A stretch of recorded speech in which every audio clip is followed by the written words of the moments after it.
Hi, I'm John Taylor Gatto, and this is What You've Been Missing.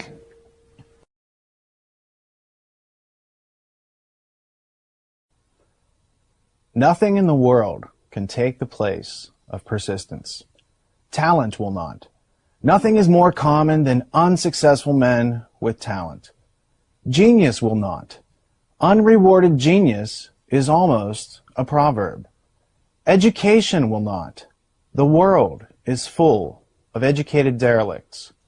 Persistence and determination alone are omnipotent. The slogan, "Press on," has solved and always will solve the problems of the human race.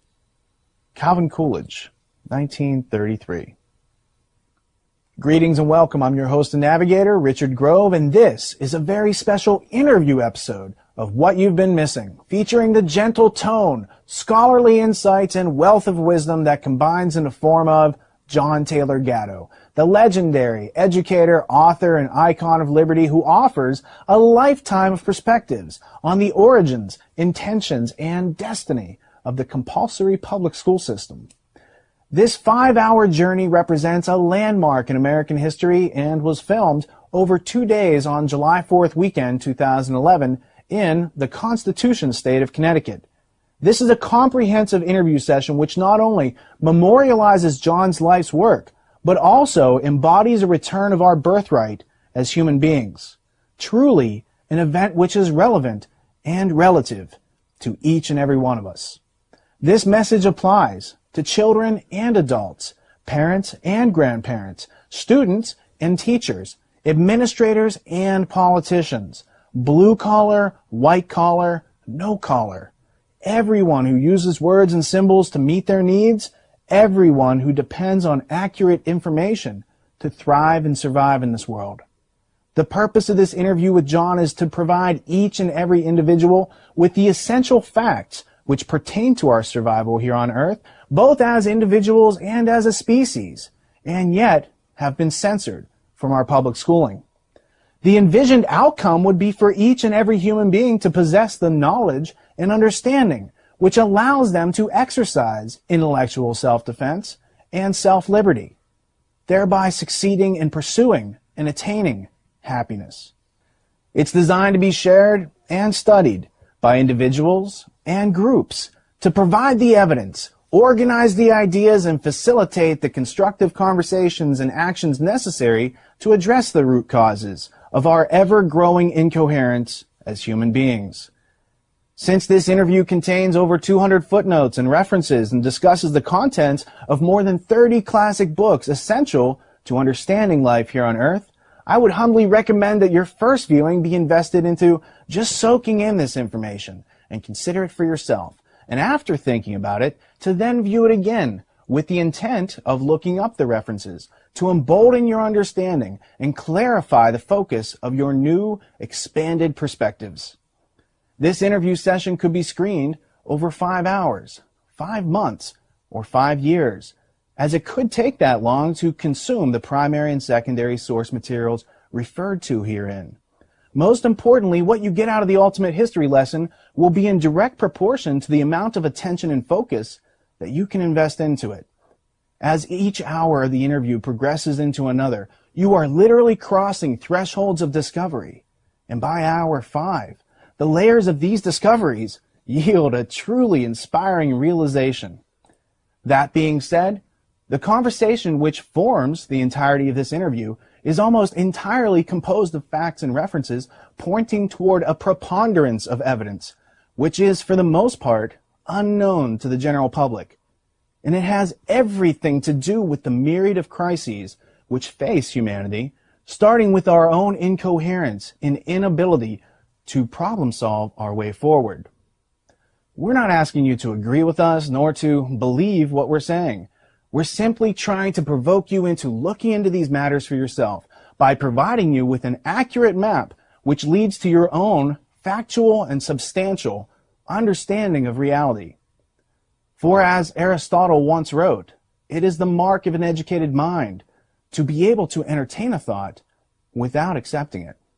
Through these interview sessions with John, you're going to be introduced to a variety of historical personalities and, we hope, curious to review the history which has led us to this point. And to that end, this is not about disproving or debunking what we've been taught so much as it is a journey of discovery to discern reality and to discover our birthright as human beings, so that we might go forward in order to meet the challenges we all face here on this planet together. This is truly something that corporate establishment media, public schools, and universities cannot afford to teach us. So without further ado, let us begin, as they say, at the beginning. On December 15th, 1935, John Taylor Gatto was born in western Pennsylvania in the coal mining and steel milling town of Monongahela, about 35 miles southeast of Pittsburgh. During his early school years, he spent a year at an elite Jesuit boarding school near Latrobe, Pennsylvania, where, as you'll soon hear, he learned to think dialectically and was beaten sufficiently by the nuns to create his outspoken temperament, which has endured lifelong. John did undergraduate work at Cornell University, the University of Pittsburgh, and Columbia University, and then served in the United States Army Medical Corps at Fort Knox, Kentucky, and Fort Sam Houston, Texas. Following Army service, John did graduate work at the City University of New York, Hunter College, Yeshiva University, the University of California, Cornell, and Reed College, which is a private independent liberal arts college located in Oregon. Like many famous American iconoclasts, John first honed his skills in a variety of professions before finding his talent for teaching, which proves to be his real gift to this world. After almost 30 years of teaching in New York City's inner city schools, he was named New York City Teacher of the Year in 1989, 1990, and 1991, and that same year was also named New York State Teacher of the Year. Later in 1991, he wrote a letter announcing his retirement from teaching titled, "I Quit, I Think," to the op-ed pages of the Wall Street Journal, stating that he no longer wished to, quote, hurt kids to make a living, end quote. Soon thereafter, he was the subject of a show at Carnegie Hall titled An Evening with John Taylor Gatto, which then launched a career of public speaking in the area of public school reform. He then began a worldwide public speaking and writing career and has received several awards from libertarian organizations, including the Alexis de Tocqueville Award for Excellence in the Advancement of Educational Freedom in 1997. John has been invited to speak all around the world to share his research and has spoken to audiences in Australia, Spain, France, England, Mexico, China, and Canada, as well as every one of the 50 American states. Since his public resignation in 1991, he has traveled over 3 million air miles, spoken at Harvard University, NASA Space Center, the White House, Smith College, Cato Institute, and many other places. He's also been a keynote speaker at over 30 state homeschool conventions, and he supports something called unschooling and open source education for personal learning. In his book, Weapons of Mass Instruction, here's how John defines open source education. Open source learning accepts that everything under the sun might be a possible starting point on the road to self-mastery and a good life.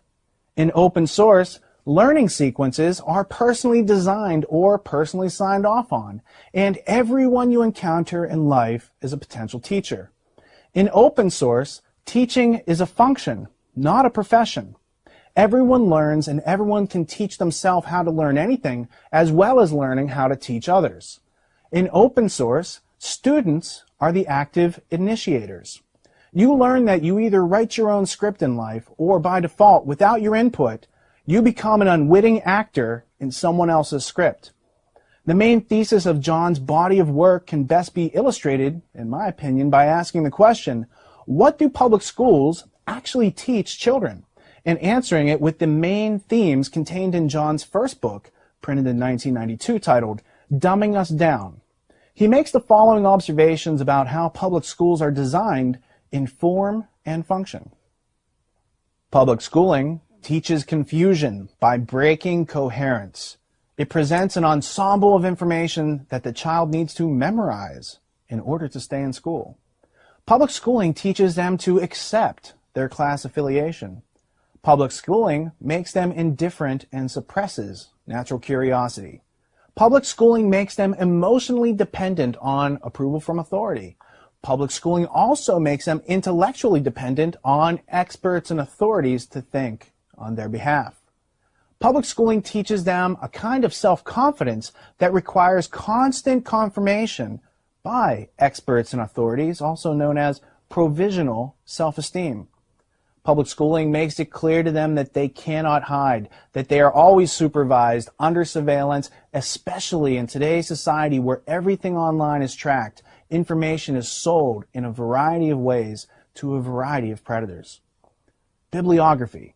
John's poetic prose and diligent documentation can be studied in his prodigious preponderance of publications, including Dumbing Us Down, The Hidden Curriculum of Compulsory Schooling, 1992, The Exhausted School, 1993, A Different Kind of Teacher, Solving the Crisis of American Schooling, 2000, The Underground History of American Education, 2001, and in my opinion, this is an essential book to read as it stimulates your internal dialogue and draws questions as to why are children being methodically undermined, while simultaneously providing you with the answers and comprehensive references.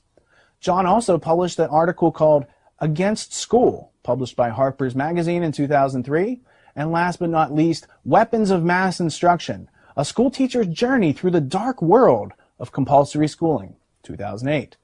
John's website is JohnTaylorGatto.com, and you can help him fund his current projects, sample the underground history of American education, and browse his bookstore. We've also created a special website to support your further study of this project, theultimatehistorylesson.com, which acts as a single point of access to all the media, references, notes, and source materials and bonus features associated with this interview set. Realizing that releasing this information is not enough, we've invested a great deal of effort into organizing and providing you with the research library and all the tools, methods, and resources that you'll need to learn your way forward following this interview.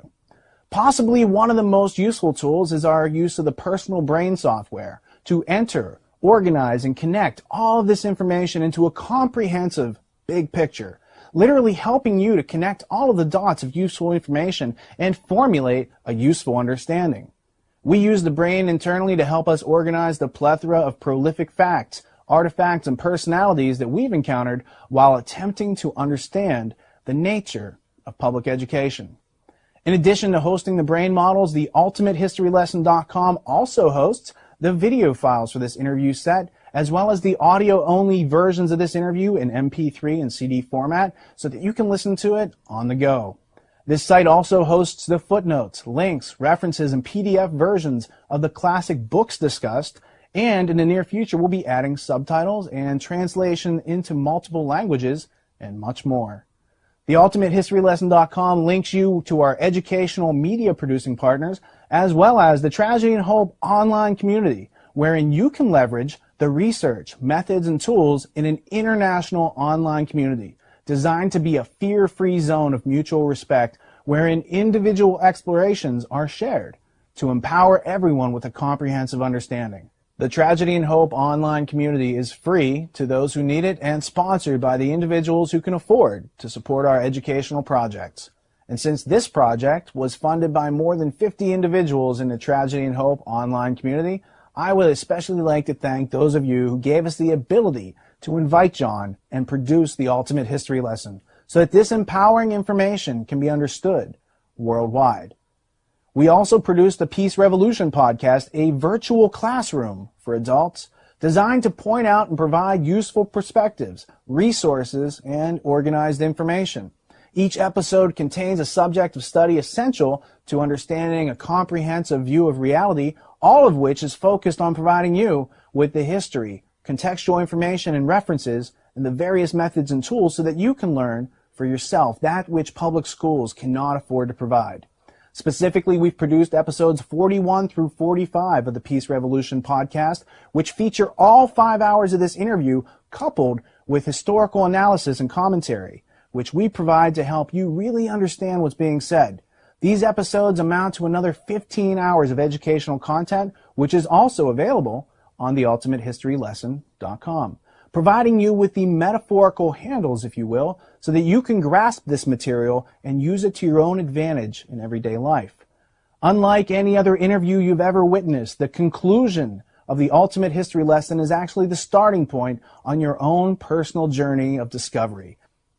Due to the fact that we're trying to do something that hasn't yet been done, I've edited each hour of this interview such that from the crack of the slate until the end of the tape, you're witnessing John in a natural and forthright representation of his presence, and nothing he states in the coming hours has been taken out of order, out of context, or otherwise adjusted for theatrical purposes, as I feel that it would not be to anyone's benefit to change the flow of energy as it happened. These interview sessions are designed to resurrect your curiosity, stimulate your use of reason, inspire you to look around, provoke you into asking questions, sparking your creativity and your inventiveness, igniting the solution-making process in each and every one of us. Its function is to provide you with a ramp to learning, discussion, respectful debate, and compassionate forms of communication, as well as constructive action. Here's hour one of our interview with John Taylor Gatto. It's time to begin the Ultimate History Lesson. Thank you for tuning in and not dropping out.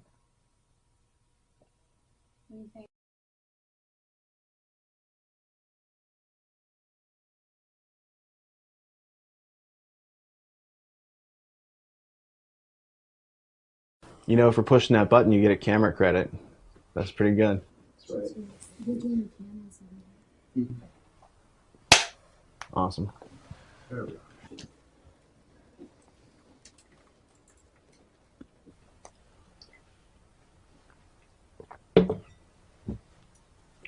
I don't even know that we'll need the slides necessarily.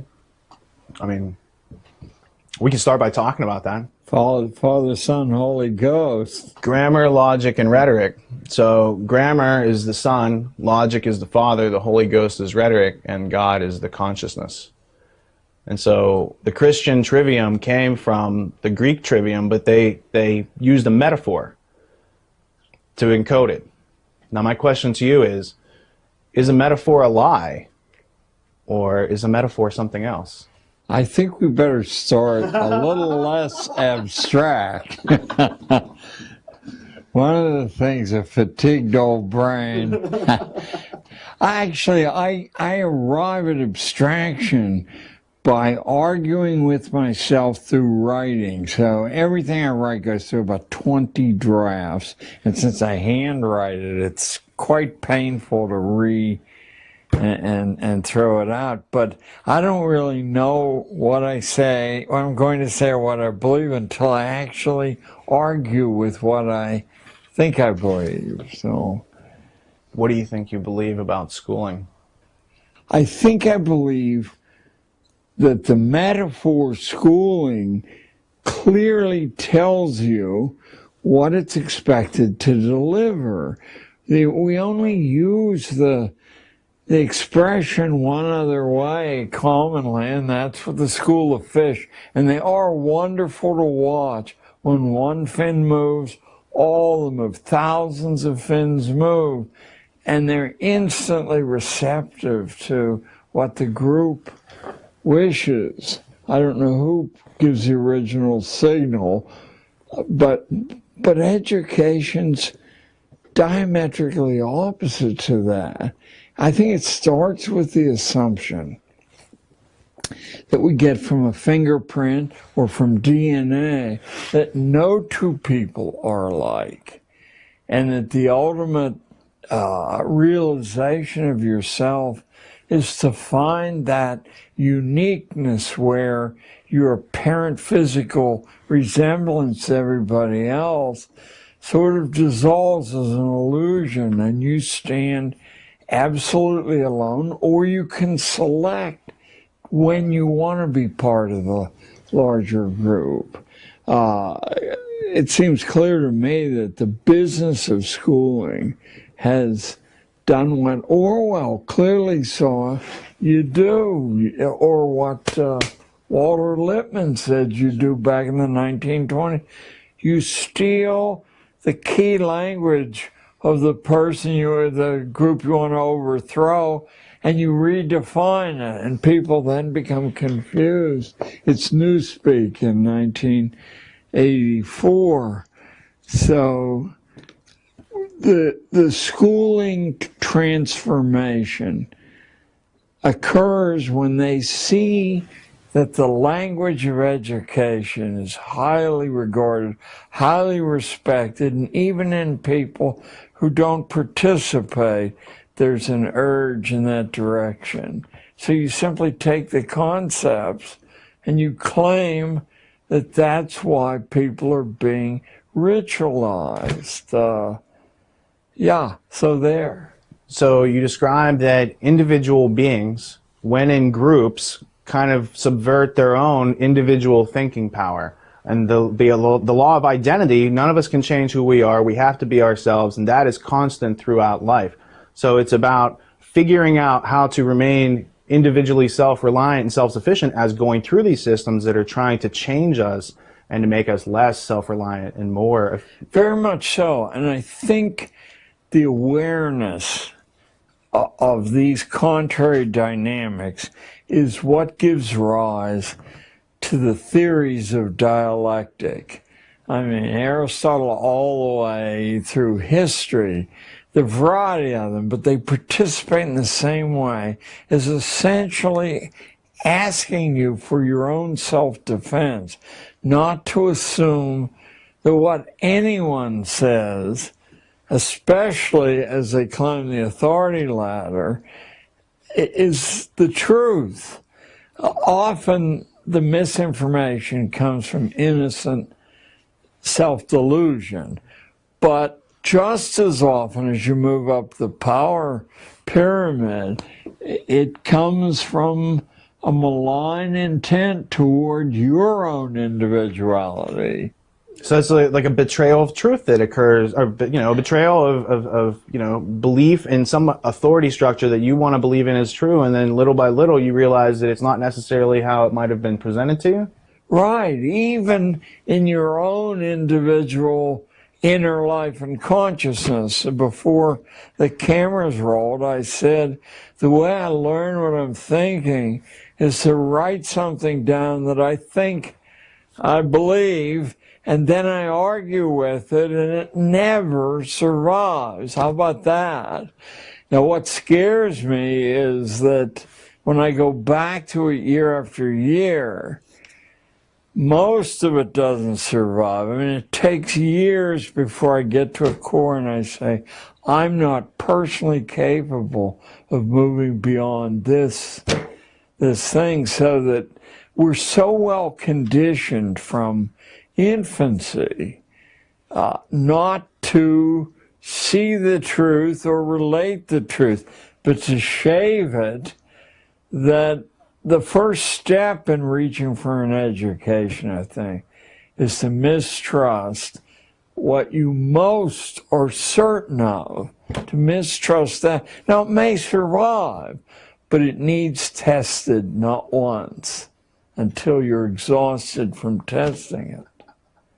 Is the school system designed to get kids to grow into a thriving, self-responsible, self-reliant adult? Or is it to whittle away curiosity and to kind of stop them from thinking for themselves? It's certainly not the former in any way, for the simple reason that throughout history, management doesn't know how to manage independent units, even partially independent units. Why shouldn't we ask, and any school people watching your film should begin immediately to ask politely, why are we doing this? It's a question you never hear because it's heresy. I mean, the beleaguered classroom teacher doesn't know why he or she's doing that. They're told to do it. Maybe they can give it 5% personal spin. That's why they're doing it. Does it make sense for this particular life that's asking you the question? you don't know, and if you started to care, the logic of schooling would dissolve. No one is able. You can answer the question for yourself. I used to say to my classes, and over the course of 30 years teaching, I taught kids from the Gold Coast to the Upper West Side of Manhattan, and I taught kids from the center of Harlem and Spanish Harlem.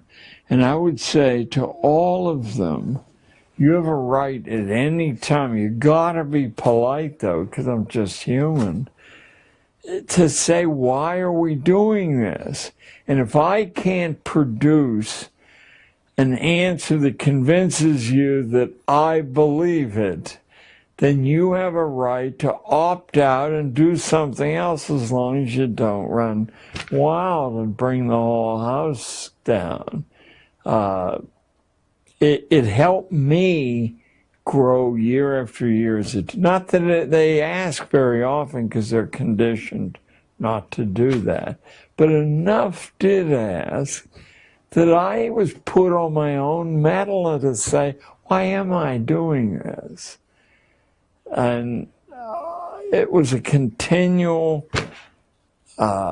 expansion of my own insight until politically I couldn't do it any longer.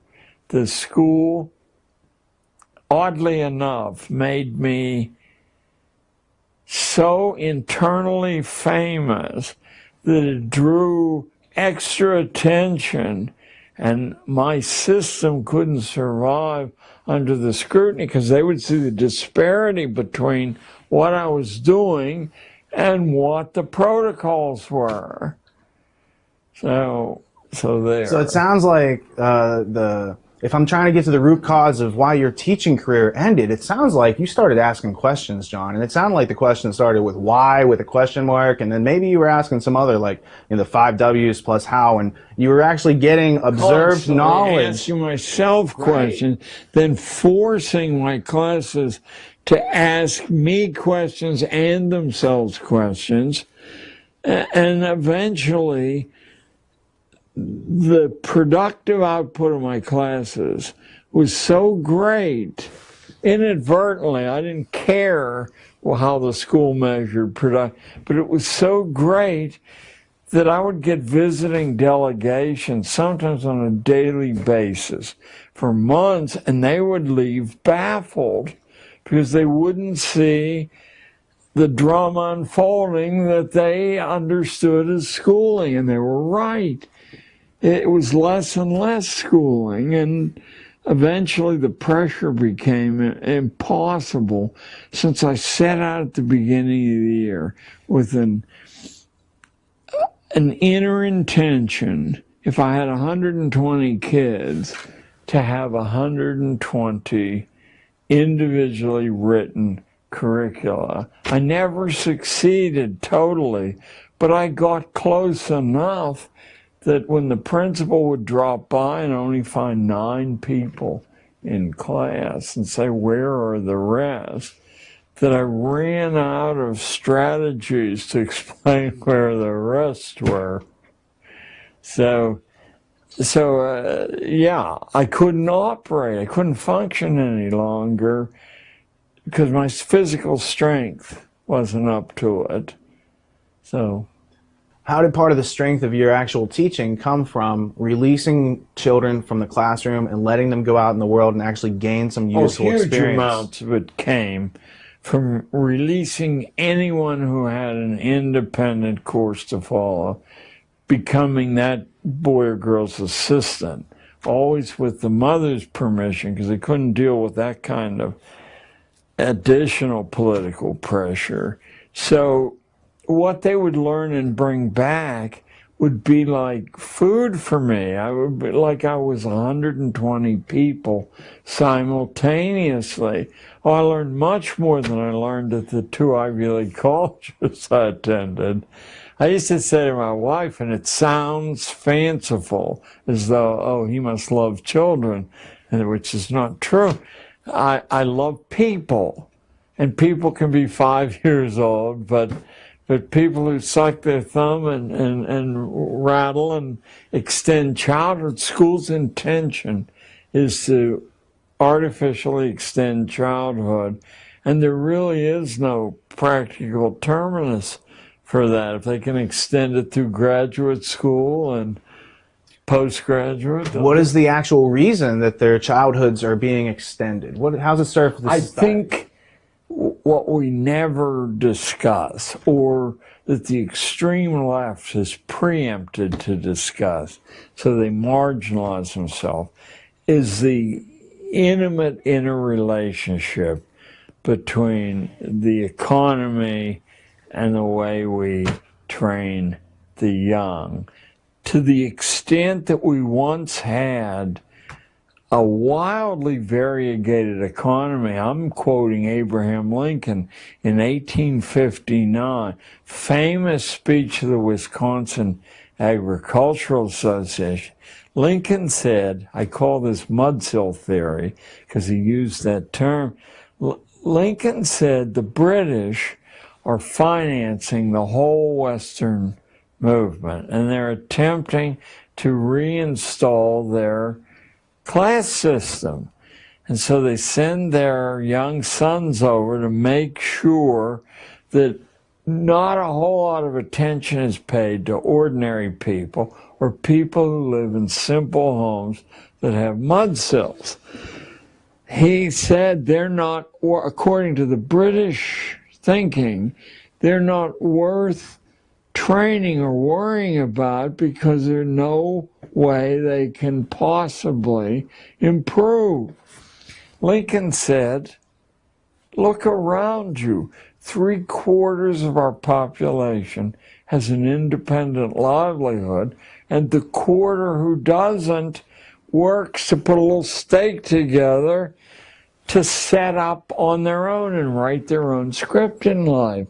He said, as a consequence, we don't have proletariat as they do in Britain and Germany and the European nations, and we aren't able to have a factory system where it exists in this country, which is in New England, in the textile industries. A factory will have 30 or 40 employees. They'll usually be young women waiting marriage. They'll be served tea at their machines, and there'll be opera performances staged for just to keep them at the machine, because these independent livelihoods lead to, totally private, independent systems of value. So the British are wrong, but of course the Civil War changed that.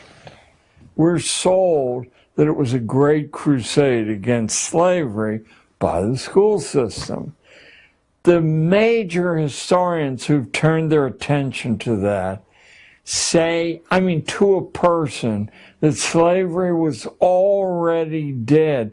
It was staggering through its last couple of generations, not because of a moral transformation on the part of plantation owners, but because the wives of the plantation owners were scratching their head and saying, the boss, my husband, vanishes for a couple of days. We have all these new slaves, and they're not black anymore. They're various shades of brown. So I'm thinking right now, I think Vern Parrington, but a number of historians 50 years ago said slavery was on its last legs because the Southern womanhood wouldn't stand for it any longer. Russia, I believe, had freed the serfs.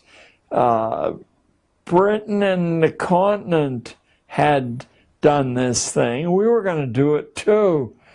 But it gave a nobility to the necessity to get rid of the Southern politicians who were trained in dialectical thinking, in rhetoric, and could run circles around the northern politicians in Congress.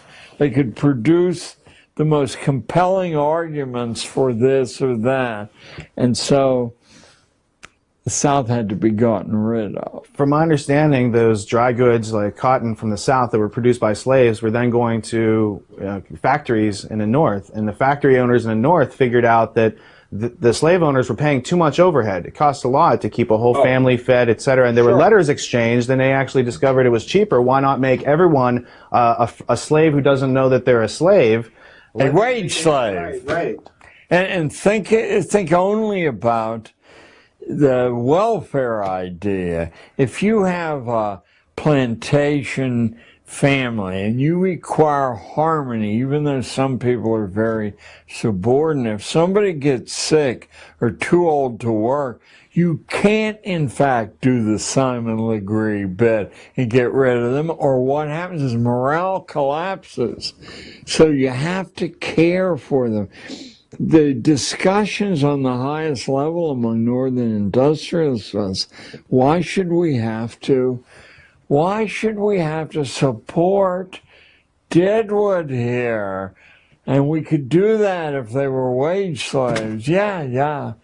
And furthermore, people like Count Tolstoy was well aware of the hardcore underneath the romantic arguments, and so were a number of other people. But the public, dependent upon media and pulpits, which were subsidized by the owners, they couldn't find a zone where they could think clearly, or someone would say, yeah, here's the truth, think about it. Early forms of mass media propaganda from the pulpit or the newspaper. Or the Chautauquas. Sure. Right. Oh, absolutely. The Chautauquas were put together by intense... The family that began Harper's Publishers and had the very prestigious journal of the time, Harper's Weekly. Louis Lapham, the Lapham family? Well, Lapham's a very latter day. His grandfather was in charge of Harper's, though, and he was mayor of San Francisco, I believe. Mayor, he was, when the UN came in, and he told me that his boyhood was filled with foreign dignitaries in the home as house guests, or thrown back a glass of wine. So you can actually trace the small number of families behind the Chautauquas, which were the most compelling mass media of the day. And you'd hear about what was going on in Boston, out in Cincinnati, and you'd want that. And selectively, ideas and ways of thinking were introduced to the best people, and they used their local prestige to make sure that, it's a natural process. So what we got was a second American Revolution between, 1865 and about 1910. This time the British won again, but they didn't win by force of arms, but by force of insight into the way opinion is created. And when the skilled workers who had intense pride and really were the key to the prosperity of early industrial operation, commercial operation, when the skilled workers understood their power, then industry and commerce were mechanized intensely, and you wiped out the need for skill. You took less quality, but now you had less contention, less argument. Carnegie was instrumental in eliminating the influence of skilled labor, and it continued right through the 20th century. What influence have the Rockefellers had on organized labor, skilled labor, education? the Rockefeller family can actually be traced way back in Dutch history. There's an ancestor of the Rockefellers who set up a rather detailed plan for global government hundreds and hundreds of years ago. It had just one of these flow charts that showed how you were going to do that or not. But or the great irony, of course, is that Rockefeller and Carnegie's families were fringe people in the United States, but using their brilliant insight into leverage and how it works, both were able to take nothing and pyramid it into quite a bit. Rockefeller actually, his father, I believe, but it may have been his grandfather, fled a rape charge, sort of like Strauss-Kahn's up in Bainbridge, New York. He had been charged with rape of a maid and fled. They threw their, Rockefeller threw their weight behind, this is emblematic of how they were, behind Horatio Alger, who also had been charged with rape up here in Connecticut, in the Newsboys Lodging House.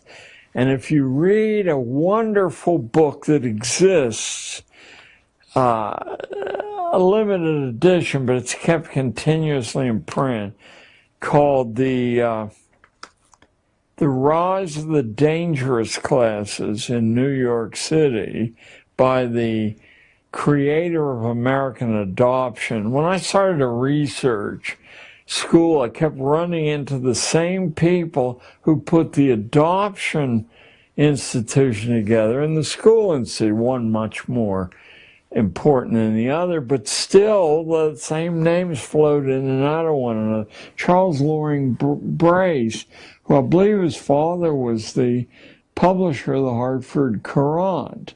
I'm almost sure in his early diaries say, I must find a way to become nationally famous.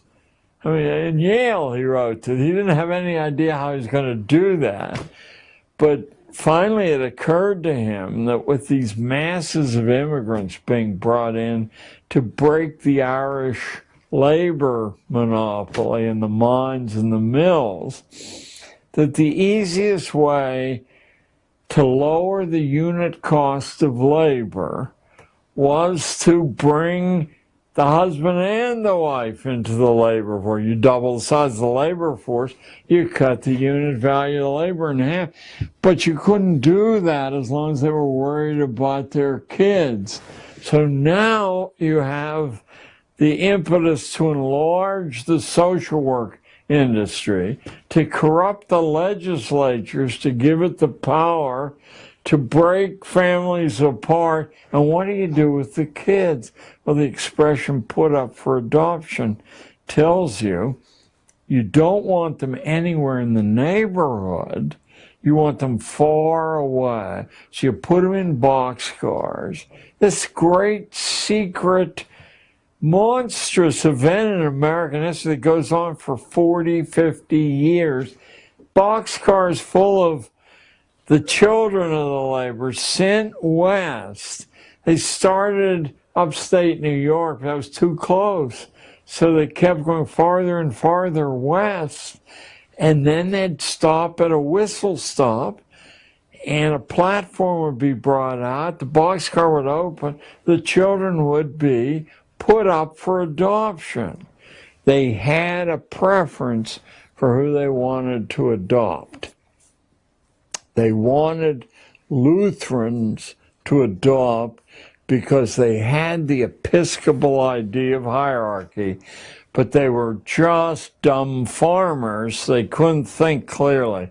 Here was free labor, hey, and that will end the future career of these immigrants. What stopped putting children up for adoption was the police chiefs of the West. I think the year was 1888, but give me a few years either way. They wrote a stinging attack on this practice, not on moral grounds, but they said crime is everywhere in the West. And if you go to the psychological abstracts, you'll find that an enormous number of adopted children, for example, 6 of the 10 leading mass murderers in American history, but all forms of crime, because when you break the bond with the natural, you can't put substitutes in place. Again, not morally. There's a recent physiological theory called mirror neurons, that you learn to use your own biological equipment by watching people who have the same or nearly identical biological. When you remove that, even if the family that you're transferred to has money and savoir-faire and civil, they're more civil, doesn't matter. You're actually imitating things that your physiology can't accommodate. As a consequence, you get incrementally more and more crazed inside and angry.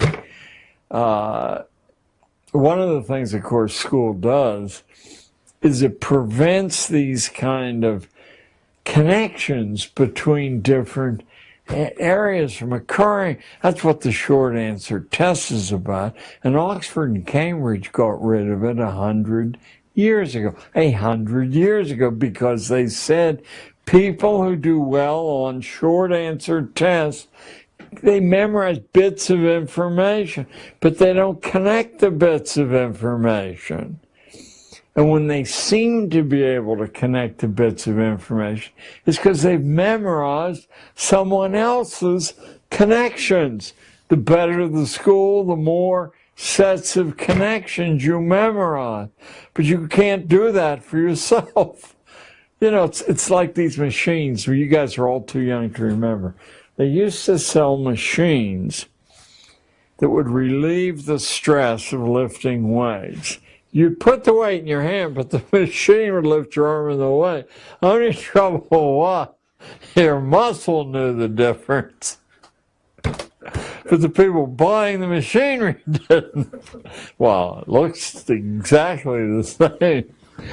Anyway, put me back on course here. Is there any connection between frustration and aggression? And what effect does schooling have on that? Well, you answer your own question by asking it. I mean, the connection's intimate. School removes your volition in all important ways. Even who you speak to. Are not the arts of association as valuable or more valuable than anything else you learn when you're young? I read how executive hiring is done, and it almost never has to do with your training in whatever you're being hired for. Is this the kind, I'm thinking of Apple now, I believe. Is this the person we would like to have around 3 years from now? And bend an elbow with, or play golf with, or just talk with? I mean, and that's why you're passed from set of executives, so they can sign off, yeah, he's okay, you know, we can, but we don't tell kids that, right? It's people who have the highest grade point average and the highest SAT scores. Well, I spent an hour, not so long ago, within 10 years, with the admissions officer for Harvard College, and about 30 years ago, an hour with the admissions director at Princeton. And let me tell you, their polite dismissal of grades and SAT scores was intimidating to listen to, as if You'd have to be crazy to let somebody in. Let me see if I can condense how you get into Harvard or Princeton. Of course, you get into both by donating a building, but how do other people get in? They're being analyzed on the basis of their ability to either become wealthy or famous. Either one will work. Famous, like wearing a billboard saying, I went to Princeton. There's that actress Jodie Foster, I went to Princeton. Look at where the rest of the actors and directors went. They didn't go anywhere, but Jodie did. So that's one we hear about. The Harvard lady said, we look for a record of excellence. And what does excellence consist of? It's sometime in the first 18 years of your life, figuring out how to add value to the people around you. Although she didn't say this, in a way that catches public attention. So you might walk across the United States or bicycle the perimeter of the country or row across the Atlantic Ocean. Those are physical ways. You might start a little charity or set up some weather service or some pollution monitoring around Hartford. There are a substantial number, a small fraction, but a substantial number of kids doing this as we sit here. They're writing a record of being able to add value to the community around them. And then the other fellow, the Princeton guy, said the same thing in different words. I asked him, this about 68 roughly. I asked him, what part of a resume submitted do you look at first? And the answer metaphorically caused my jaw to open. Hobbies, he said. I said, I've been taught all my life, leave that off because it's not germane. He said, on the contrary, it's the only honest information you're likely to get. How does someone spend their time when it's their free choice to spend? He said it's a window into their mind and their heart. Well, what kind of hobbies? He said, well, ideally someone would have a physical hobby, an intellectual hobby, and a social hobby, because that would show they're exploring these large. Well, physical hobby, you mean football, baseball? Well, he said, it's better than nothing, but we would prefer not to see teams. I said, I've been told all my life that team sports identify your ability to work in a team. He said, what happens in a team sport is if you decide to dog it, it's very hard to tell which guy on the line has dogged it or not, or which running back has gone down quicker than he should have gone down there. He said, we prefer solo hobbies that involve physical danger. You mean you want kids to put their necks at risk? For example, what? I said. He said, well, horseback riding is a dead giveaway. The horse weighs a half a ton or more.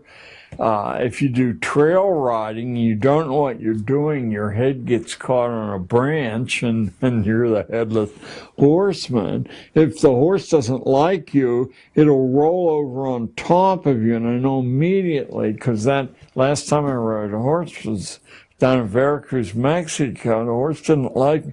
Took me out on the main highway with crazed Mexican drivers going 100 miles an hour and 18-wheelers, and it laid down on top of me. I was terrified because I could see these trucks coming.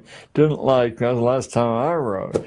So he said, you have to actually know what you're doing. You can't say, is this an A job or a B job? If you live and are intact at it.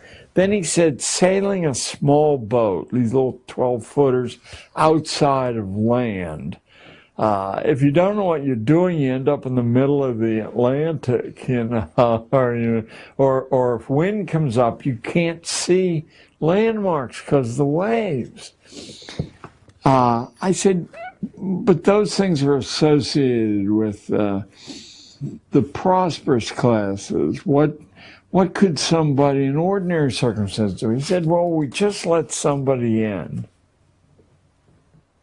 This is probably one of the nicest factoids in my mind, in my life.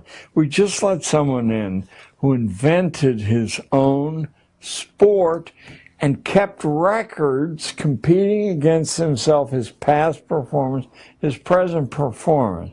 It was, get ready for this, visualize this, seatless unicycle riding over broken terrain.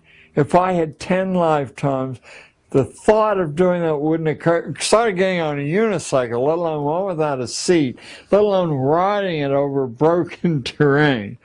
So they let him in because they knew he was on the fast track.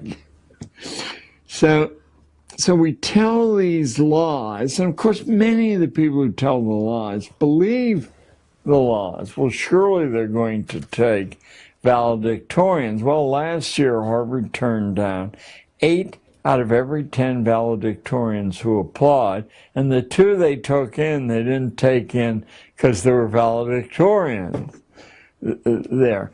So by removing this component from the student imagination, you can control to some extent who even applies to Harvard and then who gets in, who applies, because they don't know what they're doing. What's the IT garbage in, garbage out? So what I would do was I would examine. I have a friend who started a tutoring service called the Princeton Review, and 20 years ago they were charging $300 an hour. I have no idea what they charge now. But what they did was crack the code of the questions on standardized tests. And Adam Robinson was his name. Adam took his money and left the Princeton Review to his partner. But Adam has written a book well worth, I think, your group looking up, called What Smart Students Know, Random House. What Smart Students Know. Adam was certain that you could pass standardized tests without having any knowledge of the subject, as long as you understood the constraints, the question architects were under. For example, 2 of the 4 answers offered are always so absurd that if you know that, now you're left with a 50-50 guess. I had figured out when I was in high school that if you had some way to measure the angles on the little geometric figures on the test, that you didn't need to know. You could arrive at the answer simply by, a simplistic means. The evidence that all of us know standardized tests don't measure what they claim to measure is that nobody you encounter on the upper reaches of society would dream of hiring somebody on the basis of those tests or in grade point averages. You'd be playing Russian roulette because they measure nothing. The grades largely measure that you memorize what you're told to memorize. I mean, there are a few other things, but that's the heart of it. So now you know you have somebody obedient, and probably for a clerk, that is a good measure. Not for someone who has to adapt to changing circumstances, by the natural selection process of reality.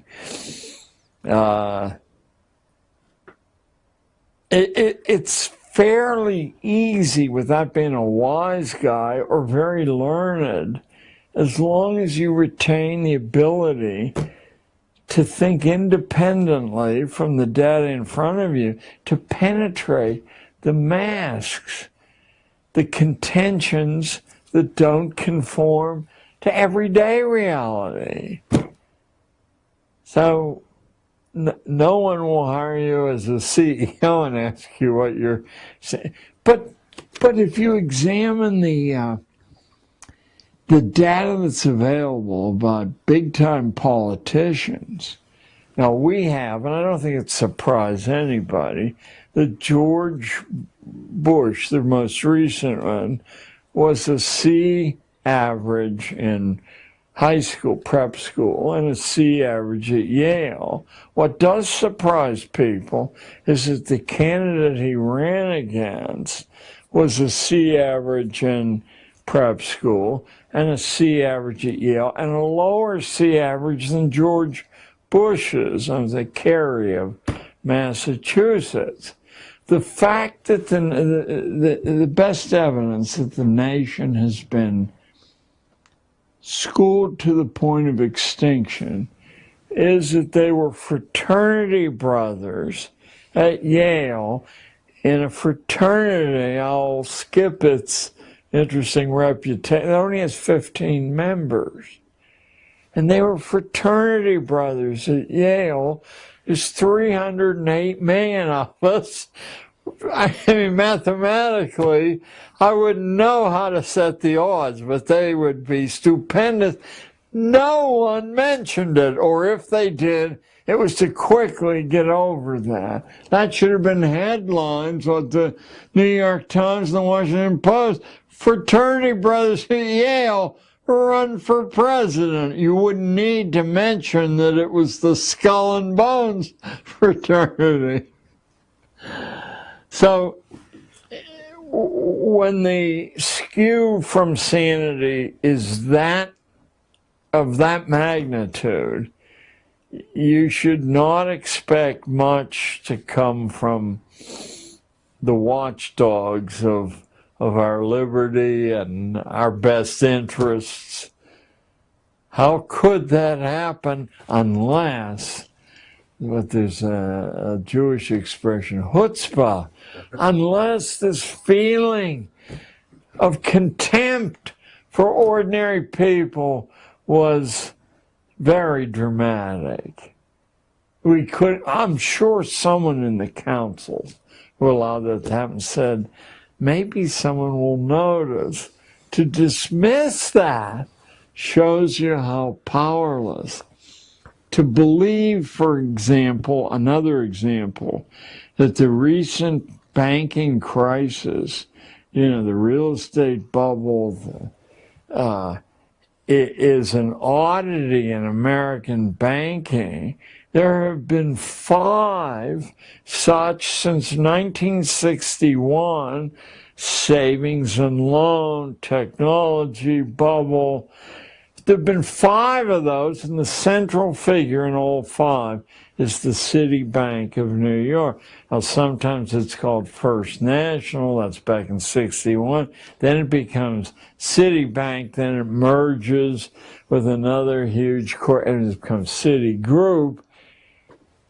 But the mentality loose on that level shows utter contempt for the safeguards built into, the founding documents or built into tradition as ordinary people, and that includes upper middle class ordinary people, expect it to be. It doesn't exist.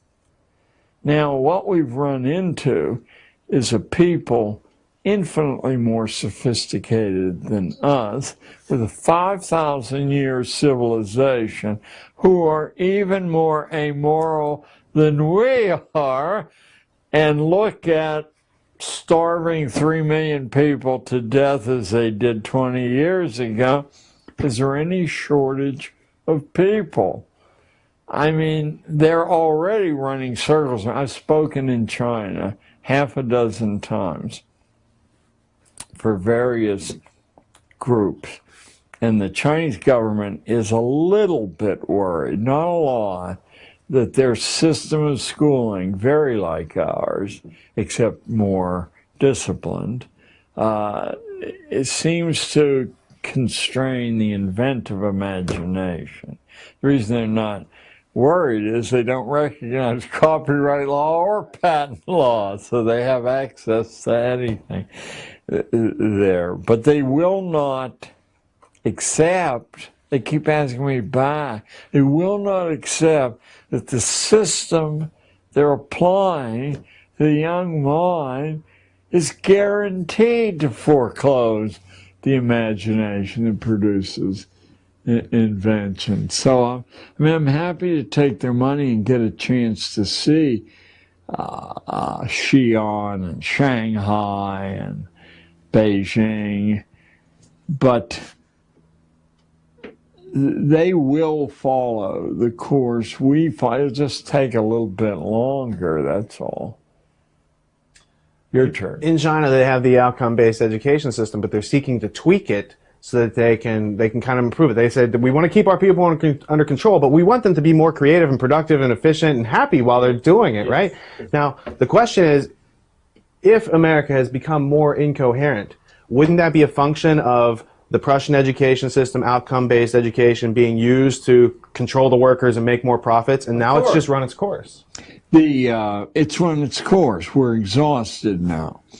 Our schooling is exhausted, and the national vitality's been exhausted. I'm glad you used the term incoherence. About 3 or 4 years ago, the Financial Times of London, on the editorial page, accused us of being you may have read the same piece I did, an incoherent society, that we had lost a reason to be a nation at all, because subsidizing bankers and drug companies wasn't a sufficient reason to proceed in history. Yeah, we're incoherent. Nation comes from the root family, and we no longer have a concern other than a rhetorical concern with one another. I mean, obviously there are many individual exceptions to that, but the government clearly has no such concern. We have evolved an economy that depends upon constant warfare. And even though it was stretching it in Iraq and Afghanistan, when those are over, we must have another conflict. We're going to have to stretch it even further and maybe attack small islands, Fiji maybe, because they represent a menace. Being a child of World War II, the idea of calling something a war where the enemy has no Army, Navy, Air Force, intelligence service, where they blow up their feet in their underwear, it just stretches the bounds of the ridiculous to call it a war. But we got an object lesson from a television comedian who said, when you fly planes into a building, it certainly shows you have courage. And that was temporarily the end of his career. You do not speak in opposition to the main force driving events. Yeah, yeah, no. To look at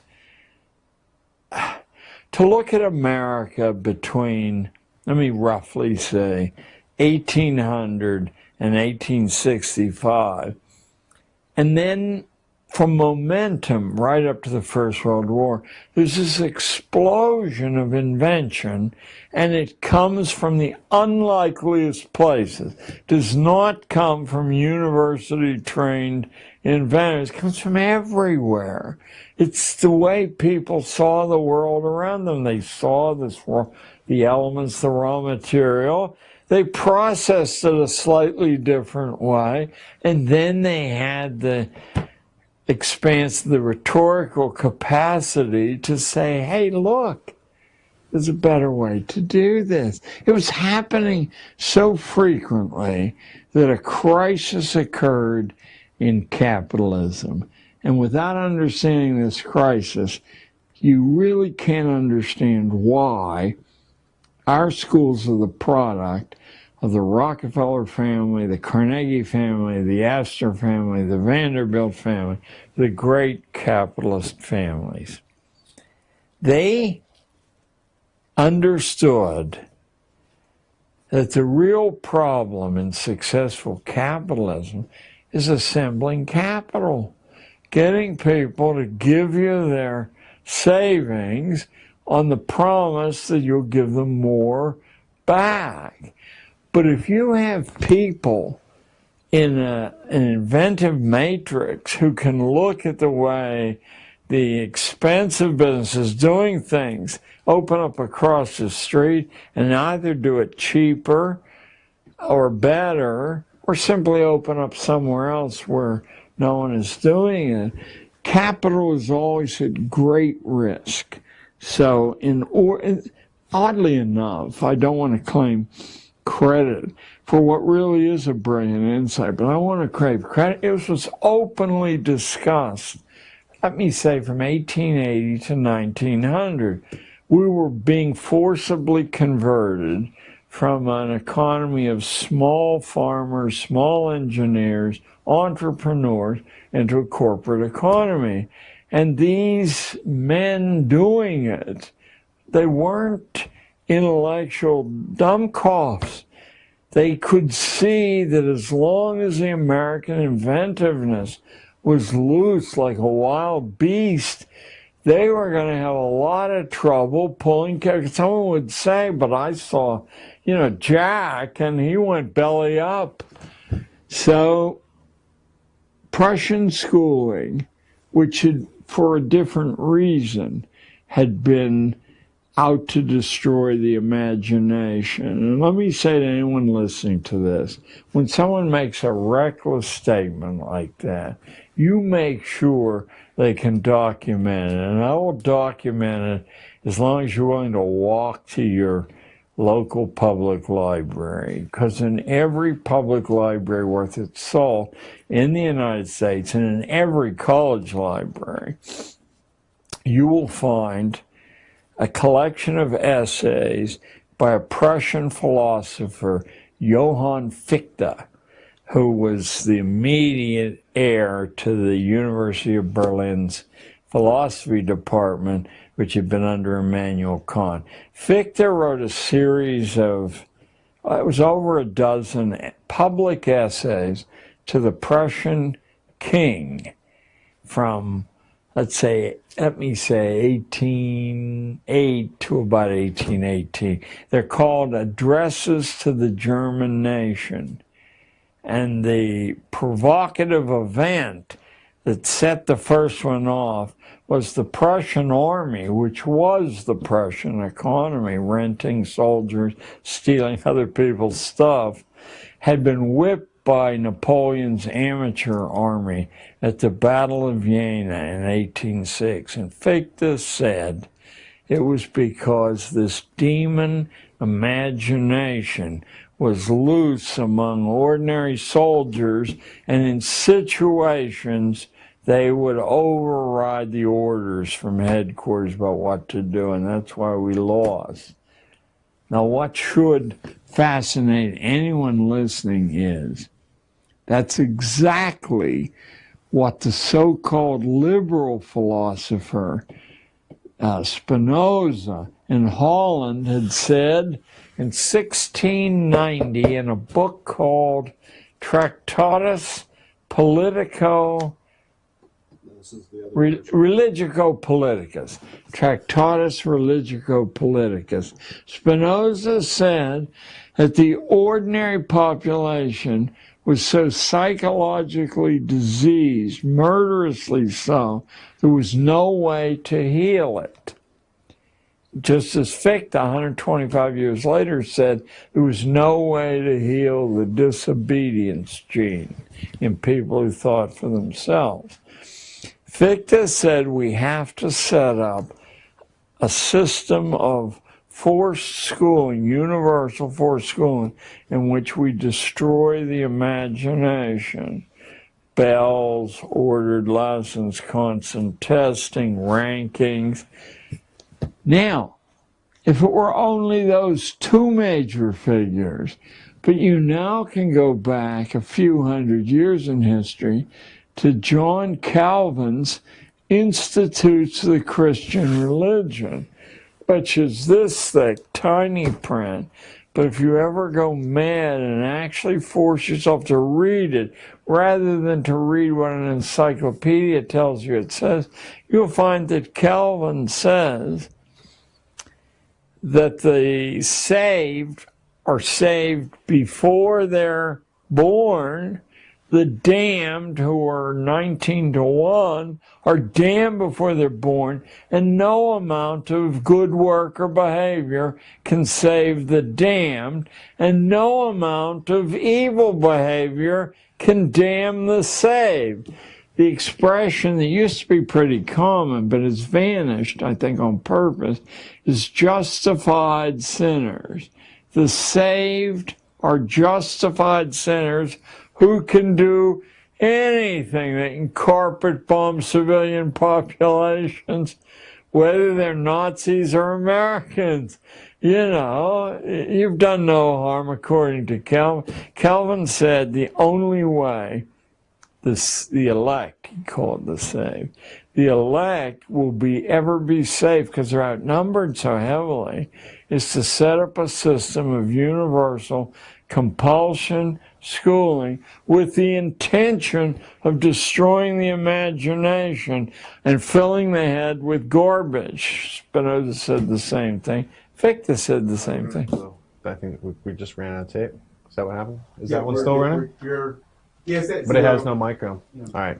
So we're going to take a 10-minute break. Oh, good. We're going to change the tapes. We're going to turn all these lights out. We're going to turn the AC back on and cool you off. If you want to get up and move around, use the bathroom.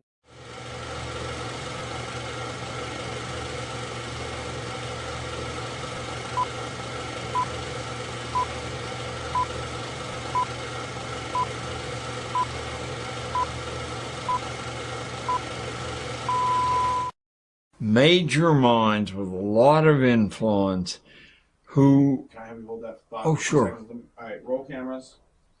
See, this is what happens when you got real talent. It just goes.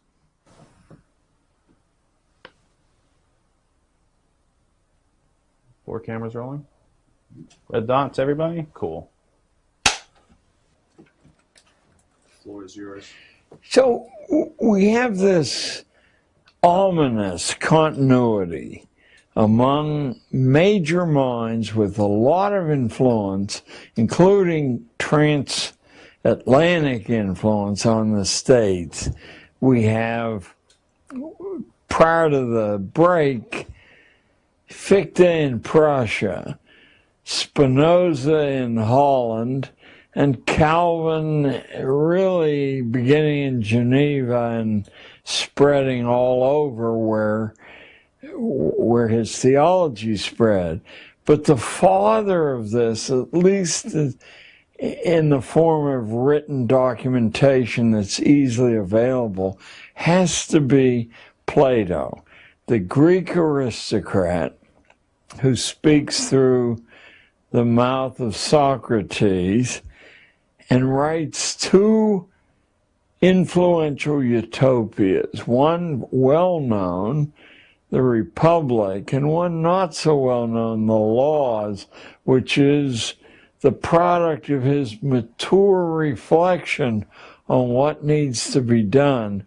And all four of these men, and we could, if we had time, do 40, but these four major names spanning European history agree that the ordinary population is A, very dangerous to the social order if it learns how to think and if its imagination remains intact.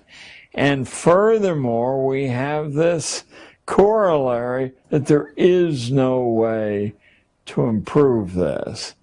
And what I've left out is the killer app that occurs in the middle to the end of the 19th century from one of the wealthiest families on planet Earth, the family of Charles Darwin, and their former Anglican minister-trained son, Charles, who in his second major publication, The Descent of Man, says that the evolutionarily retarded are fatally dangerous to the physical integrity of the human race, the advance of civilization, because of the few evolutionarily advanced, like the Scandinavian blondes and the English blondes, crossbreed, God forbid, with the Irish or the Spanish, evolution will march backwards into the swirling mists of the dawnless past, and nothing can change that. Maybe a few million years might change it. Certainly nothing that current generations can do. Darwin, of course, is in every school, including every elementary school in the United States, probably the world, and no one bothers to mention that he doesn't say the human race is evolving. There's a few, a fraction are evolving. Now put yourself, if you're watching this, in the position of a responsible person who learns that. As someone who's made worldly success, has a little bit of time on their hands and resources, and now you know that if these ordinary people walking around in the American democracy, if they happen to crossbreed with your daughter, evolution is going to march backwards. You now have a justification beginning in 1871, second to none. You can argue with Calvin, you can argue with Spinoza, you can argue with Plato, you can argue with Fichte. This is science and mathematics. And furthermore, an unknown connection that has for some reason escaped the attention of the Darwinians. Darwin's earlier cousin, Thomas Malthus, has said there is no way mathematically to feed the poor, because if you feed them, they'll reproduce more successfully, and then there'll be twice as many, then 4 times as many.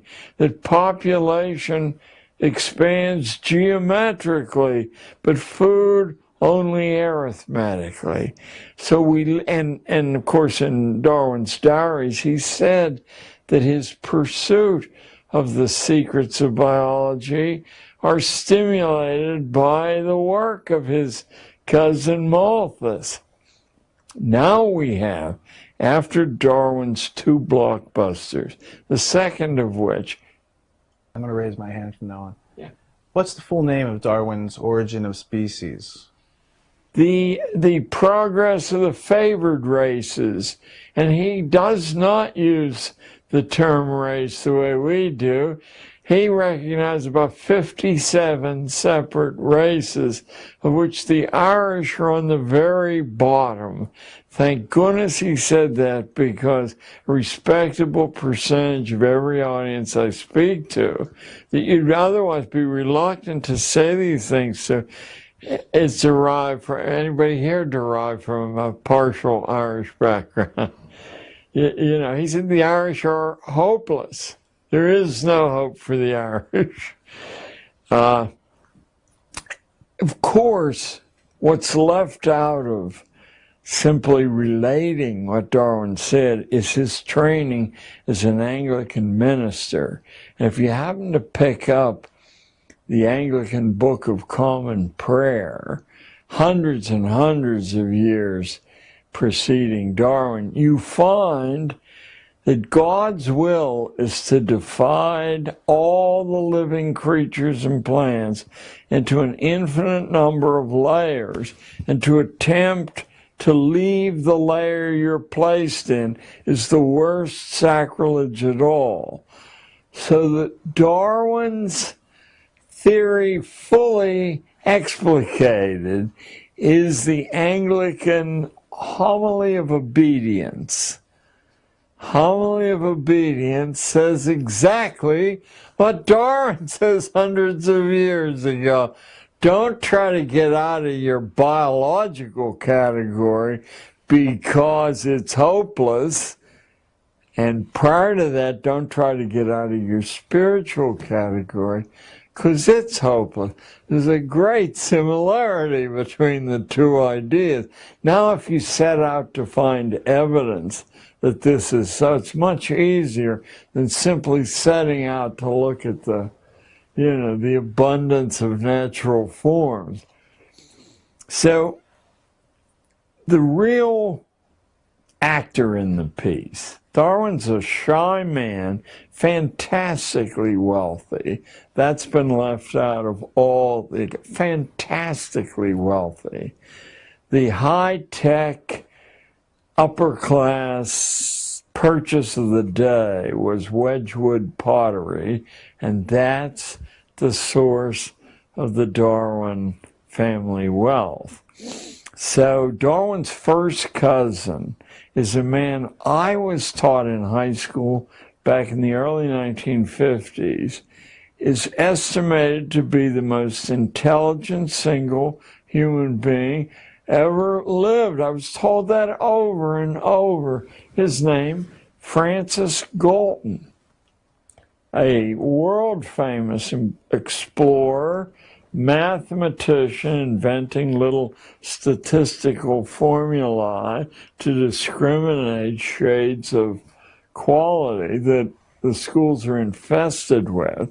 And he has, Mr. Galton, a worldwide following of Galton clubs, including in the United States. He makes several pilgrimages to the U.S.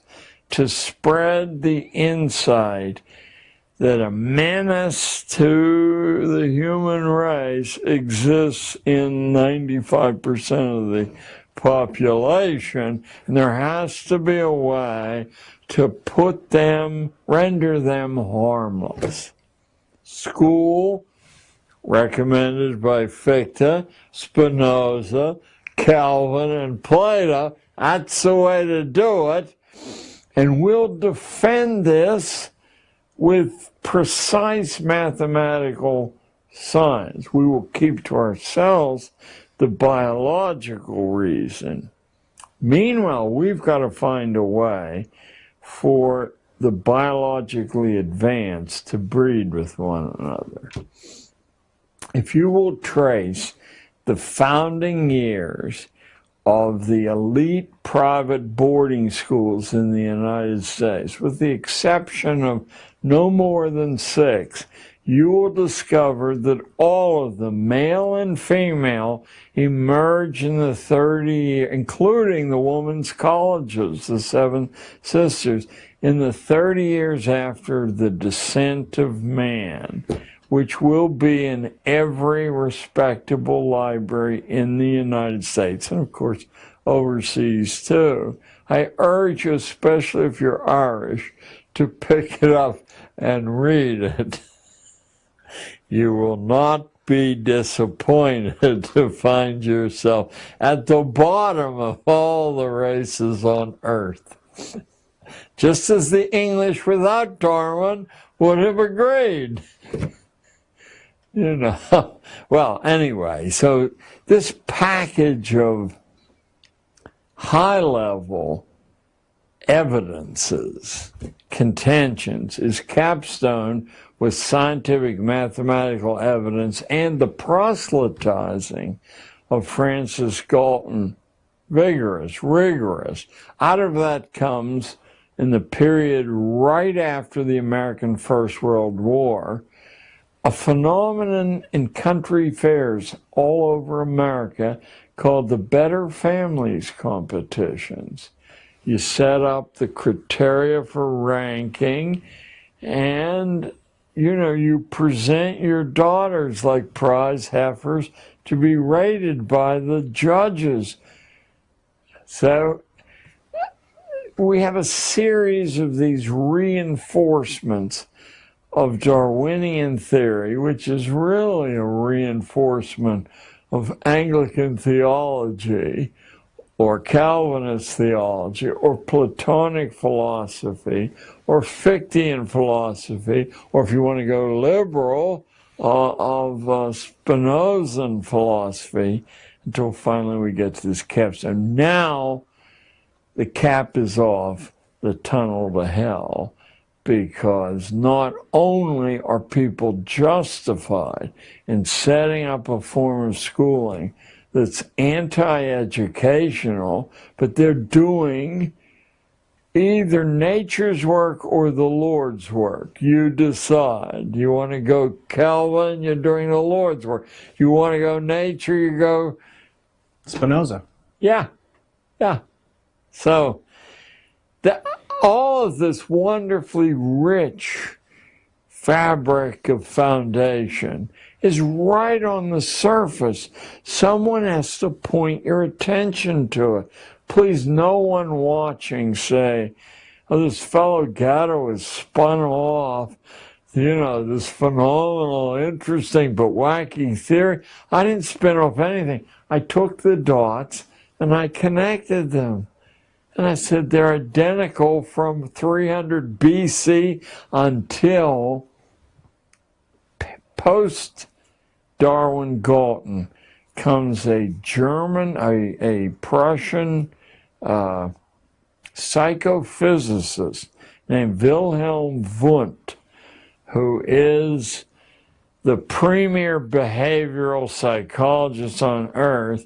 And now let me spring a bombshell on all of you. The only place in the world for a long, long time you could get a PhD degree was either Prussia, University of Berlin, Leipzig, these little nests of Germanic countries. So from all over the world came the sons of the most powerful families, beginning in 1814 or 16 in the United States, when the guy who later became the governor of Massachusetts went over to get his PhD degree. By the 1870s, 1880s, it was a flood from Japan, from Russia, from everywhere.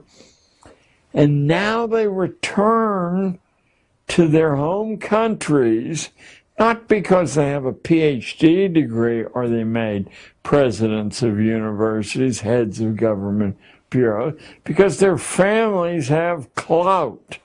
And now that's become the ticket to intellectual management. That's how these Prussian ideas spread like wildfire. There's only one university in the United States who doesn't have a president with a Prussian PhD, and he's close. I think he has a French PhD, because the French scrambled to try to get that degree too. That's Titchener at Cornell, or the head of all the heads of psych departments, Prussian PhDs. So you now get this kernel ideas, whether fanciful or scientific, everywhere. From Japan, I mean, everywhere the same ideas. The Japanese Constitution in 1868 is scrapped, and the Prussian Constitution translated into Japanese. I mean, we're talking here the domination of ideas that's so interesting that what should make you suspicious is that no one ever heard of, they heard of this detail, this detail. Why hasn't anyone joined them together? Well, I'll tell you what, a big shot professor at Columbia Teachers College told me 12 years ago when I bearded him in his den, and I said, Doug, surely you know these things. Why is a junior high school teacher left to beat the drum? He looked at me and he said, not a good way to get tenure.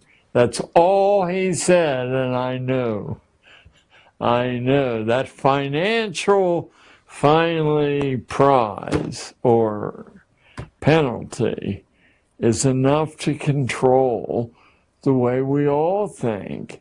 And these things have been studied since the collegia in ancient Rome.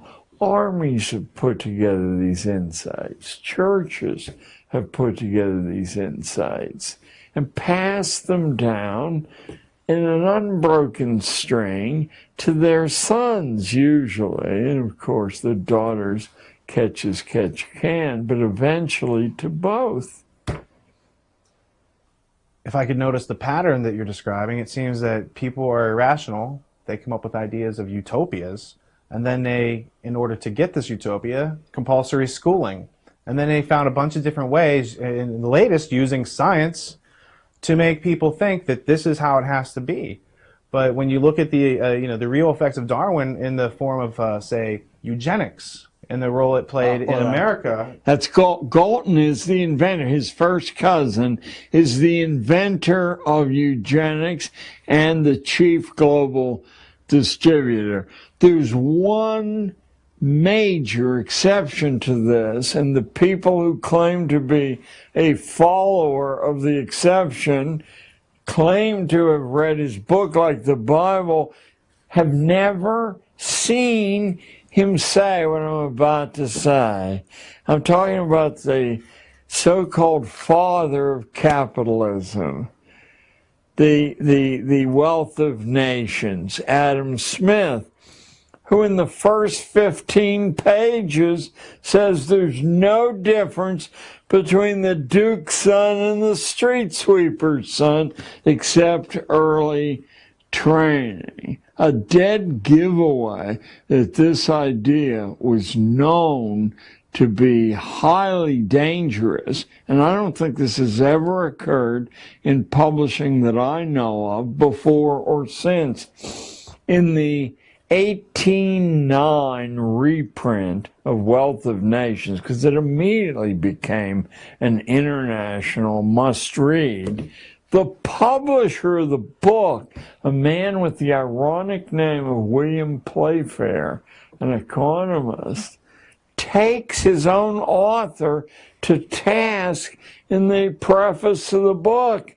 He said the social order would be destroyed by telling people that they were all capable of intellectual development. The only way we've progressed through thousands of years of history is to make them think they depend on our goodwill, for their bread and butter, let alone their safety and everything else.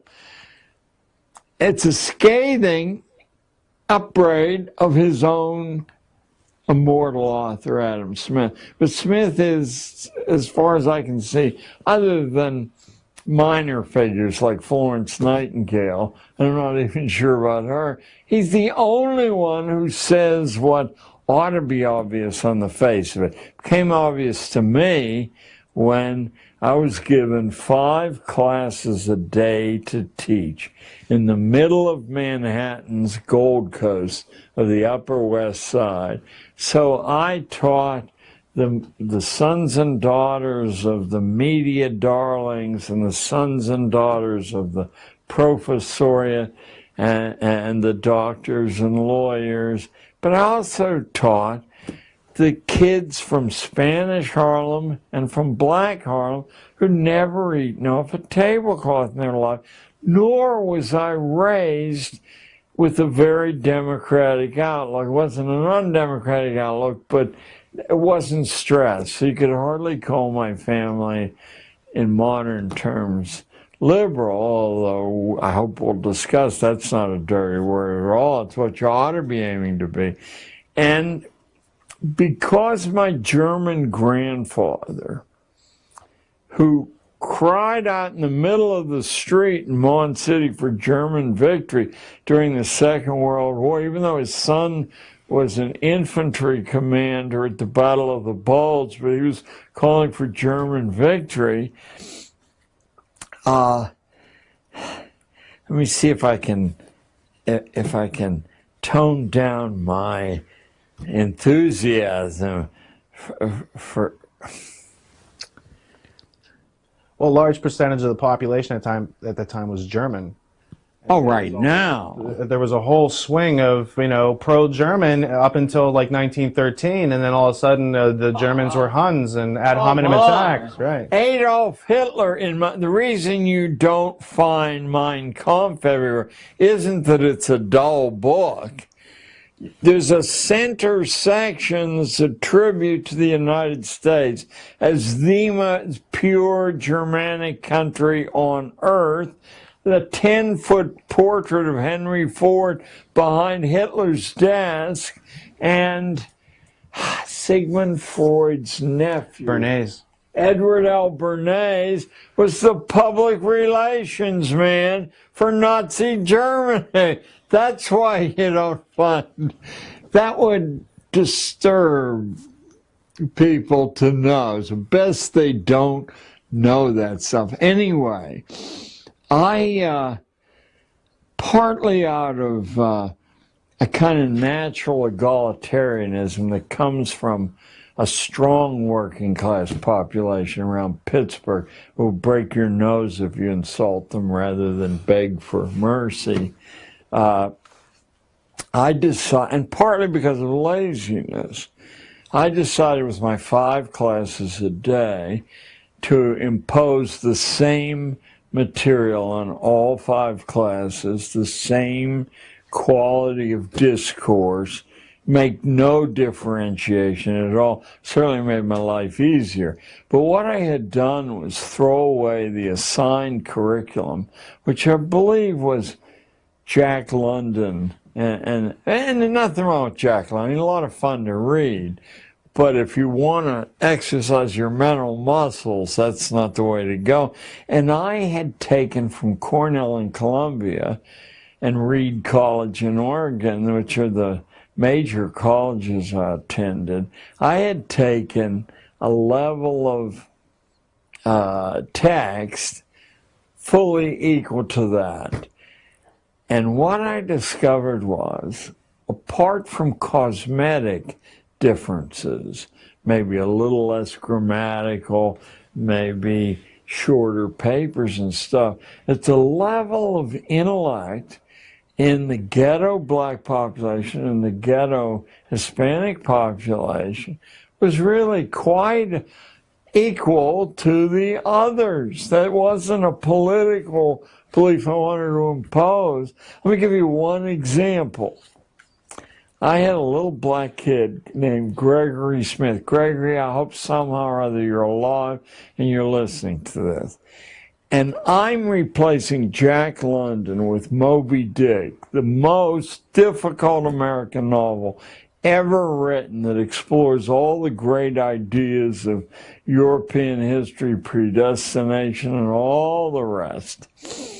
And I'm holding forth on those ideas at the same time we're reading a book that's way beyond anything in difficulty they've ever read. and I hear a crash. I look, and Gregory Smith has fallen asleep and crashed to the floor. Well, I'm fresh out of Pittsburgh, and the way we deal with people like that is to kick their soles of their feet. They wake up real quick. That's the way the cops do to us when we're making out under cars around Pittsburgh. And if our feet stick out, they kick our feet. So anyway, Gregory wakes up, and I'm very insulting, and he said, I don't need to pay attention. I learned that stuff in 3rd grade. We're in 8th grade now.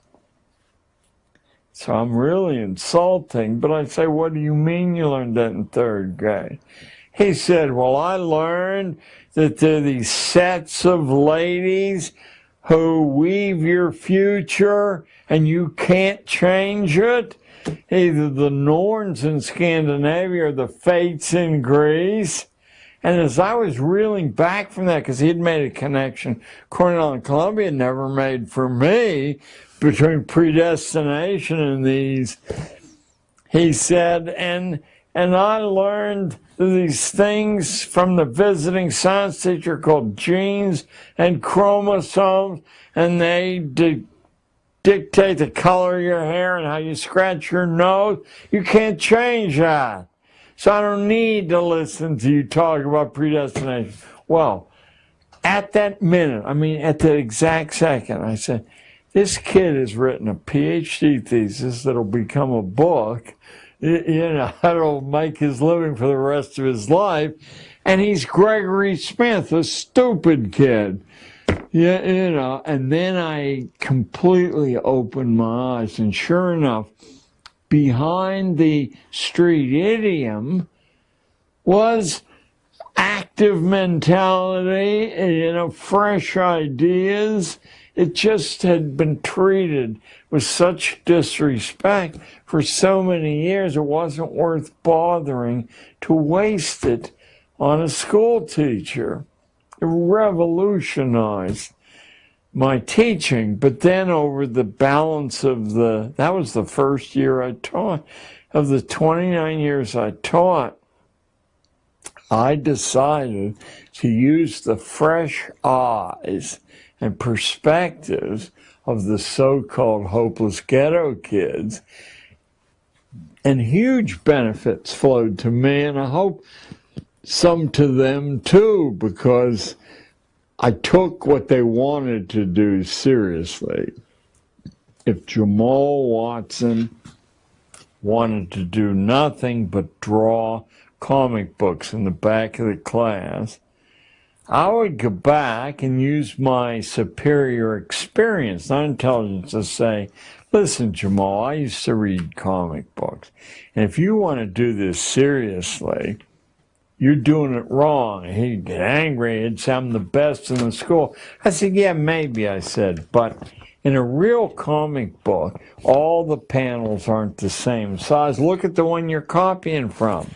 They're all different sizes to show movement. And in a real comic book, the figures don't stay inside of the box. The head comes out, the fist comes out. I said, look, you're copying and you don't see that. Why don't you take a week out of school, go to the local public library, I'll cover for you, take down a stack of books on graphic art and learn what you're doing. That's a worthwhile use of your time. So I found out that each person, one girl wanted to do nothing but swim, and she snored in class. And when I finally said to her, what's going on? She said, I've devoted my life to being an Olympic swimmer. She's 13. And I said, well, why don't you do that for the rest of the year? You can't do it in school. We don't have a swimming pool. But there are about 150 public swimming pools in New York City.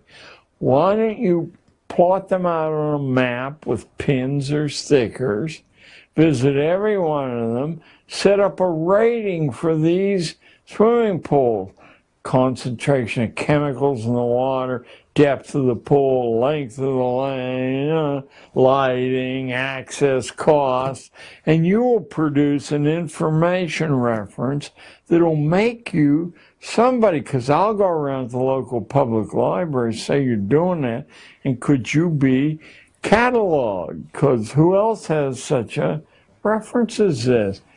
Well, she was. Her life was transformed because I treated her time and her with respect. But meanwhile, if you took any of the subject areas, you could find that she was developing muscles in each one of them. We got a call from New York, that's a city magazine in New York, about midway through the school year, and they said they had heard about this and they wanted to buy the data, and they would pay $500 for it. I said, you mean you want to publish your, well, no, we would put our own writer's name on it. This girl, I doubt if she'd ever seen a $10 bill in her life. I'm offering her $500. She said, no, it's mine. If they want to use it, they'll put my name on it, which they weren't willing to do. So, but I know that was the beginning of a transformation in her life. A famous American writer, somebody that the New York senator from Harvard, what was his name? He had a fruity voice, very famous one. Go back 10 years. Who am I talking about? He wrote... No, prior to that, but he coincided with Cuomo. No, he was, he had written books about the plight of poverty, but they weren't sympathetic books. He was nationally famous, and he was so florid as a public figure that, in any case, I had a friend who had flunked out of Cornell. I'm reluctant to mention his name without, because he's a nationally famous writer about assassinations. And this famous New York senator said publicly that he was the world's foremost assassination expert. Well, you now know that he was a flunk out from Cornell. So how did this happen? Because when he saw the Kennedy assassination, I had driven him to Cornell, and he was trying to plead his way back in. And Kennedy was assassinated. We stayed up all night. We both agreed if anything happened to the assassin, that none of the information could be trusted. And the next morning or afternoon, and that was it for the assassin. So he went back to Cornell as a flunk out, talked a big-time professor, Andrew Hacker, whose dad started the general studies program at Columbia, into giving him a PhD or the beginning of one without ever going to class. He would spend all his time writing a book about not the Kennedy assassination, about the composition of the Warren Commission, which I thought was a very clever way to sidestep, all the, yellow journalism stuff. It became, Inquest it was called, it became a national bestseller. It led to an all-expenses-paid PhD at Harvard. Then he wrote a book about the De Beers diamond mines. They took him in South Africa as a house guest for a long, long time. And he wrote a book saying diamonds are essentially worthless because they have thousands of years of flawless diamonds already put away.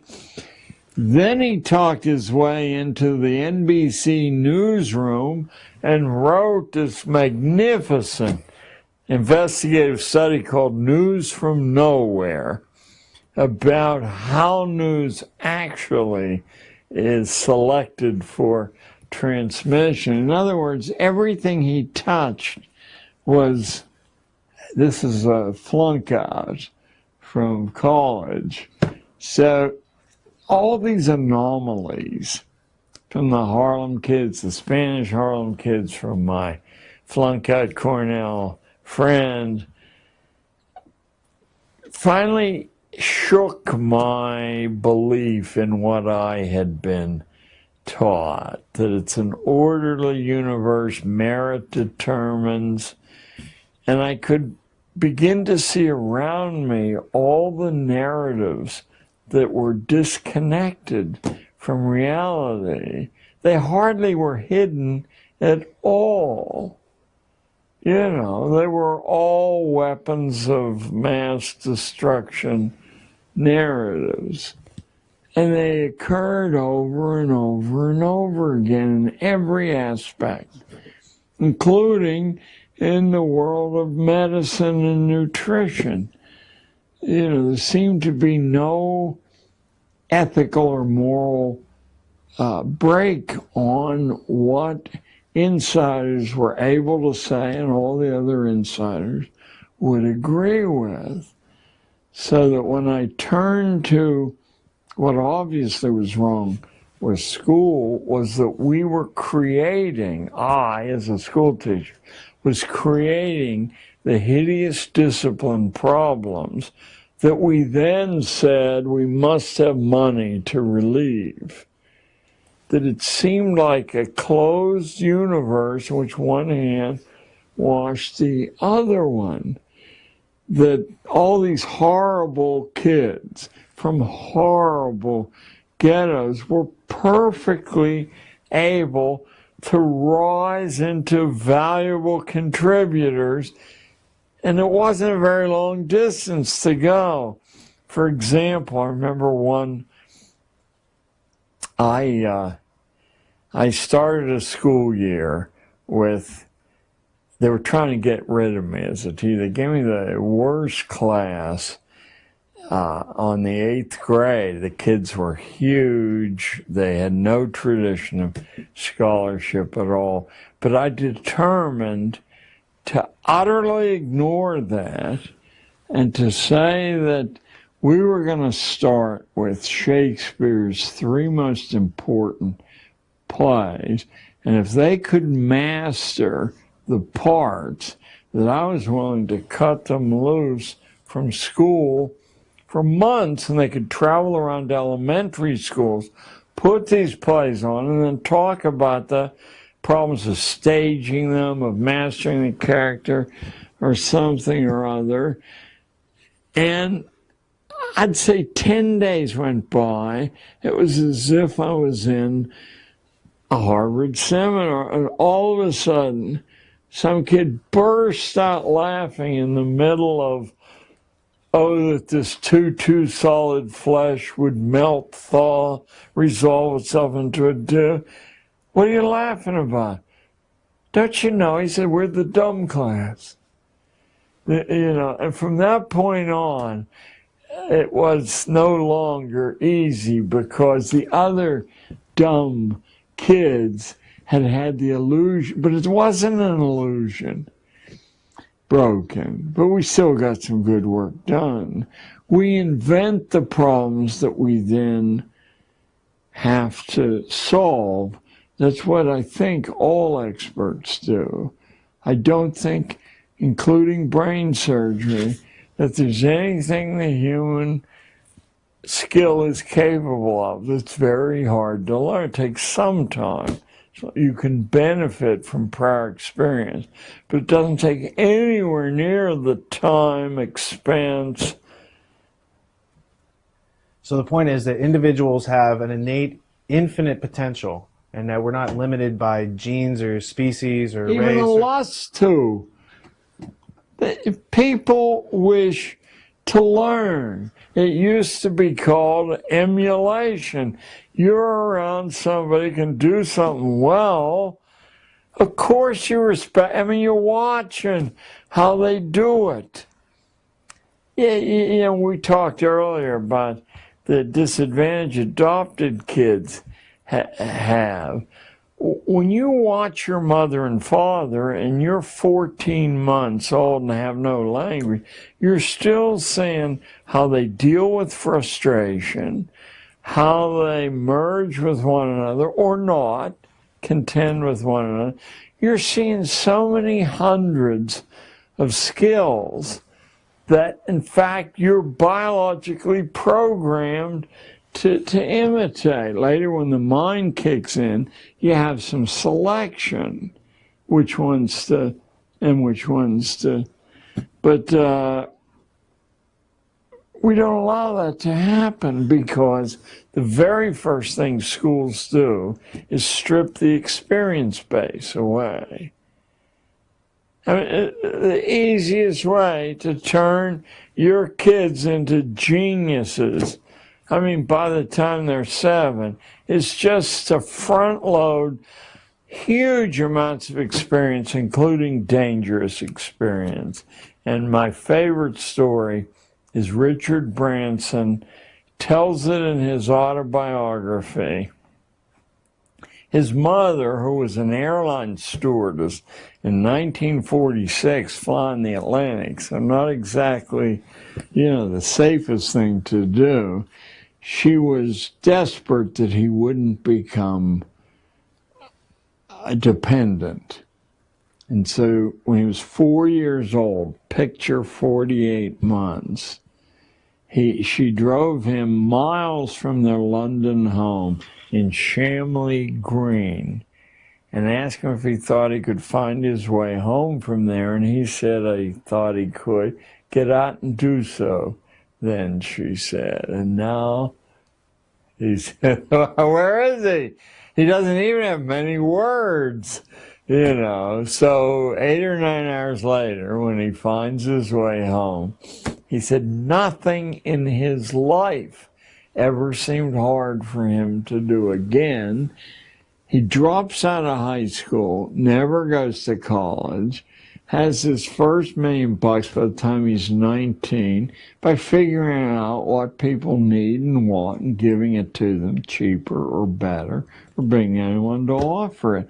What would our society be if we put millions of people through the same experience? I think it would be closer to what colonial America was and early federal America, when nobody wanted to work for somebody else. They wanted an independent livelihood. It would be closer to that than the corporate hell that we have now, with the corporations following perfectly rational logic have begun to need less and less people, but they have such political control over the legislatures and the federal government that there's no way to arrest this progress. Furthermore, as I spoke at General Motors about 10 years ago, and a mid-level executive told me when I asked him, you know, you guys had the world, there wasn't any competition. What happened? You know, I remember when Jap cars came in, they had names like the Bluebird and the Fair Lady. I mean, it was a joke. What happened? And he said, what happened was this: that engineering, which used to be the fast track to the executive suite and profit sharing and all the rest of that good stuff, stopped being the fast track. Finance became the fast track, taking these huge profits, speculating in variable rate mortgages, in foreign currencies. That became the road. The same thing that happened to the steel industry in Pittsburgh. Wasn't moved out of Pittsburgh because any of them were losing a penny. They're making great profit. It's that the Harvard B School boys said, look, you can take this money, make a lot more, and not work. Of course, that would get rid of 100,000 steel workers, truck drivers, but who the hell cares about them? Didn't Darwin say they're not evolving, they're all Irish anyway? Well, this is the juxtaposition between eugenics and that type of mentality where people are under control, and someone like Branson who gets to go on walkabout, which is a rite of passage, which was around in the founding of this country with high literacy rates. And so when we had a high entrepreneurship, self-reliance, literacy rates, people who had critical thinking and knew how to deal with problems on their own, because if not, you might die. Or other people think badly of you if you say, I want a job for, you know, what do you want to do? Right. But these different compartments are intimately interlocked. So by studying one and the other as if you're going to pass a short answer test, you're disabling this Fragmenting. Yeah. The synthesizing power of your mind, which is what enables you to strike out so that history doesn't infinitely repeat itself. But now that's been restricted to such a small fragment of the population that we're in desperate trouble internationally, because the Chinese, the Japs, the Malaysians can do this brain paralysis much better than we can, because they have traditions that allow that, and we still turn out on the 4th of July and say home of the free, land of the brave, whatever. So if someone were to walk away from this segment saying, what did he say? It's that the bad things done in school have been intellectually justified, and you're not going to change that set of mind. So all the effort you make to systematically change schooling is a huge waste of time, energy, and resources, because now the majority of the important people in the country make their living either directly from that or indirectly, because you no longer have a critical mind. And what is the definition of marketing that when I took marketing at Columbia, they taught me? It's overcoming sales resistance. Well, if there is no sales resistance, you know, you do that by juggling balls and dancing. Here's a pretty girl, buy the product, you can have her. You know, it's quite a pickle that we're in. Not our managers don't think they're in a pickle, but they are too, because the Chinese, for example, are so much more well-versed, you know, in screwing rival power. We've only been around a few hundred years. You know, they're reeling us in very nicely, thank you. If they cashed in the bonds they hold right now, just forget, the dollar is paper. Give us our money back. How are populations kind of prepared and indoctrinated and conditioned into receiving, you know, such low? They provide such low resistance to the Ponzi scheme mentality of the predators. Yeah. Well, the interesting thing about leverage, and it has been studied since ancient Rome, is you don't have to do everybody. You just have to do a few opinion makers. They do the rest. Here's how Andrew Carnegie did it with the Protestant churches of the United States. He simply, in one fell swoop, donated a brand new organ to every church in the United States. This dyed-in-the-wool atheist opened his purse. Everybody got a new organ. Do you suppose there was anyone turned the organ down, or there was much resistance? Now, you accept the organ, but You know, you grew up in a Christian tradition. Don't you thank Mr. Carnegie for his organ? Don't you, being human, hope that something else will follow that organ? You bet you do. How did Carnegie and Rockefeller get a hold of the schools? There were no pensions for teachers. The government didn't set up the pension system. Rockefeller and Carnegie set up the pension system out of their own pockets. And of course, they didn't give it to everybody. Your school had to conform with what they said was a balanced educational diet.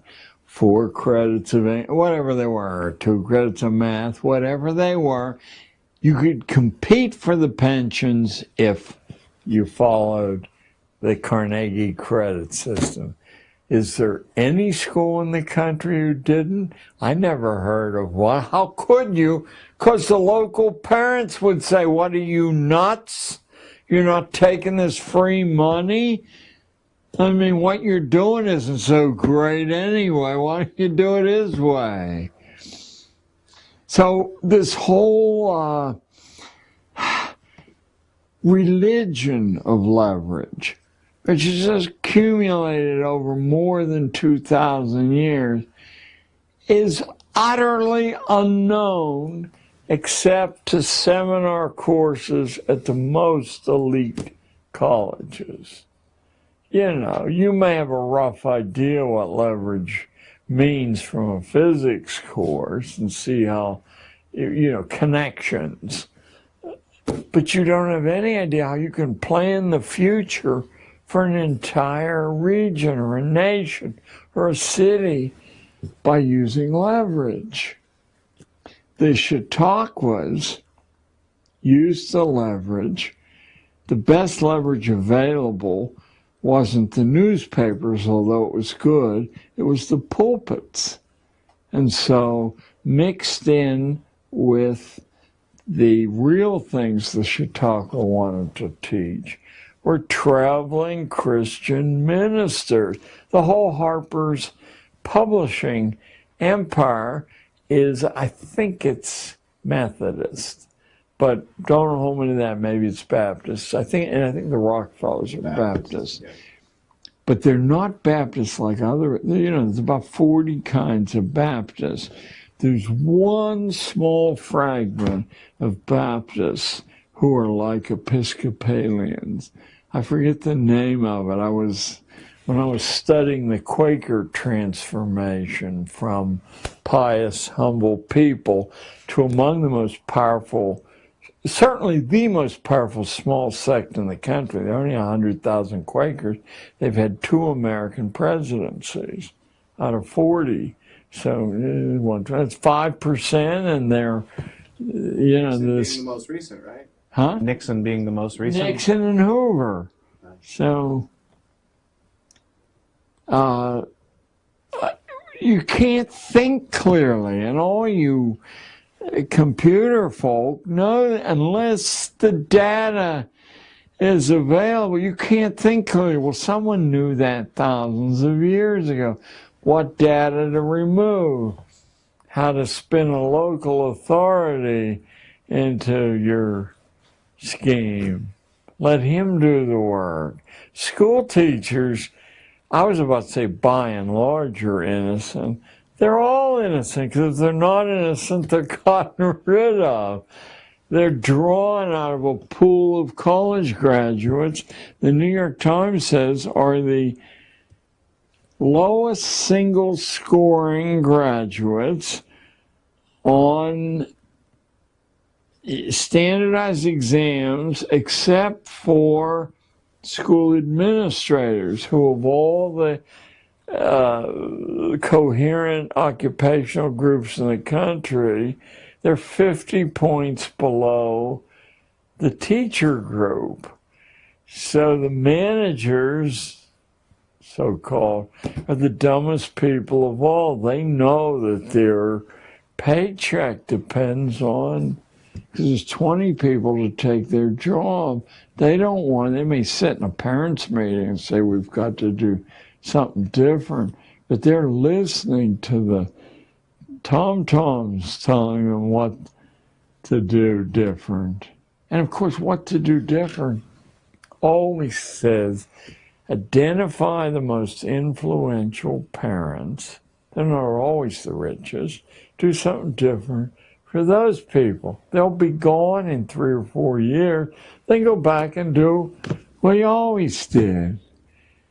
So that's, if you looked at schools in 1905 and schools today, the correspondences are overwhelmingly similar. You would not say, wow.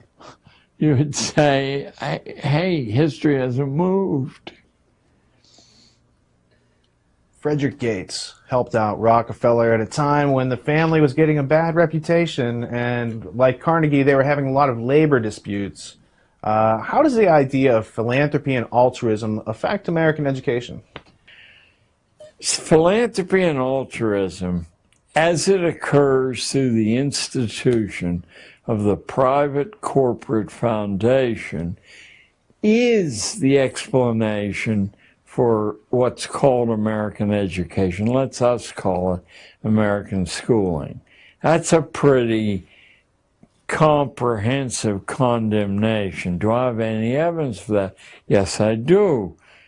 The 2 congressional investigations of where schools came from, one in 1915 by a guy named Walsh, one in 1959 by a guy named Carroll Reese, both came to the identical conclusion that all the mysteries vanish, at least source mysteries, when you see how the foundations, which don't spend very much money, use leverage to control the curriculum, the testing system, the public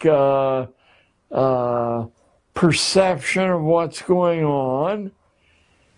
And of those foundations, until very recently, Rockefeller, Carnegie, and Ford were the ringleaders. They had divided responsibility. Ford took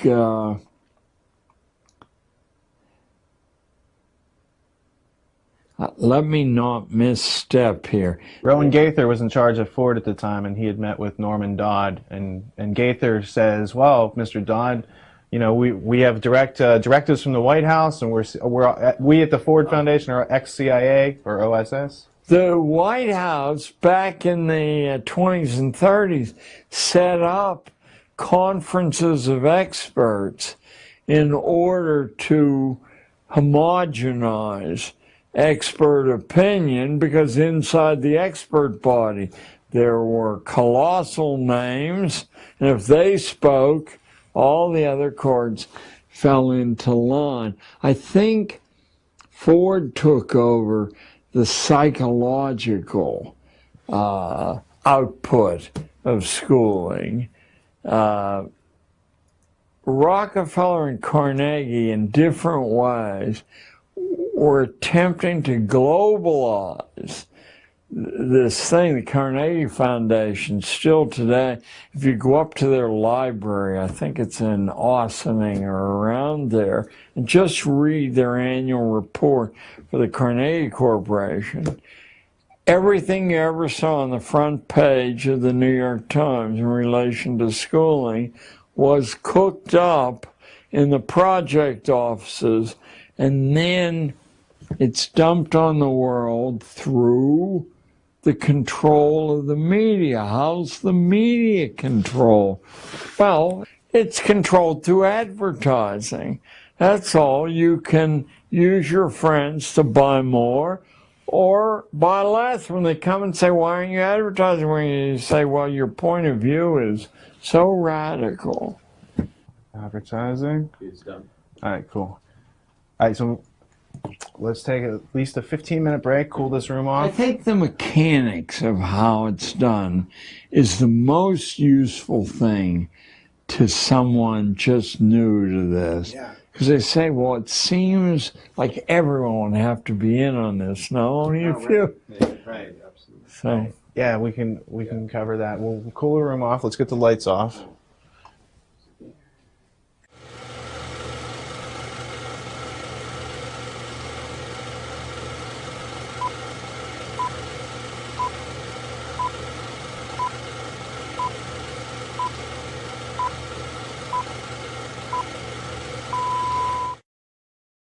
Sound?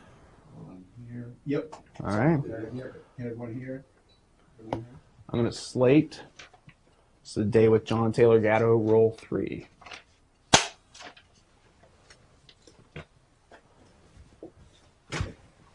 Start with dropping my handkerchief. When we left off, we were talking about how the committees were investigating the foundations. So there was a Cox committee, there was a Reese committee that were looking into the origins of the education system and what is it really doing versus what do people need to survive and thrive in this world. And they discovered there was more than a crevasse, more than a Grand Canyon. There was a gap between what we need to survive and thrive and be successful entrepreneurs pursuing the American dream with a real hope of attaining it versus being a servile class. And these committees kind of snapshotted and said that there's some foundations and there's some things in action, and they're trying to evoke real change, and they're going after our children. they were puzzled because they detected an agenda, but they couldn't figure the agenda out.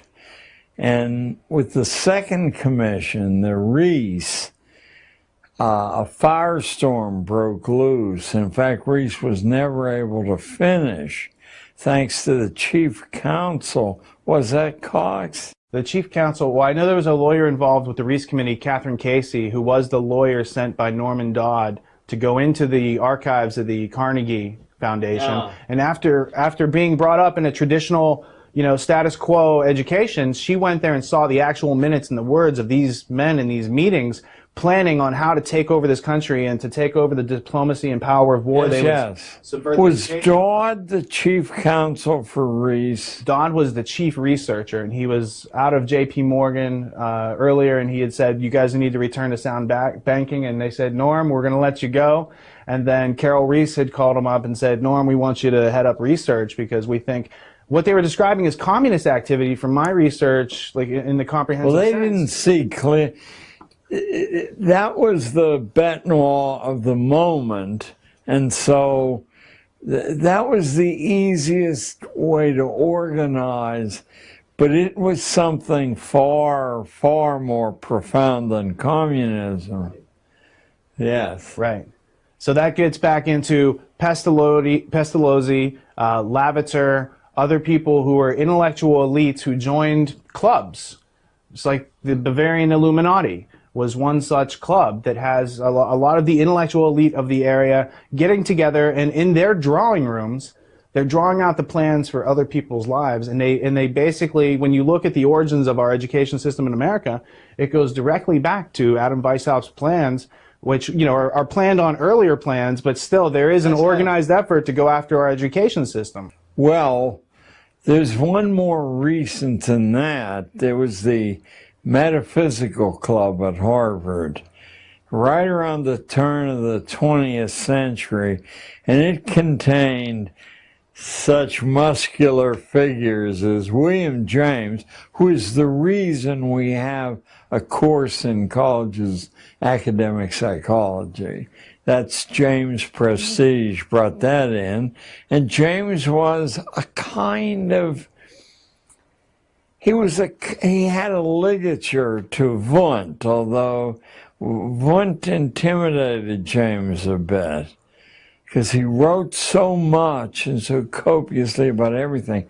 But in the Metaphysical Club, besides William James, was John Dewey, Oliver Wendell Holmes, and a number of other of the shapers of 20th century American institutions. The most important figure, though, is not known to many people. He's perhaps the last major philosopher human history has produced. It's pronounced Peirce, but it's spelled as if it were Pierce. Charles S. Peirce, a strange figure, a part-time lecturer at Harvard, created the pragmatic philosophy that William James was probably the chief distributor of. But your key man's Peirce because he's much less, how would I put it? He's much more direct than James. James comes from a long intellectual tradition, a genteel tradition, and in a sense, James knows just what to say in every situation. Peirce is very nakedly describing that pragmatism, he doesn't make this connection, but I have, it's very similar to the Old Norse religion that said, praise ice when crossed, a woman on her deathbed. In other words, no predeterminations until you see performance. Peirce said that truth and justice flatly do not exist. This was picked up, by the way, by Oliver Wendell Holmes, who then said truth and justice are what the strongest members of society say they are, and any sane judge decides a case before he hears the arguments, because you don't want to rattle the framework of society. I mean, this is big time radicalism. Of course, they didn't see it that way at all. They saw it as nitty-gritty truth, and all these superstitious, sentimental additions had occluded the fact justice is what strong people say it is, truth is same thing. So that's an evolution of Kantian philosophy, where they remove cause and effect, and then their irrationality can be rationalized. Yes, of course they left out Kant's. It's one of the three critiques. Probably the best intellectual defense for the existence of God is from Kant. That was inconvenient for this group. But pragmatism, if you now connect pragmatism with the concept of justified sinning from Calvin, you have an absolute blank check in any situation to invent truth, invent justice, sacrifice biologically inconsequential people, and invent any excuse for doing that you want. Seems to me that's been the driving force in American affairs for a long, long time there. But interestingly enough, it's been the driving force of an intellectual elite, I believe, through history. It's just they didn't have the dominance the technology gave them. Well, Bertrand Russell has this quote. He's often misquoted, but when you actually read the book, the sentence starts with, I'll paraphrase, as Fichte would have wanted, the purpose of education is to remove individuality and self-reliance and all these other things. So the idea was that Bertrand Russell was noticing that what with Fichte in the 19th century was trying to do but didn't have the technology to do, that they now in the Norbert Wiener, Bertrand Russell era the 20th century, now had the ability to mass mind control billions of people at the same time. And it's all done on a basis of irrationality, a denial of cause and effect. But that goes back, you could start looking at where the influence of utopia took place and took root in Francis Bacon with New Atlantis, and how it goes up. And then it's just formalized by some people using other jargon, psychology, in the 20th century into pragmatism. And it's all just they want to do what they want to do anyway, and they just keep using education to kind of, you know, say, well, this is a good reason why we're doing this. Yeah. Well, here we are then. What thoughts do you have about the amount of people in the origins of this country that were literate versus the amount of people that are literate today? It's quite fascinating because the political census of Connecticut, I believe it was 1690, but don't hold me to that, very, very early on, showed a population that was, for all practical purposes, entirely literate. We also have the more than circumstantial evidence. If you simply look at the popular writing in early colonial times, it's taught in a seminar level in colleges today, and it's as well known a novel as Fenimore Cooper's Last of the Mohicans is in truth unreadable by college friends. Not because he's not a skillful writer, but the allusions to science and politics, history of all sorts, is so comprehensive and interwoven that the allusions themselves defeat an ordinary reader, including an ordinary college reader. The book I saw in your bathroom, Common Sense, sold 600,000, sold in a population of 3 million. You know, a country that was half serf, slave, and now you can find it on seminar level in Princeton and University of Chicago. Because so many people were literate at the origins of this country, they were able to publish these pamphlets. Yeah. And so when you'd have propaganda on behalf of the Elector of Hanover, better known as the King of England. And you had these retorts by, Thomas Paine, who's not from America. He emigrated here, and he doesn't have a formal education, but somehow he figures out how to put things together for himself and speak in a way such that the common person can really get something from this. Yeah. And, it's not so much his aspect, his propaganda. He's propagating an idea. But just describe the effect that, just being able to have the printing press and somebody who could pick up these ideas without being through their formal schooling has the power to change and influence a country and inspire revolution, et cetera, et cetera. Oh, yes. And in Paine's case, what he had mastered is even today what I tell kids is priceless to master.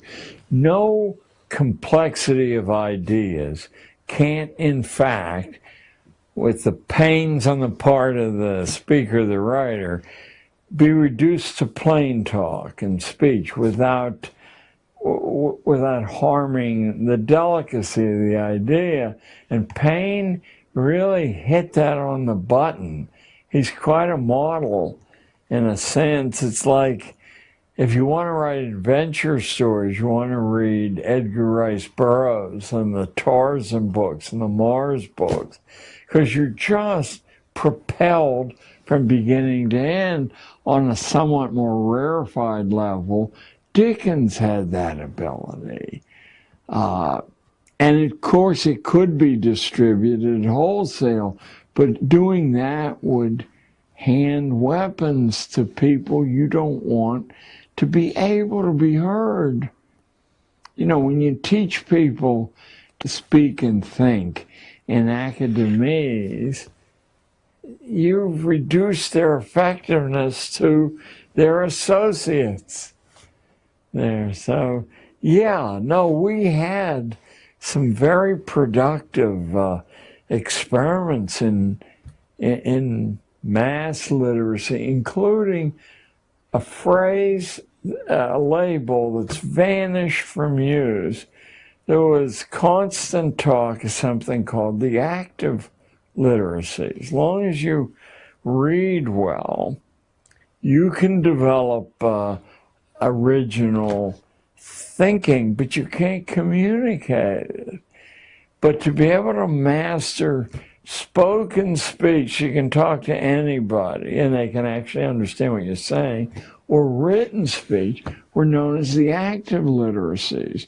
The British government made those a crime, a prisonable offense to teach ordinary people the active literacies, not reading, because you want your flunkies to be able to read so they can follow your orders so you can go and play golf or go fishing.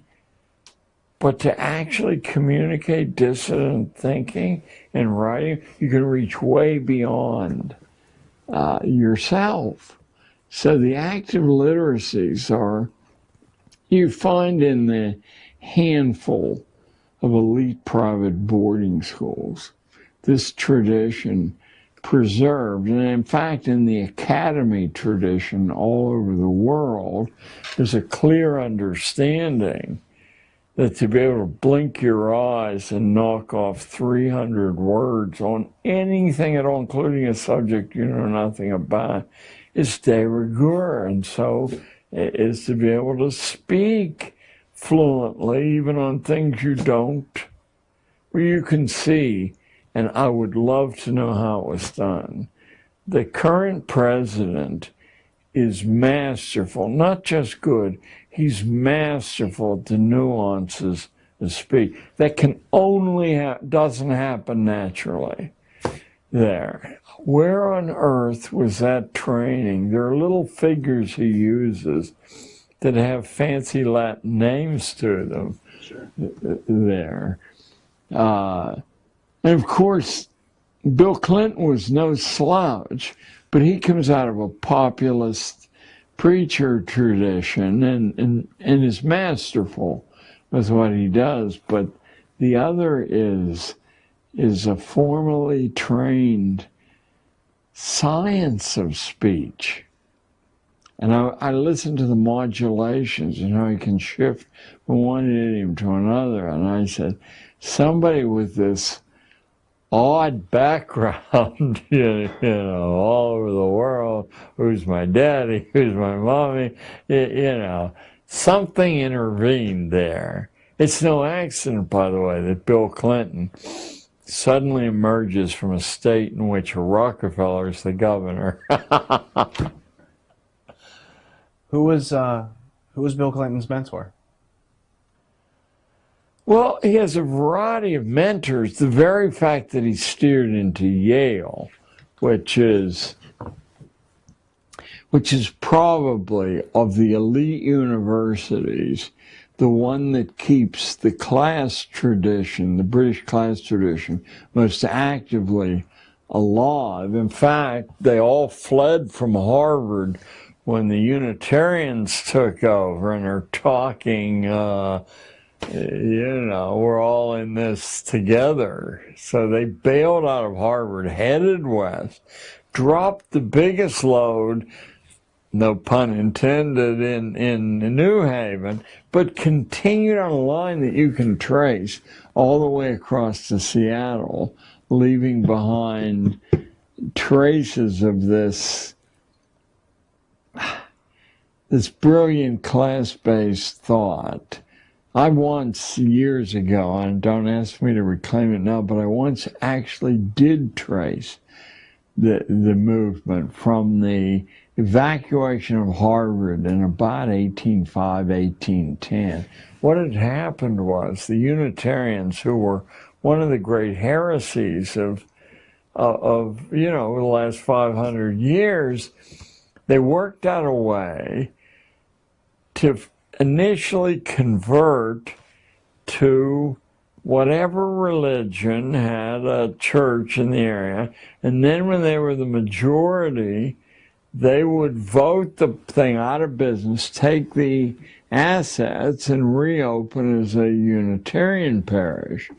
The entire Massachusetts school committee, no accident, every last member was a Unitarian, even though there were less than 1% of the Massachusetts population, because they understood leverage.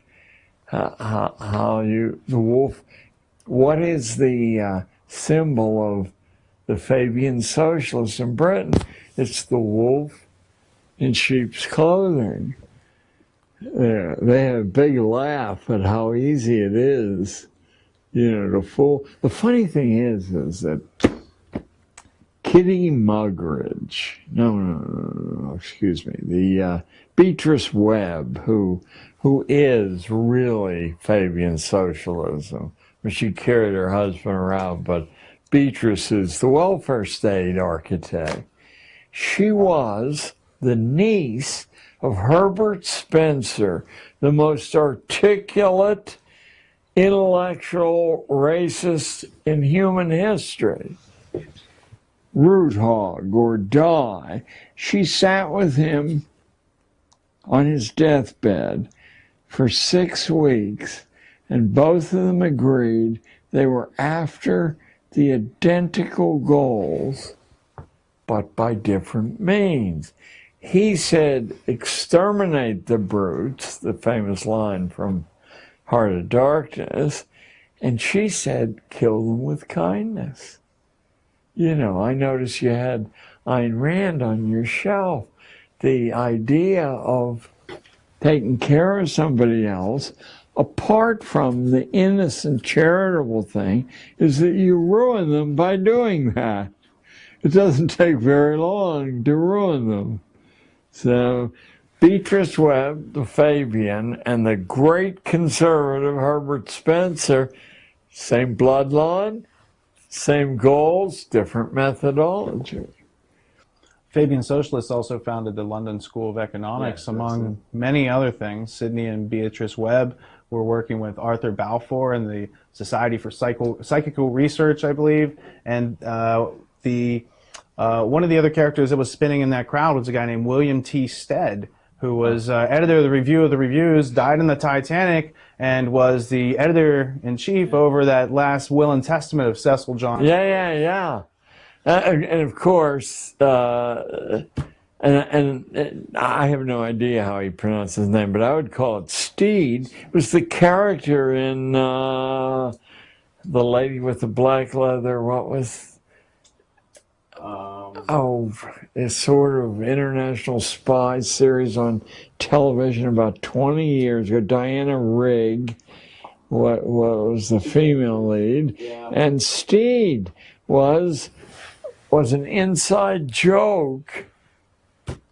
Kind of like the James Bond films are an inside joke to MI6 and Ian Fleming's whole career. And James Bond was an ornithologist, which is a bird watcher, which is what James Bond is. He's watching girls and playing this whole game for the De Beers cartel, which controls. And if you believe in justified sinning, that's what a license to kill is. It's for Her Majesty or whomever.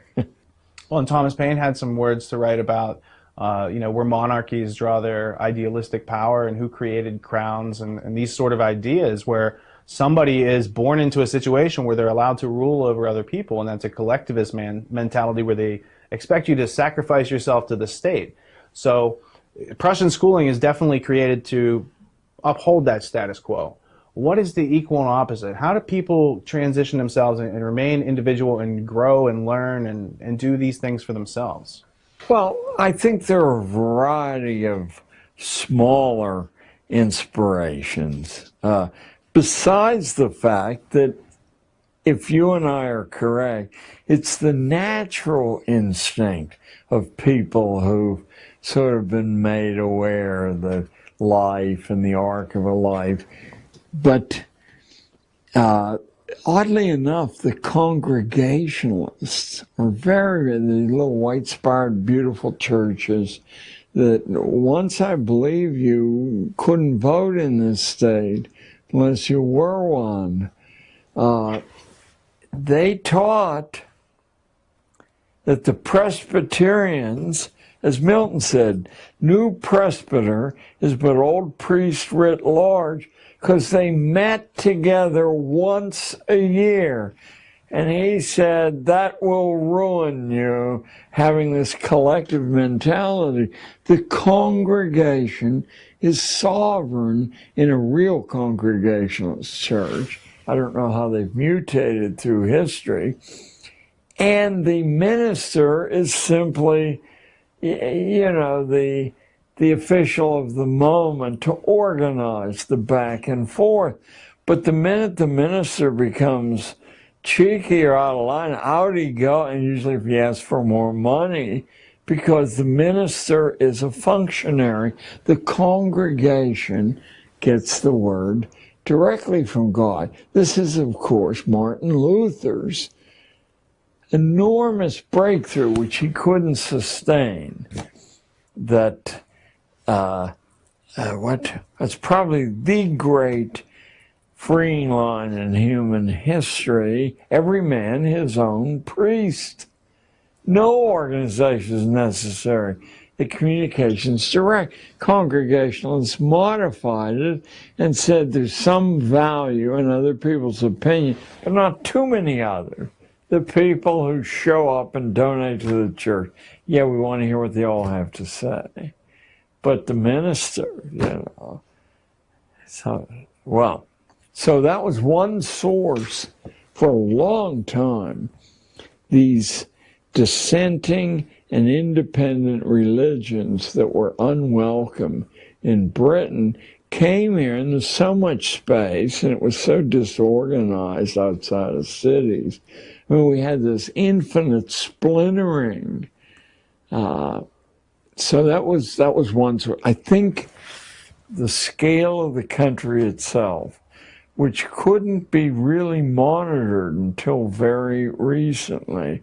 Long ago, it occurred to me that when you have to depend on, say, horses, no telephones, no iPads, when you get about 20 miles from the center, they don't know what you're doing. Once a year, blue moon, they send somebody out and you say whatever the guy wants to hear. Back goes, it looks like everything's cool. That's how we had. There are no continuous governments in human history. None of them last very long, and I'm sure it's because this ferment on the fringe, which isn't very far away, eventually is fatal to the idea that, the hierarchy must be preserved. I think that's just a sign that there's so many people in this country. When things can get that obviously irrational, that there's just no intellectual self-defense. There's no one left to form, a sentence, let alone a paragraph, let alone have the power to get it printed in front of millions of people anymore. And that's what I noticed. And no editor would dare print it anyway for fear the ads would dry up. Senator Oscar Callaway in 1917 addressed to Congress, and he said that the J.P. Morgan interests, the shipbuilding, powder interests, had all gotten together and bought the top editor. They placed editors at the top 25 newspapers in order to control the content on political policy and military policy. So that was really the declaration, the first origins of the Council on Foreign Relations, which goal is to kind of control and mold the minds of the masses using official experts and historians. And so these clothes won't leak. How about Harry Truman's speech before the U.S. Senate in 1942, denouncing the Rockefeller interests as traitors because they were selling oil to both sides. What he didn't know was that the Krupp cannon makers were doing the same thing, making the German cannon, selling them to the French or anyone else who would buy them. They had already become a virtual global society. But Truman's denunciation of the Rockefellers on the floor of the Senate, you would think that would be just elementary sharing with generations of school kids. No, doesn't exist for all practical purposes, unless you're willing to sit in the, my generation, sit in the library stacks and go through. I did that in Columbia. I said, I'm going to find out. Oh, no, I'm going back to 1958. So I got a stack pass. I've heard about stack pass. I'm down like in the 6th level. There's these huge stacks of popular magazines. He says, you know, I'm interested to find out what the popular newspapers and magazines said about the Second World War before it started, for like the 90 days before it started. Let me tell you, to a publication, there not only was a certainty there was going to be war, but no worry at all. They all agreed that there was no ability on the part of any potential enemy to sustain a war, that all the gains would be right away, then they couldn't replace their losses. I noted that Quigley said, not only did the British start the war with a larger air force than the Germans, and more advanced technologically, but they could replace their losses and the Germans couldn't, and the Japs couldn't at all. So they ended the war with the same plane they began the war with. Well, this was understood before we had a war. This is a good way to get out of the Depression, good way to cow dissidents in the population always is to declare a national emergency. Then you have an excuse for foreclosing freedom of speech. What did Quigley do that was so unique or remarkable that no one else had done before? Well, what Carroll Quigley, the head of the Foreign Service Department at Georgetown University, no marginal school, what he did was use his invitation to be the only human being ever invited to view the files of the Council on Foreign Relations, and I believe its predecessor also. What he did was to actually write a major piece of nonfiction. Must be 1,300 words long, pages long. Fairly small print, and he made the fatal mistake of being a superb writer and thinker, so that it's accessible to anyone who gets a hold of a copy of the book. That was quite impossible beginning 6 months after the book was published. And I can just see the manuscript must have been this big. So an editor asked to vet the thing and make sure. Yeah. And after all, Georgetown, this guy's safe. Out it goes. Macmillan publishes it, sells out instantly. And any conspiracy theory you've ever heard of is documented, only not as a conspiracy theory. Gives you the name, the date, the time, the actual letters. Oh, good God. Well, somebody got hung for that. Macmillan broke the plates, told Quigley there was no interest in the book at all, broke the plates so it couldn't be reprinted. Quigley's on a tape recording right at the end of his life that's stored down in Georgetown in the stacks, saying that they lied to him, that they had tons of, who wouldn't want to read the book? I spent 6 months looking for a copy of the book and finally found one in the rare book room at New York University and had it stolen. And then a couple of months later, because I'd looked in so many cities, I got a call, mysterious call, from a fellow, I think he turned out to be a dentist, had a radio show. Who is? Okay. It's Stan Monteith. Yes, Stan Monteith.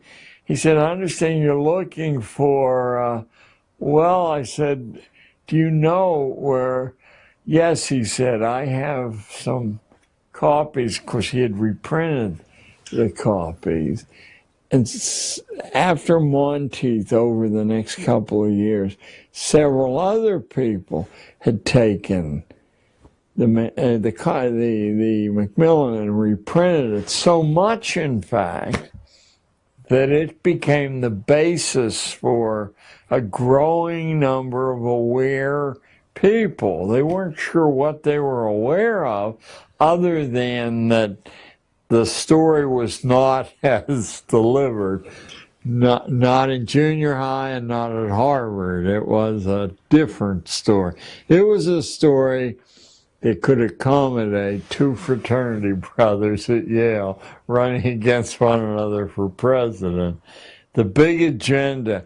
But Quigley's real gift to the rest of us is his absolute mastery of prose and his really interesting mind, and his confession that he agreed with the plot. He simply, as a good Roman Catholic, didn't apply with the secrecy.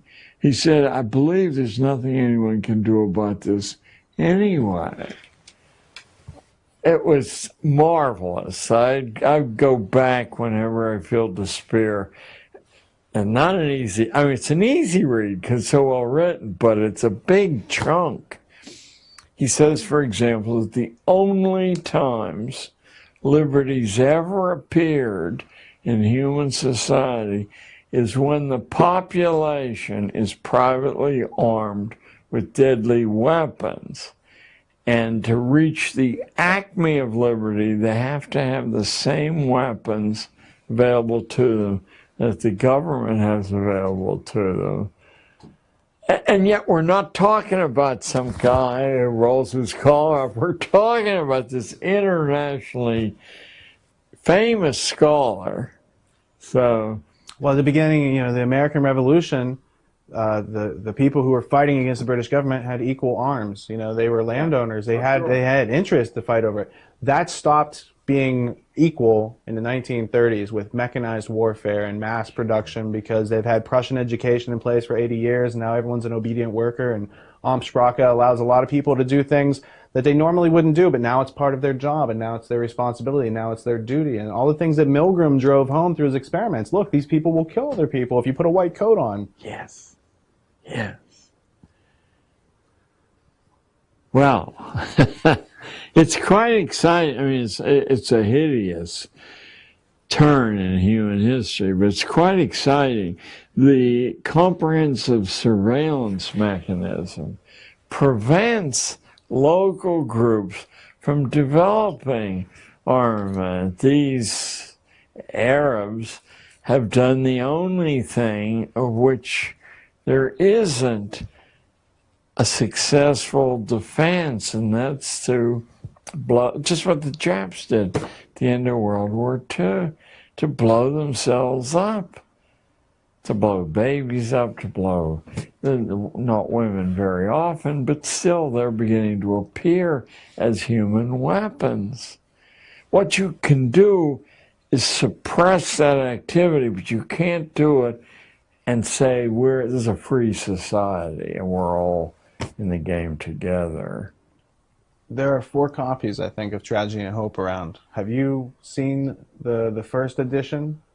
I have, and I'm wondering when Macmillan has been forced to reprint it very recently, the last year or two, and I'm wondering, you only have to delete key sections, still be a big book, to take the real sting out of it. I thought somebody with young eyes and a lot of stamina ought to sit with the original edition and the reprint just to make sure. So what we're doing tomorrow afternoon, we have a first edition and we have several other reprints, and we're going to... Oh, do let me know, because I have other people I'm trying to see the idea, and I could say the project's underway and want you to send them a little check. And, Yeah, absolutely. What do you think about Quigley's book, Anglo-American Establishment? I was impressed by the thinking and the scholarship, but I think the presentation puts it beyond the reach, not beyond the understanding, but beyond the reach of ordinary people without a coach. And I do think we have a pressing need to find, without diluting the complexity, to find the idiom. I think I said to Rich earlier, it drives me insane. There are things I've been rewriting for years because I'll try them out and I'll feel that an audience misses how that plugs in. It's almost as if the audience needs a little bit of, re-inspiring their curiosity, but then giving them a methodology by which they can start to reignite their learning. And then once they bring their attention and consciousness up a little bit, then they can receive some of these other messages. Yes. In the meantime, we can be coaches and help them kind of get that. We mentioned this earlier, but the great favor Charles Darwin did for people like me is to indict the Irish as hopeless biology, because my audiences are full of Irishers, and I say, don't trust an old broken down school teacher. Pick the book up and go to the Irish sections, because it's unmistakable, his scorn and contempt to dismiss them as irredeemable. The Spanish is irredeemable. There's quite a little catalog of people, not Swedish blondes, mind you. No, Darwin does that because instead of observing how things actually work, they were trying to carry out an agenda. So he creates these ideas, and he said, under these ideas, you people can do what you want, and it's going to make them hopeless. And if you think you're hopeless, then you're not really aspiring to climb up any ladder, because there's no ladder because you've been told you're hopeless. Right. And he gets them to basically self-amputate their curiosity, and then they bring in compulsory schooling, and that cauterizes the whole thing, and they're like, well, you won't be curious anymore asking questions. I think Darwin himself had a lot of, and he's not innocent, but he had a lot of innocence in his character. Galton has none. Galton knows exactly where to drop these things to cause maximum damage and to institutionalize the anti-educational nature of school. Once it's institutionalized, nobody has to know what's going on. That's the way you make your living. And if you were, for example, to extend the privileges of partial autonomy among school kids, you would shrink the establishment. And that is no way to retain power or income. If you were to find substitutions for the purchased supposed improvements in curriculum, I mean, the truth is, superb education doesn't cost a penny to deliver. If you understand what it is, what you're aiming for, and what you can use, it's a lot easier if you have money. But what money's usually used for is to purchase layer after layer of interventions, and those interventions prevent the educational result. Compare and contrast how Adam Smith felt about money and the earning of it to sustain oneself versus today, where it's just earned to buy more and compulsory, status, what do you say, so status symbols, conspicuous consumption, these ideas. I must tell you, I used to be enough of a favorite at the Cato Institute that I was named the Secretary of Education in their shadow cabinet. That has to be, that's when, did you know Marshall Fritz? No, I don't know Marshall. Okay, he was a legendary member. When I discovered what Adam Smith actually said, which I wouldn't deny that key people at Cato also know, I became very, very problematical, because in Theory of Moral Sentiments, Smith, I'm going to give a shorthand here. Smith says that to spend your time making money as a mark of insanity, and what it'll buy you is a bad life. But we should be grateful to the people who do that, because they assemble capital, they pay the biggest price, and they create, improvements for everybody else. I don't think the religion of libertarian capitalism wishes that complication to be well understood, because there's no way to explain it away. Just as he's very clear that the peasant's son and the duke's son are the same people, he's very, very clear. You got to be nuts to assemble capital. What lessons can be learned from Ben Franklin? Yeah, Franklin's life is the best lesson. Franklin was such, I almost slipped into Pittsburgh profanity, but I won't. Franklin was not a morally nice human being in any way. In fact, his son broke off contact with him and never spoke to him again for 40 years, for the rest of their life. So Franklin was the ultimate pragmatist. He masqueraded as a Quaker, even though he had no ties whatsoever. The French who financed the revolution talked about this marvelous Quaker. He was like a national sensation over there. And he didn't disguise in his dress.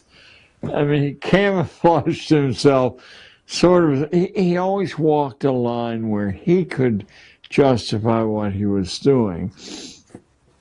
But his life is evidence from they're probably a lower middle class family, a candle maker. They always had food on the table.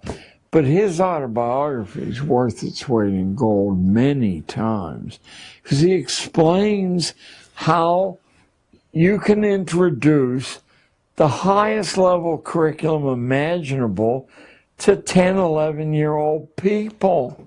That his father, who had no touch with, scholastic theory, would bring in every night a stranger from the street, set an extra place at table so that the, in-house culture could be infused with fresh input there.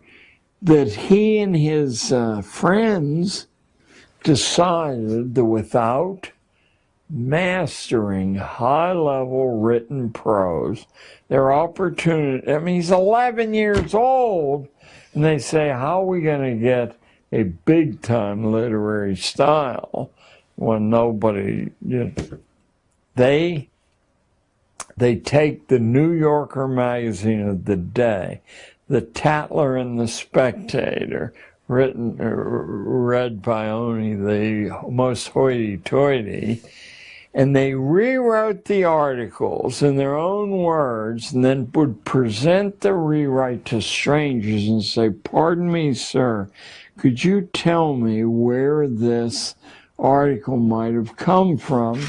And when everyone said, oh, that's Tatler or Spectator, they knew they had mastered that. Come on, they wouldn't do that at Harvard, Yale, and Princeton. These are 11, 12-year-old boys.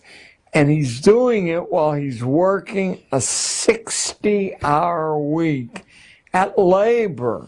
And he's putting capital aside for his own business by selling beer to the printers at their lunch hour. How does he get to do that?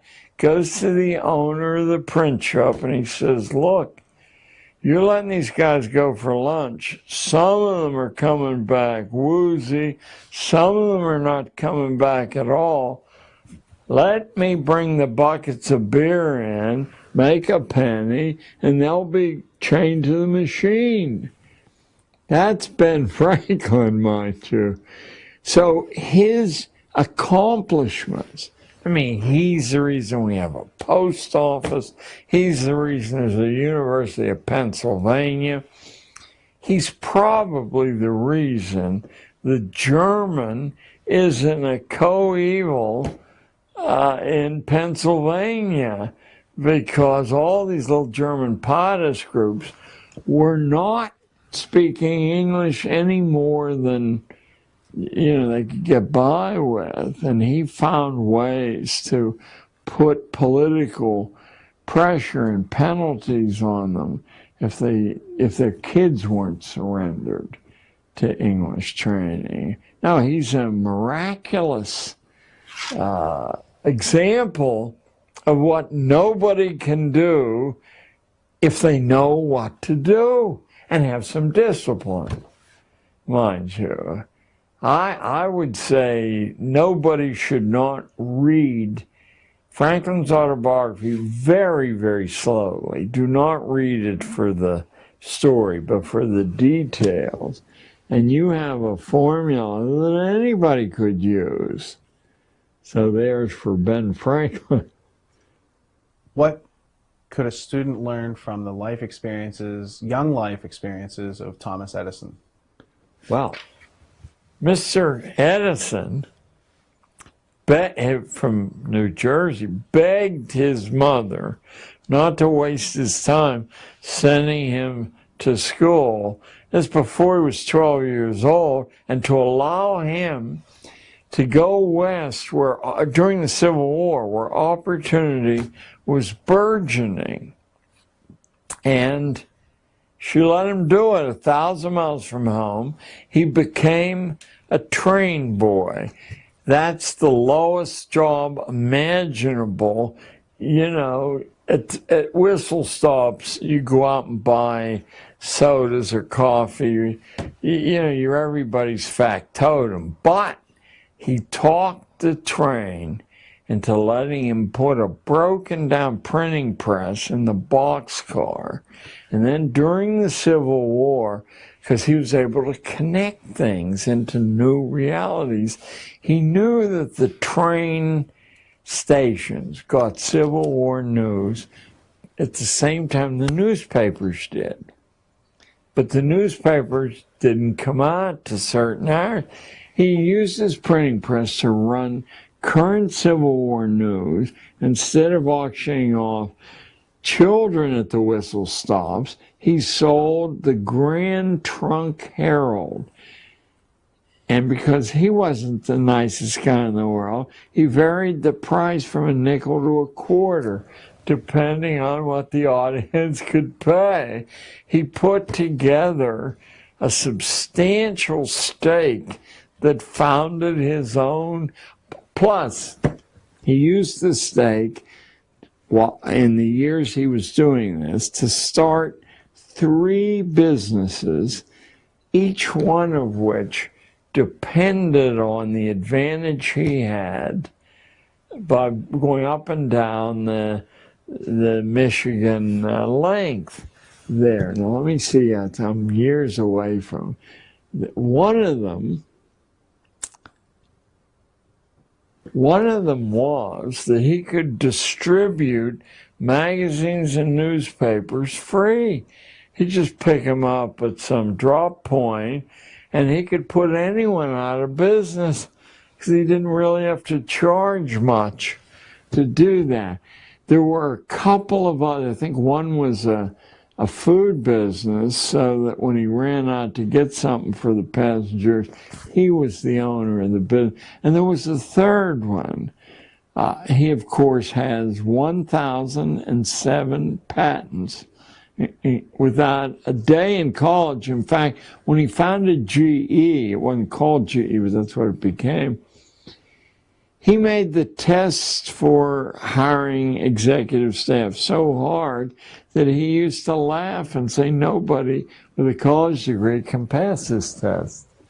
Now notice if all of this documented history was, and it's your birthright, if this were shared with you in 3rd grade and 4th grade and 5th grade, notice that you would arrive at the age of 12 with a whole different idea of what your prospects were, rather than your hand shaking because you got a C on your report card, and that probably would doom your career.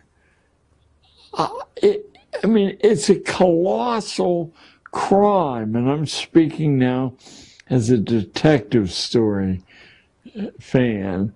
I'm staying away from the moral high ground here because it's so far beyond what we define as good and evil.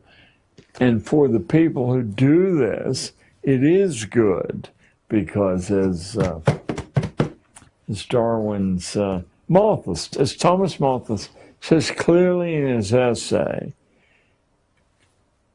Climbing the Mountain, the high ground, the moral mountain. He says it's a kindness. These people are doomed to such miserable lives that to hasten their demise is a great kindness to them. You work them to death, you starve them. You're doing God's work. He, of course, was a parson of the Church of England, which Charles was trained to be, but left in Galton. We had people like Lippmann and Bernays who recognized that people were inherently irrational. And instead of trying to teach them critical thinking, they say, let's use fear and confusion to control them even more. That's Spinoza as the author of that. Get a hold of, they're around, a translation of Tractatus Religico Politicus, published in 1690.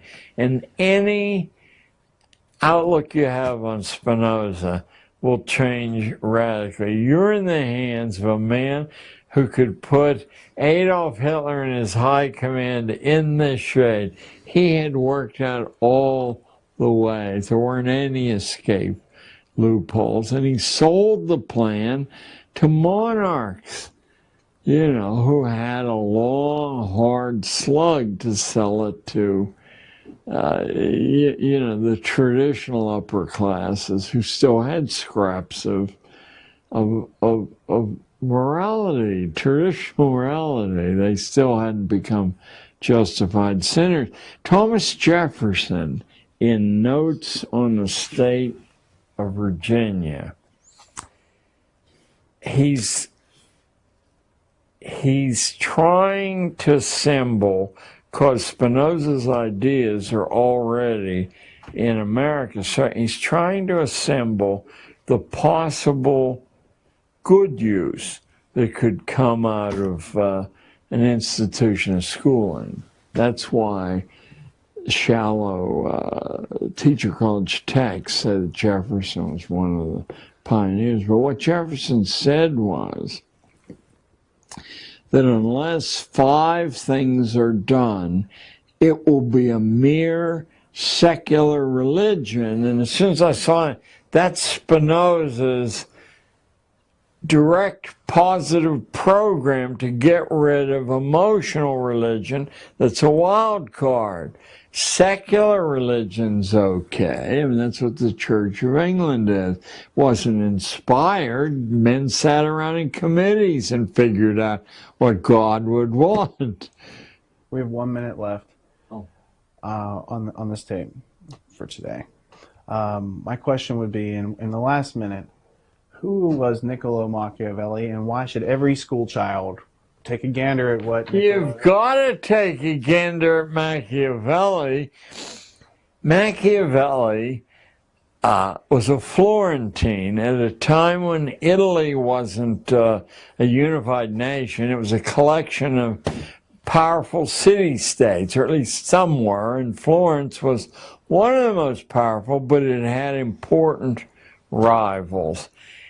And Machiavelli, he was a middle-level politician, call him. And he was ambitious. So he wanted to, it was the famous Borgia family. Cesare Borgia and Medici family. Yeah. He wanted to do what Henry Kissinger did. is to establish himself as a fountain of utility for the Borgias. And he really had an excellent mind.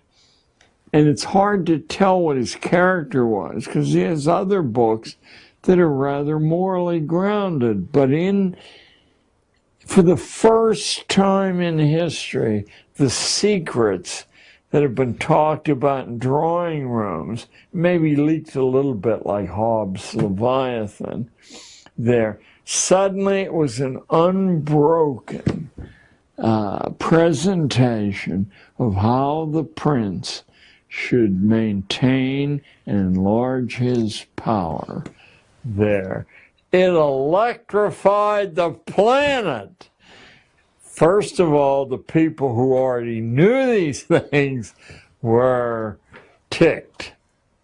And the people who suspected them were put in a moral quandary, a bind. Now it would be a deliberate choice.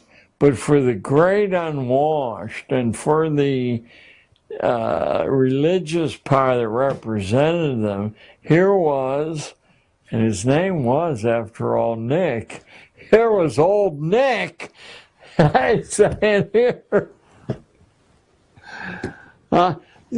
You know, we could give us 10 years and no one could pass through school without being aware of these high or low points in the creation of their own society. Then at least they would have choices. And I know some would choose to sell out, but others, because of that romantic quality in the young, you know, that's why we send them over to get blown up, you know, they do what they did in the 60s. It's a turning point in American history. After national policy. That tape end? Mm-hmm. All right, we're going to turn the lights off. You can continue talking. I'll just mark where we are. Oh, this probably ought to be on.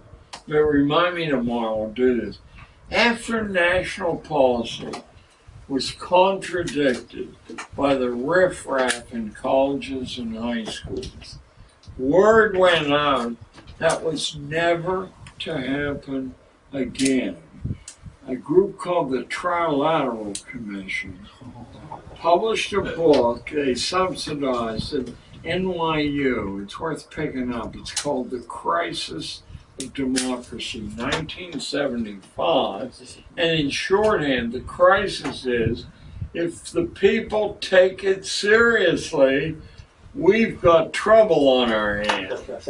So we've got to hide power and how decisions are made even more rigorously than we've done in the past. Just like Hobbes said power is never where it seems to be. Not most, it's never there. Those are always the, you know, the flag catcher. If only Hobbes was writing for the average person, if only the person was literate, if only they had critical thinking, so that when their literacy didn't make them a slave.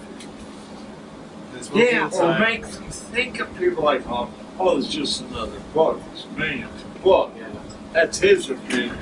Well, he was the advisor of the king, and the book stayed in print, you know, for 450 years.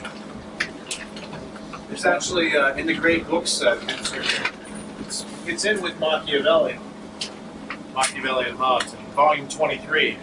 From that set over there. The Harvard Classic thing. It's the great books of the Western world. Oh yeah, put together by Chicago.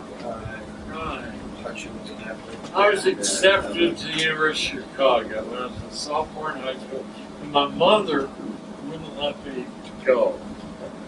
And my uncle, who graduated from there.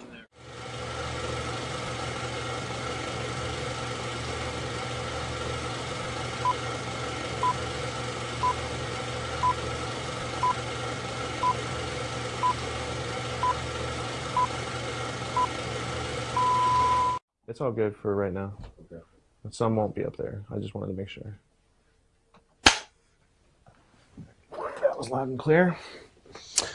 All right.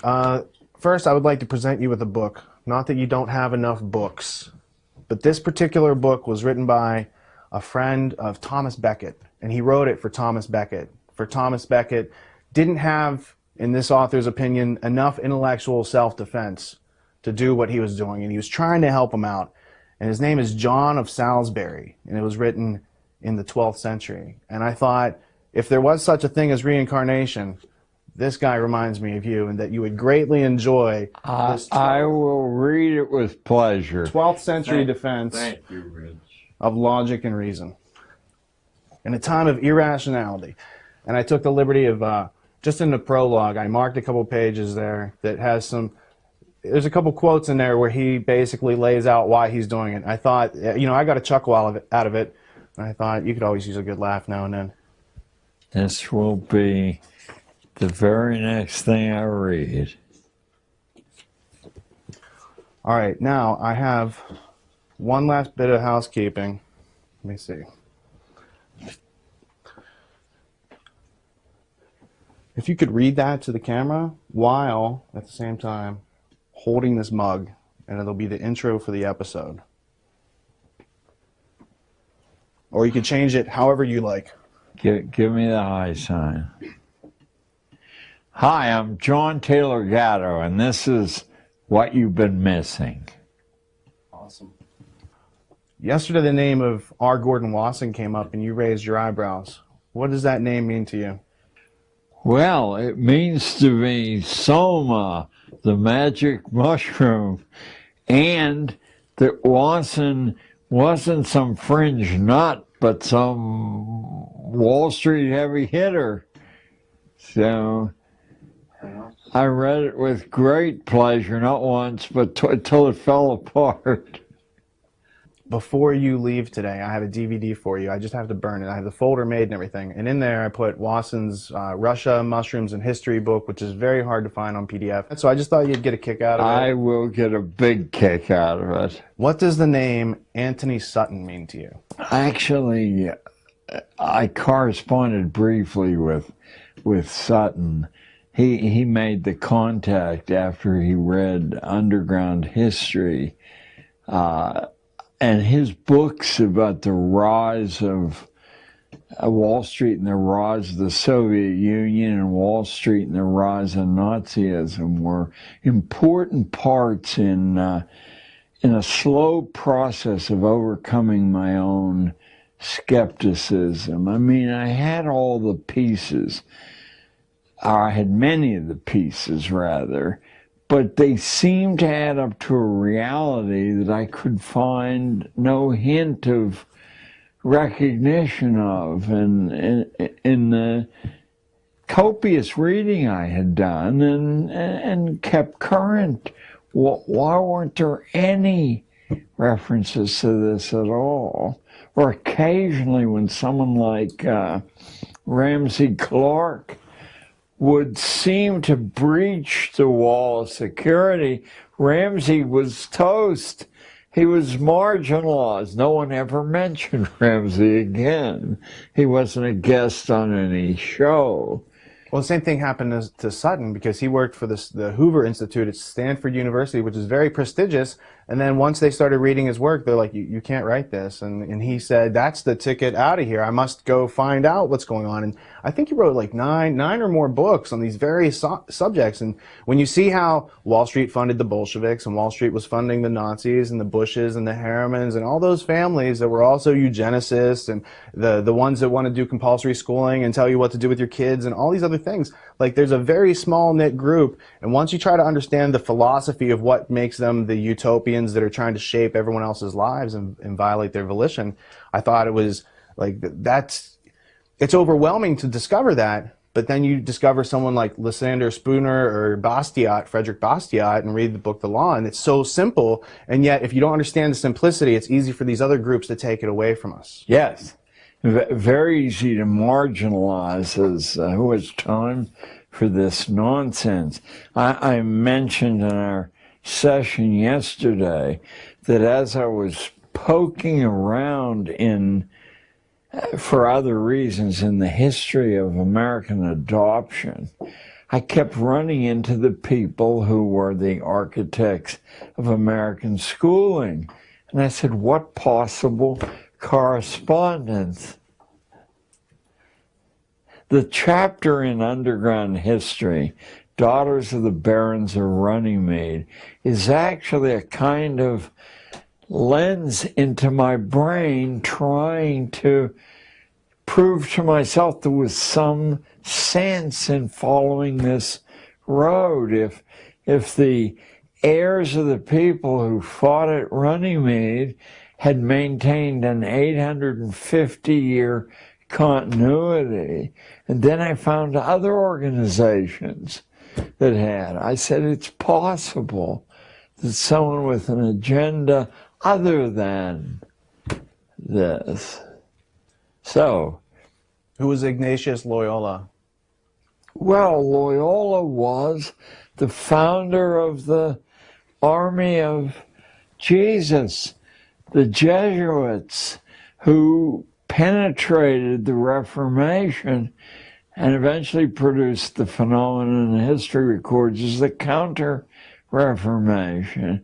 They slowed the momentum down because the Reformation really is founded, although Calvin is the eminence grise, Luther's every man his own priest is this wild declaration of radicalism.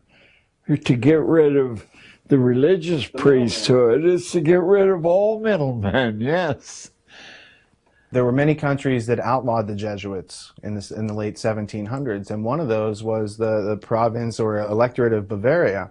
And then there was a Jesuit professor of canon law named Adam Weishaupt who created a group. And what influence specifically has that group had on the education system? Well, to pursue that line would require so many illusions. I prefer not to enter an area where I can't field the hardest questions with substantive facts, but certainly the sense of powers behind the scenes very, very strong. Let me give you a few specifics. It's been clear since the beginning of standardized testing that the tests do not predict. And the best American, the most prestigious American universities have either dismissed it or kept it in pro forma place. But actually, as Harvard and Princeton told me, it's not a significant determinant. They just don't want to rock the boat, the glue that holds this pyramid together. They don't predict. Then why is 10% of the school year and school budget devoted to exerting stress on so many millions of people and through the children, their families? And why do so many innocently ignorant school teachers say this will determine your future when it only does if you convince yourself that it determines your future? It has no predictive power at all other than to signal this is someone who will memorize whatever you ask him to memorize. This is a useful skill, an anti-skill. In the book, the Leipzig Connection, Basics in Education, toward the end of the book, after talking about Pestalozzi, it talks about Pestalozzi's mentor, who was Johann Caspar Lavater, who was working and experimenting on Swiss lower privileged children in a universal schooling system. He was also a Grand Master of the Illuminati. So since Pestalozzi and Lavater and all these other key figures that were in the Prussian education system were also members of the Prussian Illuminati, it just seemed natural to see the takeover and undermining of nationhood of our society, the taking away of our identity through the school system is also making we as a nation incoherent. And it just seems like there is a very militaristic strategy that's been in place a long time. And notice what the specific mechanism is. It's an artificial extension of childhood, theoretically to the grave, but certainly beyond the point where learning anything is easy. As long as you indulge childish fears and childish appetites long enough, you've effectively rendered somebody harmless. You can see it in its crudest form in the military, in the training of recruits, or in fraternities, in the hazing of freshmen. But actually, yesterday I hope we talked about Richard Branson and the turning point of his life at age 4, when his mother drops him miles from home. Throughout most of human history, anywhere on the planet, childhood is over by the age of 7, and even in the most permissive cultures, it's over by the age of 11 or 12. People are, even in our own country, at the beginning of the 20th century, a substantial number of young women at the age of 13 were married or becoming married. I'm thinking in particular of I'm thinking of a 18-volume history of the world that used to be, for 20 years, the premium of Book of the Month Club, written by a husband and wife team. And still, a rather respectable history. Inside historians say it's not bad history. It's very, very... Did they also do a history of philosophy set? Yes. I have it. Gene O'Denning just sent it to me last week. I just scanned in. It's on my desk if you want to go get it. There's like... All we need is the last name, and it'll trigger. And in any case, the fellow who had been trained, I think, at UChicago as a historian, marries his wife, who becomes his co-writer, and Will Durant and Ariel. Ariel was either 13 or 15.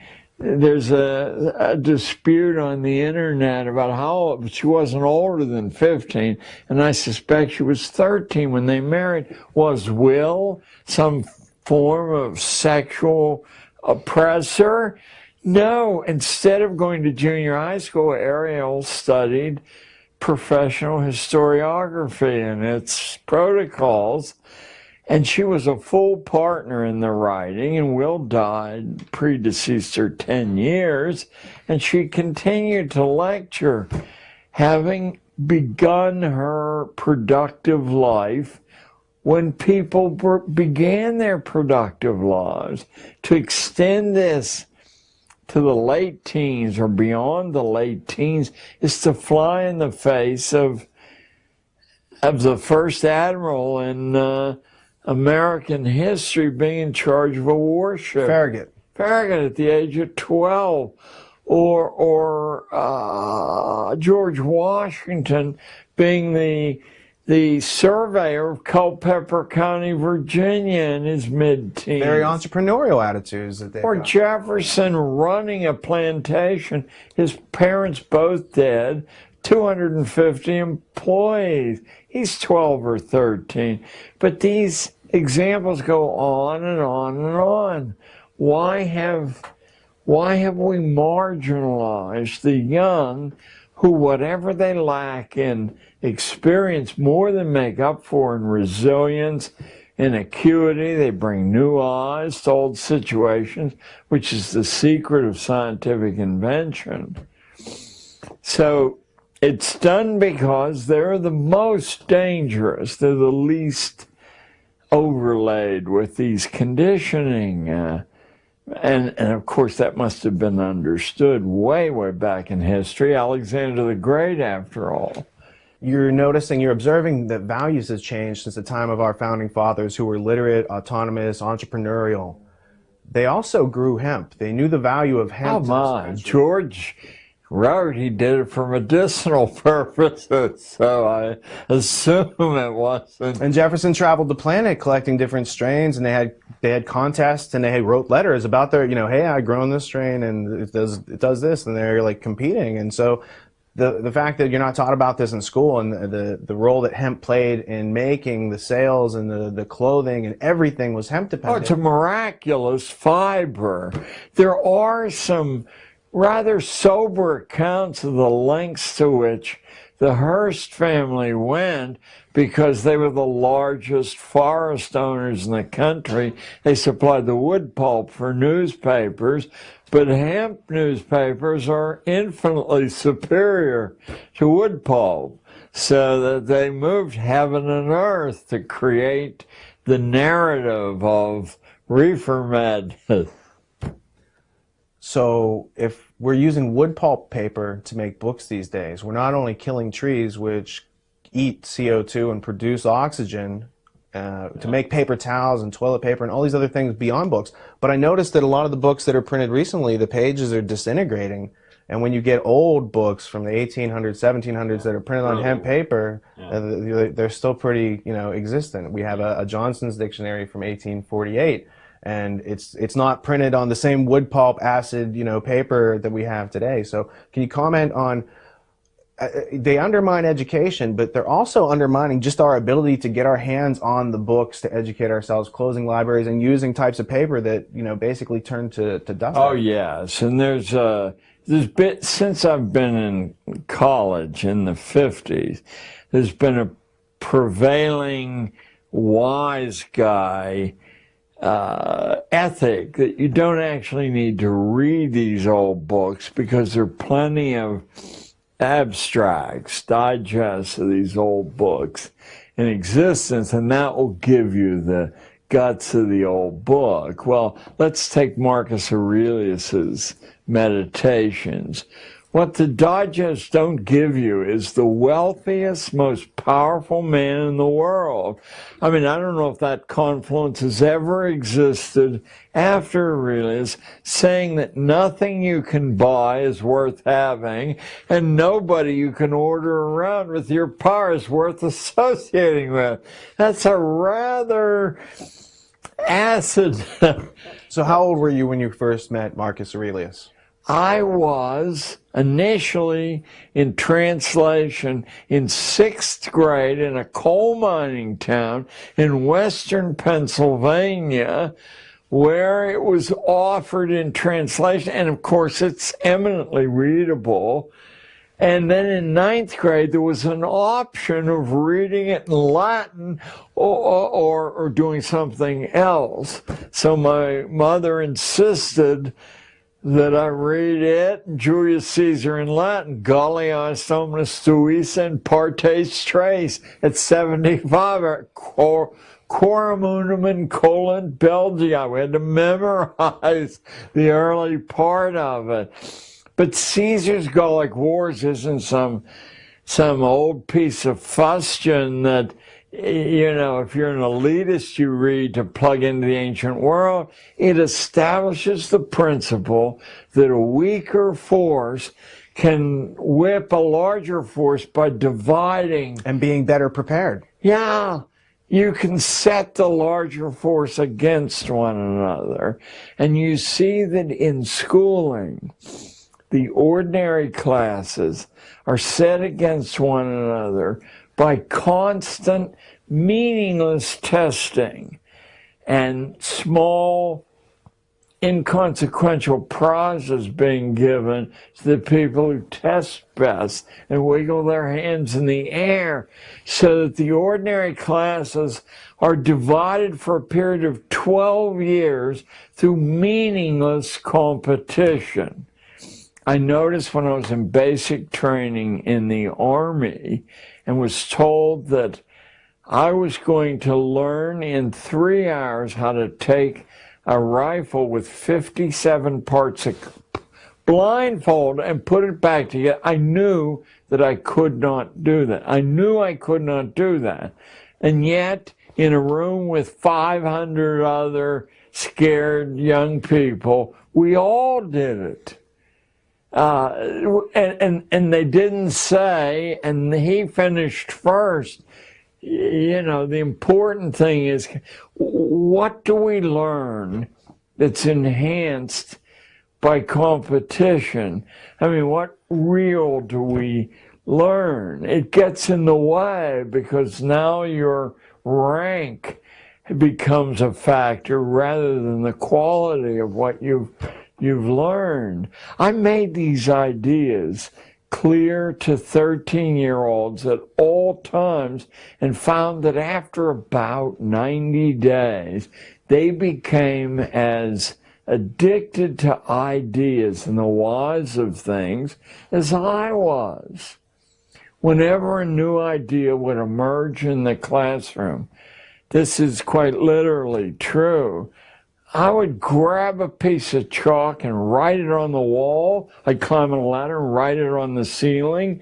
Inside of that first 90 days, there were hundreds of digests of ideas everywhere, on the floors when there was no room left, front, back, sides of the room. I had world maps and national maps, and I could leap up and point to the origin of the idea as we know it, or simultaneously they came.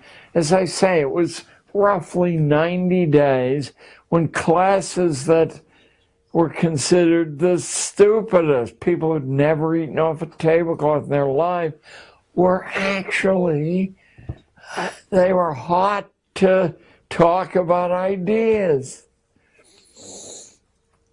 We couldn't have that. How could we maintain the social order and the economic order if we had people who became fully alive when they were young and could get up when they're knocked down? You know, I think a lot of the problem, it's very easy to assign this completely to sinister motives, and there are certainly sinister motives at work, but I think part of it is the problem of how we would manage a society that didn't require managing.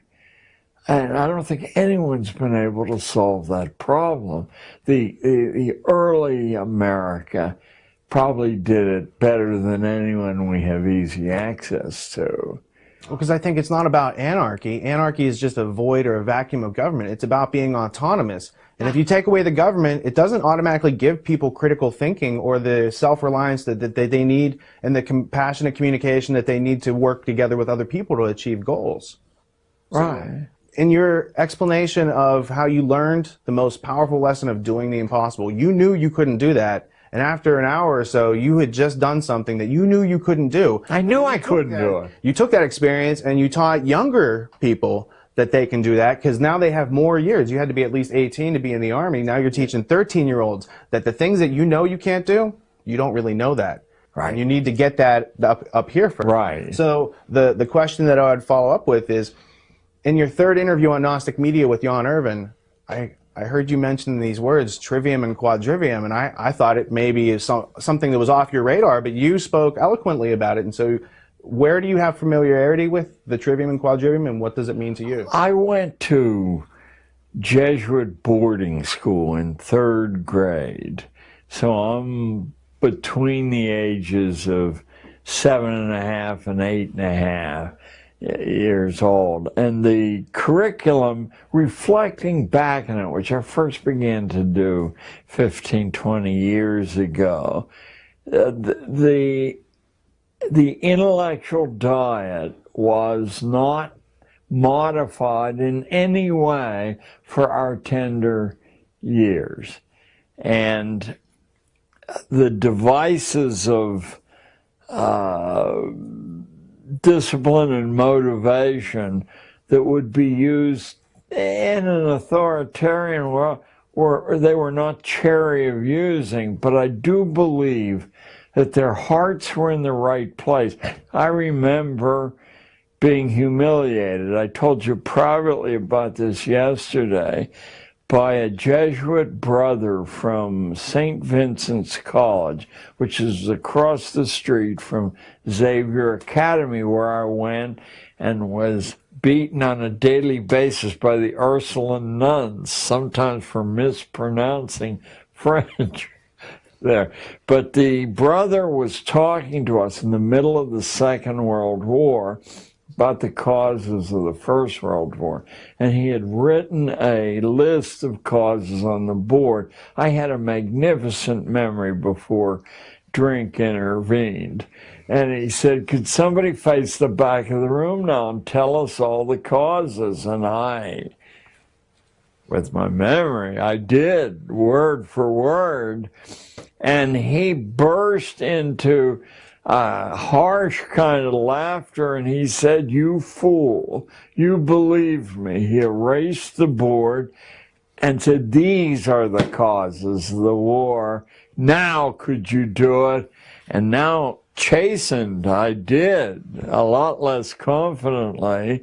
And this time, the room exploded with his scorn. He did it again. He erased the board. He said, you will never know the causes until you embed yourself into the primary documents and see how complicated a thing this is.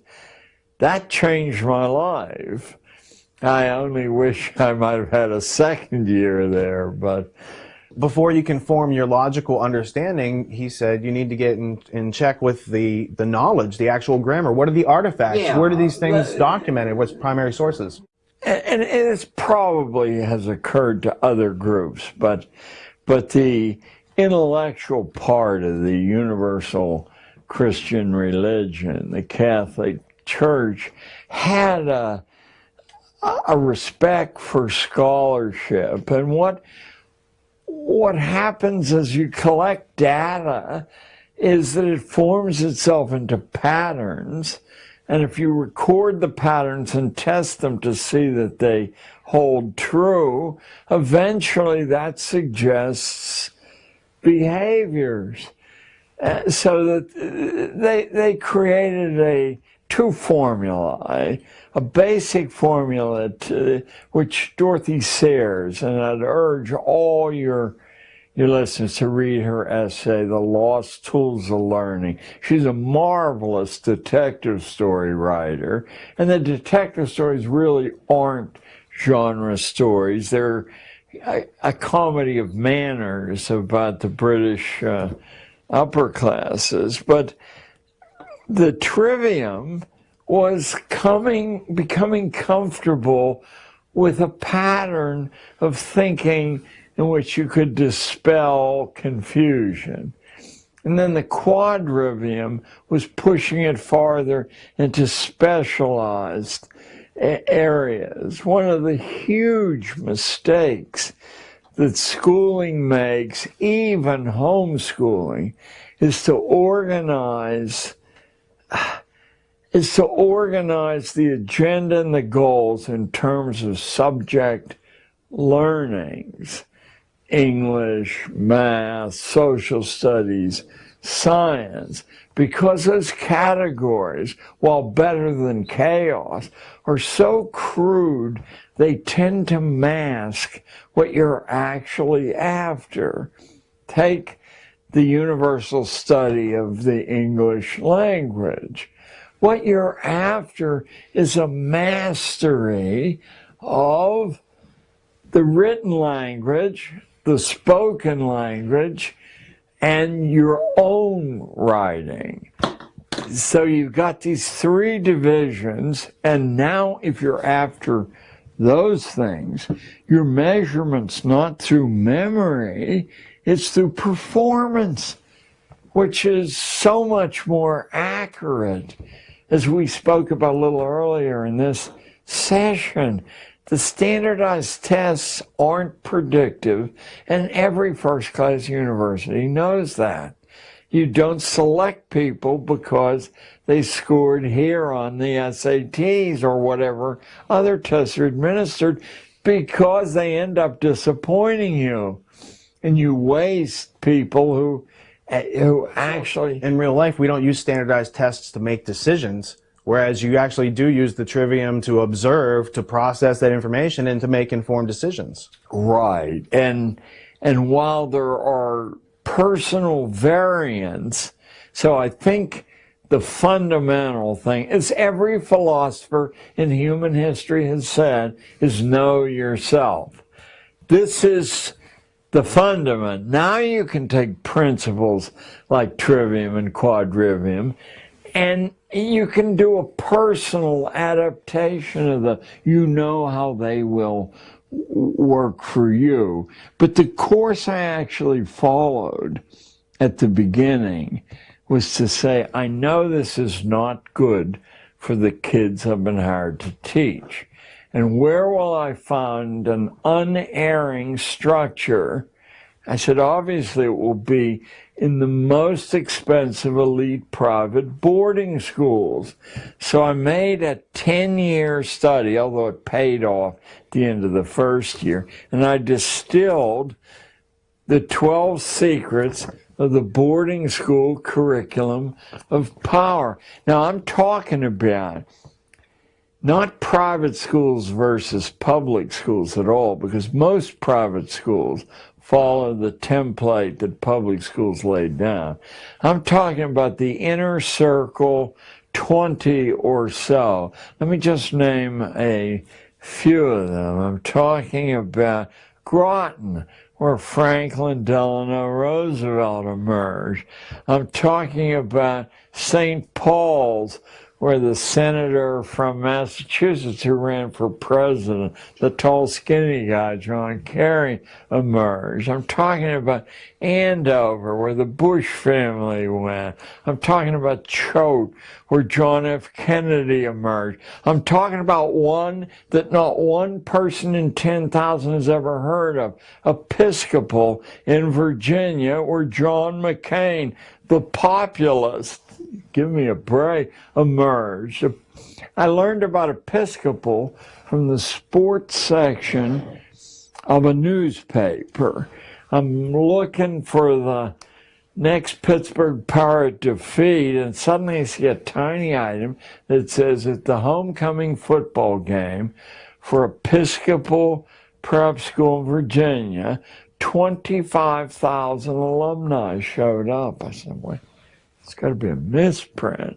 I mean, I can understand 1,000, 25,000 people came from all over the world for a high school alumni game. So now I start to look and I discover that Episcopal, it's the naked revelation of the importance of religious tradition in upscale education. Over half of the elite boarding schools in the country, and all of the inner circle ones, are grounded on religion, almost all on the Anglican religion, which isn't faith-based. It was put together by committees arguing about what must have been in God's mind. But also there's a respectable number that are Quaker-based. Now here we're talking about a tiny fraction of the population, no more than 100,000 people. It's produced in the 20th century 2 presidents. How is that even possible? Statistically, what would a bookie say the odds of this little splinter group, who we all are taught are innocent and unworldly and pious? Well, so anyway, so I got the 12. So I'd like to, if possible, go through a few of these because I adapted them instantly to Harlem kids and almost immediately began to produce results. It was roughly 90 days because at first Harlem kids don't believe that anything useful to them is going to happen in a school. But after about 90 days, these kids start winning competitions with the inner circle kids of the Upper West Side of Manhattan. Instead of being amazed and wondered about, I'm called in and accused of child abuse. What on earth are these people doing? You must have written that for, I said, I will confess, I corrected the spelling and the punctuation, but that steel trap set of ideas proving the case is not mine. I'm not up to that standard there. So I began to get hot water ever since. Let me share a few of these. We all are vaguely aware that literacy is at the heart of an intellectual inner life. But what we don't understand is that prior to the First World War, literacy commonly was divided into passive literacy, reading, and active literacy, speaking and writing. And none of us are aware that in colonial days, to teach active literacy to ordinary people was a crime. Why? Because reading, you're locked in your own head, and you still have the benefit of being able to read the boss's instructions about what to do. But if you can speak well, as our current president can, or write well, you can reach way beyond your own skull and recruit allies. That's a no-no for ordinary people. They're supposed to be so inarticulate, or their writing will look so funny with ink blots and things in it that no one treats them seriously. So strong competencies in the active literacies are at the core of elite private boarding schools like Groton, St. Paul's, Choate, Lawrenceville, Gunnery, Hotchkiss. And each one of those schools, by the way, has some legendary tycoon as a patron, or sometimes more than one. Canton, Connecticut is J.P. Morgan's baby. So, and this in no particular order. Insight into all institutional forms. You're supposed to know the logic, the steps that we arrived at a prison system or a library system or all the other, the military system, obviously. Third, here's a secret. Some of your listeners, watchers, viewers will be school teachers. And if you teach history or literature, you will run into a great deal of difficulty moving kids. But if you approach those subjects and share this with the kids, that what we're after here is not a good story or memorizing details from Jane Austen for the test. We're after a theory of human nature. And anyone who's written a book that lasts more than their own time has spent years closely observing people in interaction, and the trace left behind is an insight that you might spend a lifetime and never have. So that's what we're after, a theory of human nature drawn from history or philosophy or literature or law, or the greatest trove that's unexamined is theology. I used to go to auctions, and there'd be boxes of religious books, 50 cents or $1 from a century ago, and nobody wanted them at auctions. But I bought them because they were cheap, and one day I have a barn in upstate New York. I picked one up idly, and I was in the hands of an intense thinker who was drawing on all history and philosophy to create an insight into human nature there. And I said, interesting that theology is something that we don't regard at all if we're ordinary people. So a few other of the secrets of the boarding school curriculum of power. Mastery of the social forms.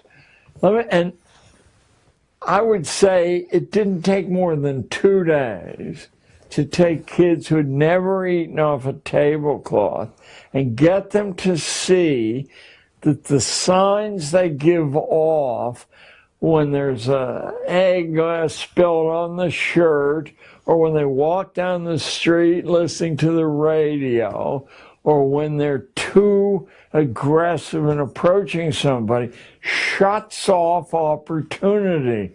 They're like little badges that I don't want to speak to that person. And a lot of what we consider as racial or ethnic prejudice is simply that the disguise of these social forms is unknown to the person who then is discriminated against. And I said, don't believe me. I said, I'm going to instruct you in a superficial gloss of how to approach people. And then the intellectual excuse we'll use is I'm sending you out of school for days to gather data for statistical processing. We're going to test the local comparison with what the New York Times says the nation is thinking. And I'll teach you the elementary statistics in one class session that you need. And it's a legitimate project, but meanwhile, you don't want to approach somebody and have them jump back or say, if you don't get away from me, I'll call the police. And that's what you think will happen because of the overt racial prejudice on the liberal west side of Manhattan. But it won't happen, I guarantee. Nor did it. Nor did it. The transition, I won't say it was 100%, but it surely was 80% simply from having a gloss on these social forms. And then this should tickle people watching this segment. Then suddenly I saw that the rules of access to the great institutions of New York City by young people, which required, let's say at the Sub-Treasury building where the gold is kept down in Wall Street, one teacher for every 5 students. Well, a public school class of 30 students, you're not going to muster 6 teachers. But I said to the kids, how do they know you're not a teacher? Well, we're only 13. Nobody knows that. They know it because you're chewing gum with your mouth open. They know it because you're scratching your head. They know it because you slouch. They know it because you giggle. They know it because you carry a notebook that falls on the ground every few minutes and paper goes everywhere. Why don't we master what a college student, who could be a student teacher, what signs they would give off? They'd carry a clipboard. They'd cock it at an arrogant angle on their hip. They would be slightly nasty in taking attendance every few minutes, or saying, when your mother hears about this, Jack. I said, let's see if we can pick 5 people out of this class and penetrate security at the Sub-Treasury building, at the mayor's office, anywhere. We were never caught. Not once. Now, the Bronx Zoo says 1 for every 15 kids. But how are you going to even get 2 teachers to take kids to the Bronx Zoo? Well, it's easy if the kids can shift from being 13 to being arrogant college student teachers. Never caught in 8 years of doing this. Well, that's real self-esteem. It gives them real confidence from experience. And to be able to go into Columbia, sit in the back of a class, and see what college is like before you have to go to college takes away a lot of anxiety. Now, I don't know why you said that, but okay. We were only 20 blocks from Columbia, and I have a degree from Columbia, so I understood that the law school classes there are 300 people in these banks of seats, and the only way, no one takes attendance there. Your grades on the test are evidence of whether you've been attending or not. But if you sit there slouch and pulling gum out of your mouth, yeah, someone will say, who are you? Never caught once. So our age, this artificial extension of childhood that we talked about at the beginning of this particular session, is a secret of crowd control where people become their own prisoners by adopting the cultural signs that they're immature or they're not of our group, and simply by seeing these things as languages. There isn't one English language. There are 10 that are modified according to the, and someone like Obama, how, I'm not sure, they understand this and they can shift effortlessly from one idiom to another. And I would say that to the kids. I would say, look, here's why you're reading English poetry. Now, there are a lot of reasons, but here's why we're doing it. You're going to find that the ordinary unit of meaning in the English language is 3 hard stresses long, or sometimes 4, but often it's 2, 3, or 4. But as you enter the realm of intellect and you have more to say or more nuances to say, you need larger units of meaning. 5, that's iambic pentameter. Even 6, that's hexameters. There, the Greeks used 7 septameters, and I want you to feel that, and you'll feel it by reading and memorizing some of this poetry. You'll have the models built into your head to shift back and forth according to your audience there. Shakespeare, to the ignorant, writes iambic pentameter lines. And one of the reasons you don't want to even look at Shakespeare is all the lines seem to be pretty much the same length. But I'm going to teach you something that he knew 4 centuries ago.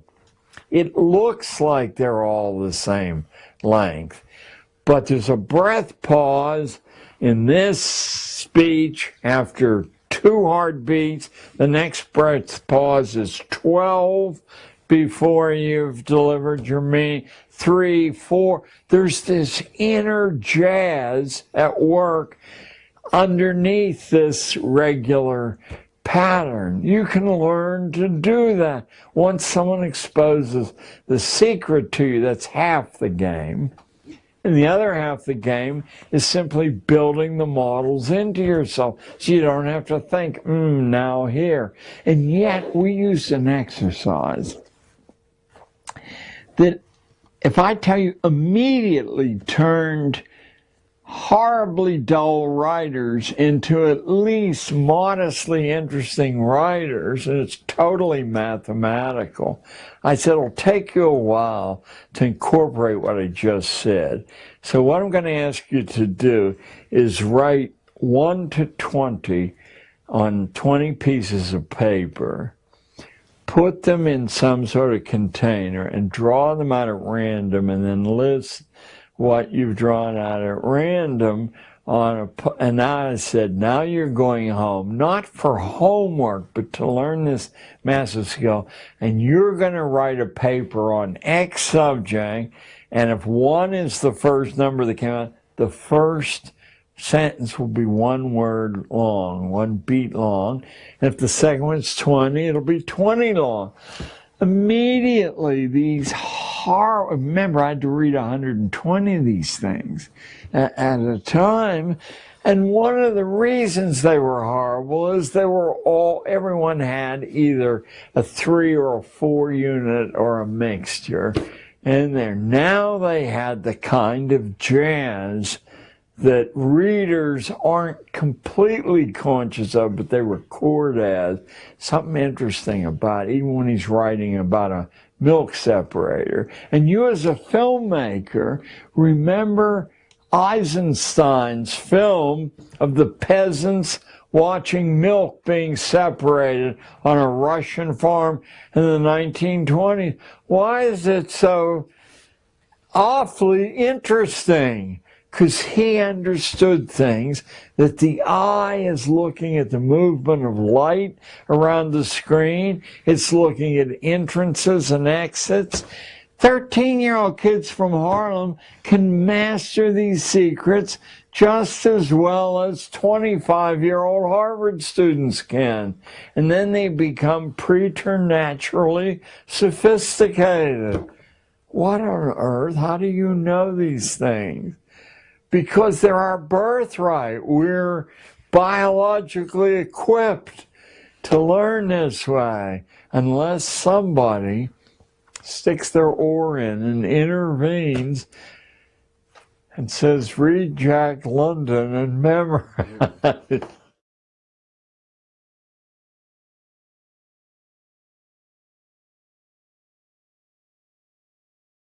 That's the school system. We've all heard about the hardware. What's going on with this camera? Okay, I just need you to, for a minute, if you could just reframe this camera, because I think something happened. And No, it's when I not. came in, the camera was moved. I guess someone was monitoring on it or something. Or... Either way, I just want you to make sure that you focus. I think, and I won't be as windy and the rest, but I think that everyone will profit, and you'll see some evidences of the trivium at work here. These are the 12 secrets of the elite boarding school curriculum of power. Are we on yet, or just 1 second? We'll be back on.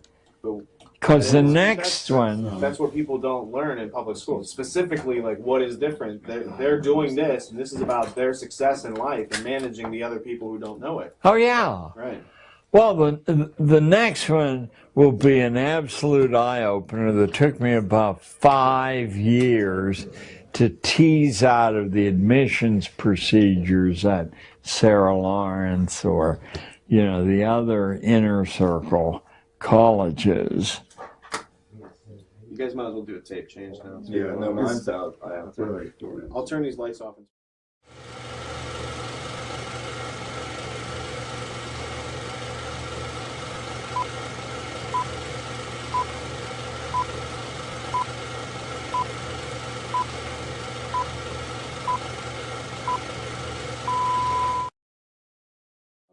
The 7D I have to do manually anyway. Okay. All right, cool. We've all heard about the hard way to learn, John. Is there an easy way to learn? If you begin and understand yourself thoroughly and you have a lot of raw experience, I think natural powers are released. And I do believe that all the graceful, easy learning comes from people who are comfortable inside their own skin because they understand. And people who've had a lot of early experience. And I operated on those principles even though it was illegal in a public school setting. I set aside 1 full day a week. I won't get into the politics of how this was pulled off, but it was never easy, where the kids could follow their own instincts anywhere in New York City they wanted to go. 1 full day a week where I took them on group projects different parts of the 5 boroughs in New York City that would group projects that would end up with a tangible goal, such as testing. I remember this one might amuse the people watching this. The New York Times announced on the front page about 3 weeks before the Ed Koch, Dave Dinkins election of, let me say 1980, somewhere around there, that Dinkins was hopelessly behind by 17 points.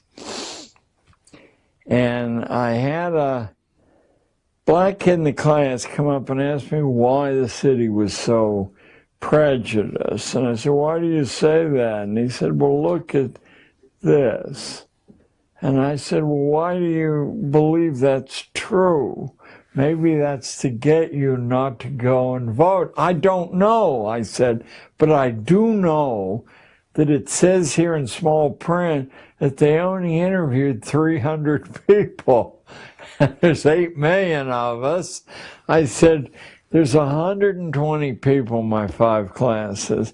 If each one of you do 20 interviews, and we do it according to the way you get a random distribution, and that's easy enough to find out, well, we can have many times larger sample than, so that happened. We gathered the data, we processed it, and we discovered, about a week after the Times said he hopefully was behind, that he actually was ahead by a fraction of 1 point. It's quite a skew. The election came, he won in the closest race in New York history, but notice that a random group of 120 13-year-olds had produced more accurate information. The math in the statistical processing is hardly daunting for a 5th grader. You know, so why aren't the 70 million captive school children involved in, if nothing else, data gathering, since obviously it's a crucial part of commerce? You know, opinion. Well, there must be a reason they're not used that way, nor do they hear about statistical sampling until they're in college, for the most part. Why not? According to Alfred North Whitehead, one of the major mathematicians of the 20th century, other than addition, subtraction, multiplication, and division, the only crucial piece of math for everyone to learn is statistical sampling predictions, because the society, the economy is organized around those things. The politics is organized around those things. He said that in Aims of Education, which I think was published in the mid-1940s. Well, you know, 60 years have gone by, and where is it? He's hardly a radical. Is it possible to train fleas before you break their will? And what can one learn from the gene sequencing hobbies of 11-year-olds? I got a foundation award at a fancy hotel in Washington, D.C., I guess about 15 years ago. It was certainly a while ago. And sitting next to me was an 11-year-old boy receiving the same award from the foundation. And I mean, I was tickled. Here's this little skinny Chinese kid, and he has made some scientific breakthrough. So, you know, I'm patronizing him the way I've been trained to do. And I said, well, how did you learn to sequence genes? You know, instead of swimming. I'm a swimming champion. I remember he said that to me. I have a lot of medals. So he was a well-balanced 11-year-old kid. And these days I understand he's a college professor in Seattle. But in any case, he said, my uncle or my grandfather explained to me that the way you train fleas, he hit a soft part in me because I used to go to Hubert's Flea Circus on 42nd Street and watch fleas draw Roman chariots and swing on trapezes. He said, you've got to break their spirits. If you put fleas in a container, they'll instantly leap off and head off in all directions because they have flea agendas, and even they don't all off in the same direction. They have individual agendas. So he says you gotta break that autonomy in the flea first. And the way you do that is you put them in a container, small, with a lid on. And the fleas keep attempting to follow their own agenda, and they strike themselves over and over again. And if you come back in an hour or so, they're all huddled in a mass together. Now when you take the lid off, they don't even try to escape. Now, he said, you can impose your will on the flea. The minute the 11-year-old kid said that to me, I knew that I had been hired as the lid on the container. Not that I hadn't sabotaged it somewhat, but nevertheless, that's what we all had been hired to do. And this principle was understood. Training fleas was a delight of emperors thousands of years ago. And whoever trained those fleas understood the principle and saw that it could be applied as it is in military training to human beings, as it is in much religious training. Not all, but much. So you've got a character like Wundt who believes that children have no soul, and he's designing an education system, and then you've got these Machiavellian techniques being layered in on top of it of how to break the will of animals, and it's being used to train our children. Yeah, what's surprising is that these insights and even these activities that don't depend on modern technology. I mean, these are understood a long time ago.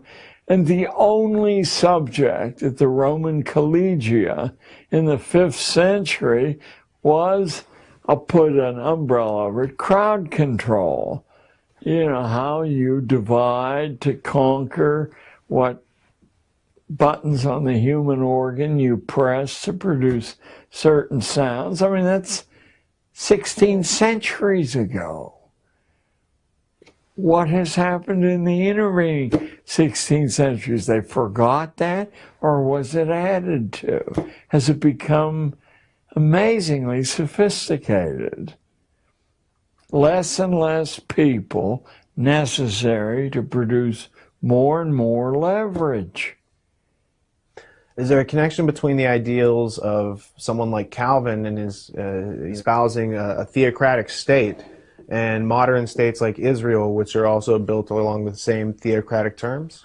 I think, and I'm trying to be as fair as possible to the villains in this, I think there's some impulsion in everyone to have certainty, that even as babies we're aware of how many accidents, how much menace is out there, jeopardy, certainty. So to follow a list of rules, algorithms, you know, is emotionally very satisfying. But it doesn't work if everyone's not doing it. You know, and the minute everyone's doing it, you don't have to do it. You now are handed freedom because the menace has been reduced of other people experimenting with humanity, enlarging its boundaries. And then economically, of course, your capital's at risk. If That's the overproduction thing. I hope we talked about that yesterday, because it finally was the tipping point in the late 19th century as corporations were enlarging and layering themselves.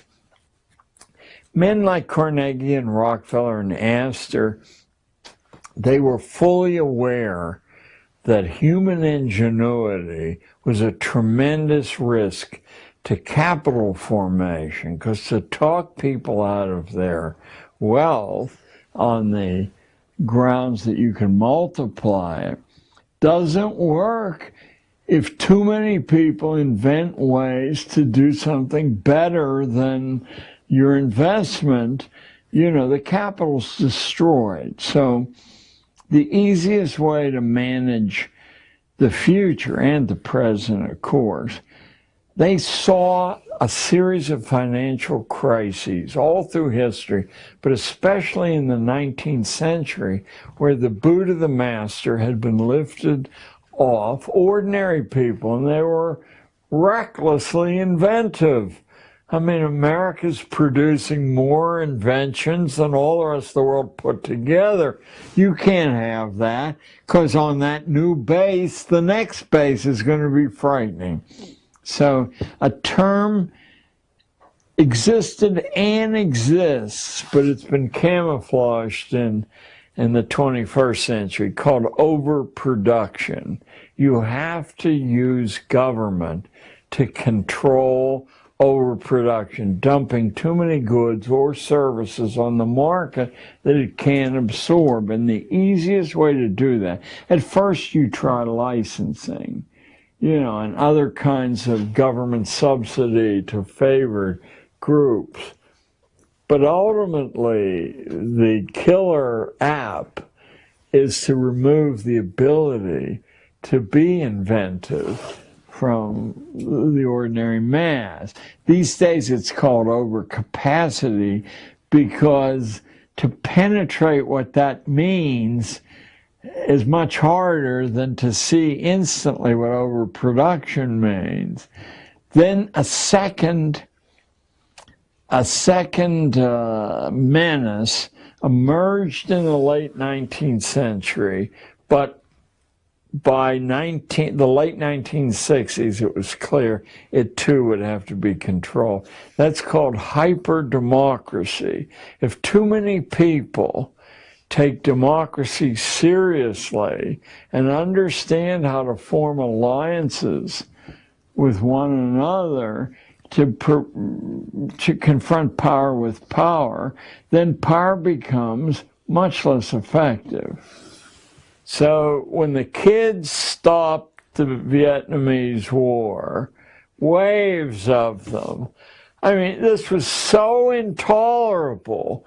The cost to privileged classes of this rain of money, the cost to the government of not being able to suppress dissent on the grounds that this is an emergency. This couldn't be allowed to happen again. The Trilateral Commission gave me the break I needed to understand this more precisely. They underwrote the publication of a book called The Crisis of Democracy in 1975, published by New York University Press, in which now you have to have training in reading between the lines, because the sophisticated power brokers aren't nakedly making these statements. But if you read Crisis of Democracy carefully, you will see that the crisis is too many people took it seriously and translated the principles into action and cost the industries and the hierarchy a war that, you know, now the next war would be harder to run. I mean, to get together. It would be more absurd. At least you could make a case in those jungles, but now you're going to have to make a case in the arid deserts of Iraq or in the mountains of Afghanistan why national security depends on suppressing these barefoot people and people whose weapons are blowing up their feet in their underwear. Hey, they're going to take the bread out of your family's mouth. I remember the attempt in Nicaragua under the Sandinistas to communicate the idea that it was just a stone's throw from our southern border, and these people might pile into their 20 and 30-year-old vehicles, and there'd be this 1,000-mile drive north and into Texas they'd come. Well, our economy, of course, cannot function without warfare. So that when these things are over, count on the fact that if we have to attack the South Pole, the penguins are clear and present danger. In the Paris Peace Conference, 1919, pre-CFR formation, Colonel House and these characters are hanging out, and Ho Chi Minh comes in and says, we want to be free like America, we love democracy, we want to do this, and instead of helping them out, helping them to become free, they're like, well, we're going to have to take them out. That makes a good place to have We need enemies. We have to have enemies. The interesting thing about the book, The Crisis of Democracy, is that spreading out like ripples from a stone thrown in a pond, the popular magazines and press, Time magazine did a cover story on too much democracy, ? Of course, they concluded, you bet, in a complicated, high-tech world, you can't allow non-experts to make decisions there. But it was everywhere. So the tom-toms, they're interconnected, and they beat simultaneously or nearly so. What's the role of curiosity? Well, is it not the lever that produces invention? I mean, it forces you really, in a fun way, to think for yourself there.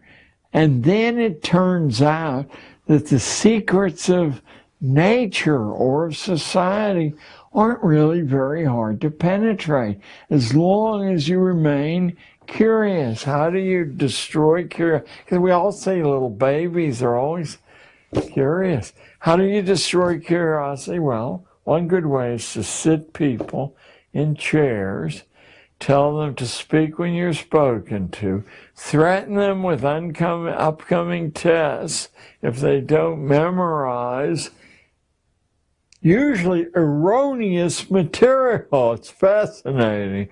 Show me a school book that deals with Admiral Perry's opening of Japan. And the school book, last one I looked, was nominally under the aegis of the Librarian of Congress, so a major scholar, and it will say that essentially, it will say that we decided that Japan should be part of the modern world. It wasn't fair to leave them in medieval. And so Admiral Perry sailed over there and negotiated, and they said, okay, you can have coaling bases, or we'll take care of sunken whaler crews. What no one says is that Perry had 11-inch naval rifles, the standard of the day. The Japanese had medieval cannon with a range of about 75 yards, and Perry's guns could reach 10 miles. And that Perry emphasized the destructive impact of his force of 3 black gunboats. I mean, somebody had to actually paint the boats black by destroying some structures on the shore. Then they rowed out fast enough and said, please, massa. When did the American dream become one of lifelong servitude and debt slavery? It's so fascinating that the American dream is enunciated in 1859 by Abraham Lincoln speaking to the Wisconsin Agricultural Association. That's 152 years ago. And he says the American dream is to write your own script, to have an independent livelihood. That's why we don't have giant corporations like Britain and Germany have. People only work for somebody else long enough to put a stake together, and they figure out what people need, and then they do. So the American dream was, as elementary school books, it was liberty, freedom, personal sovereignty. And it was rather unique in the history of political nations around the earth, or even tribal bodies. And did it work? It almost immediately propelled us into a paramount position among the, just because there's I'm not hostile to, but I'm also a stranger to IT and the high-tech world. But I do try to keep up with the theory of what's going on. And about 3 or 4 years ago, there was a wonderful analytical book called The Cathedral and the Bazaar. Are you familiar with it? I don't remember who wrote it. At all. And I read it, and I saw almost immediately what I thought nature was about, proving itself through IT. The author or authors maintain that the crowd collectively has more wisdom and insight collectively, and gave some hair-raising examples. A huge gold ore body in Canada was discovered by the company putting its limited, it knew that there had to be an ore body there, but it also knew that if it used the normal procedures and the hole proved dry, excuse the mixed metaphor there, that they would be exhausted and they would have to sell what they knew. It's Gold Corp today, GG on the exchange. So how did they discover the ore body?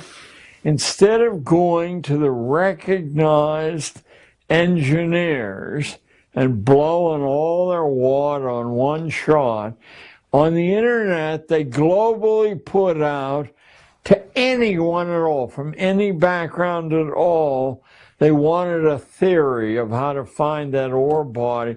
And somebody who had nothing to do with mining, pick up the book, because I'm losing the richness of the details. But it's the essence of how non-experts can make some of the biggest discoveries. Oh, well, there is a book. I made a note to bring up here.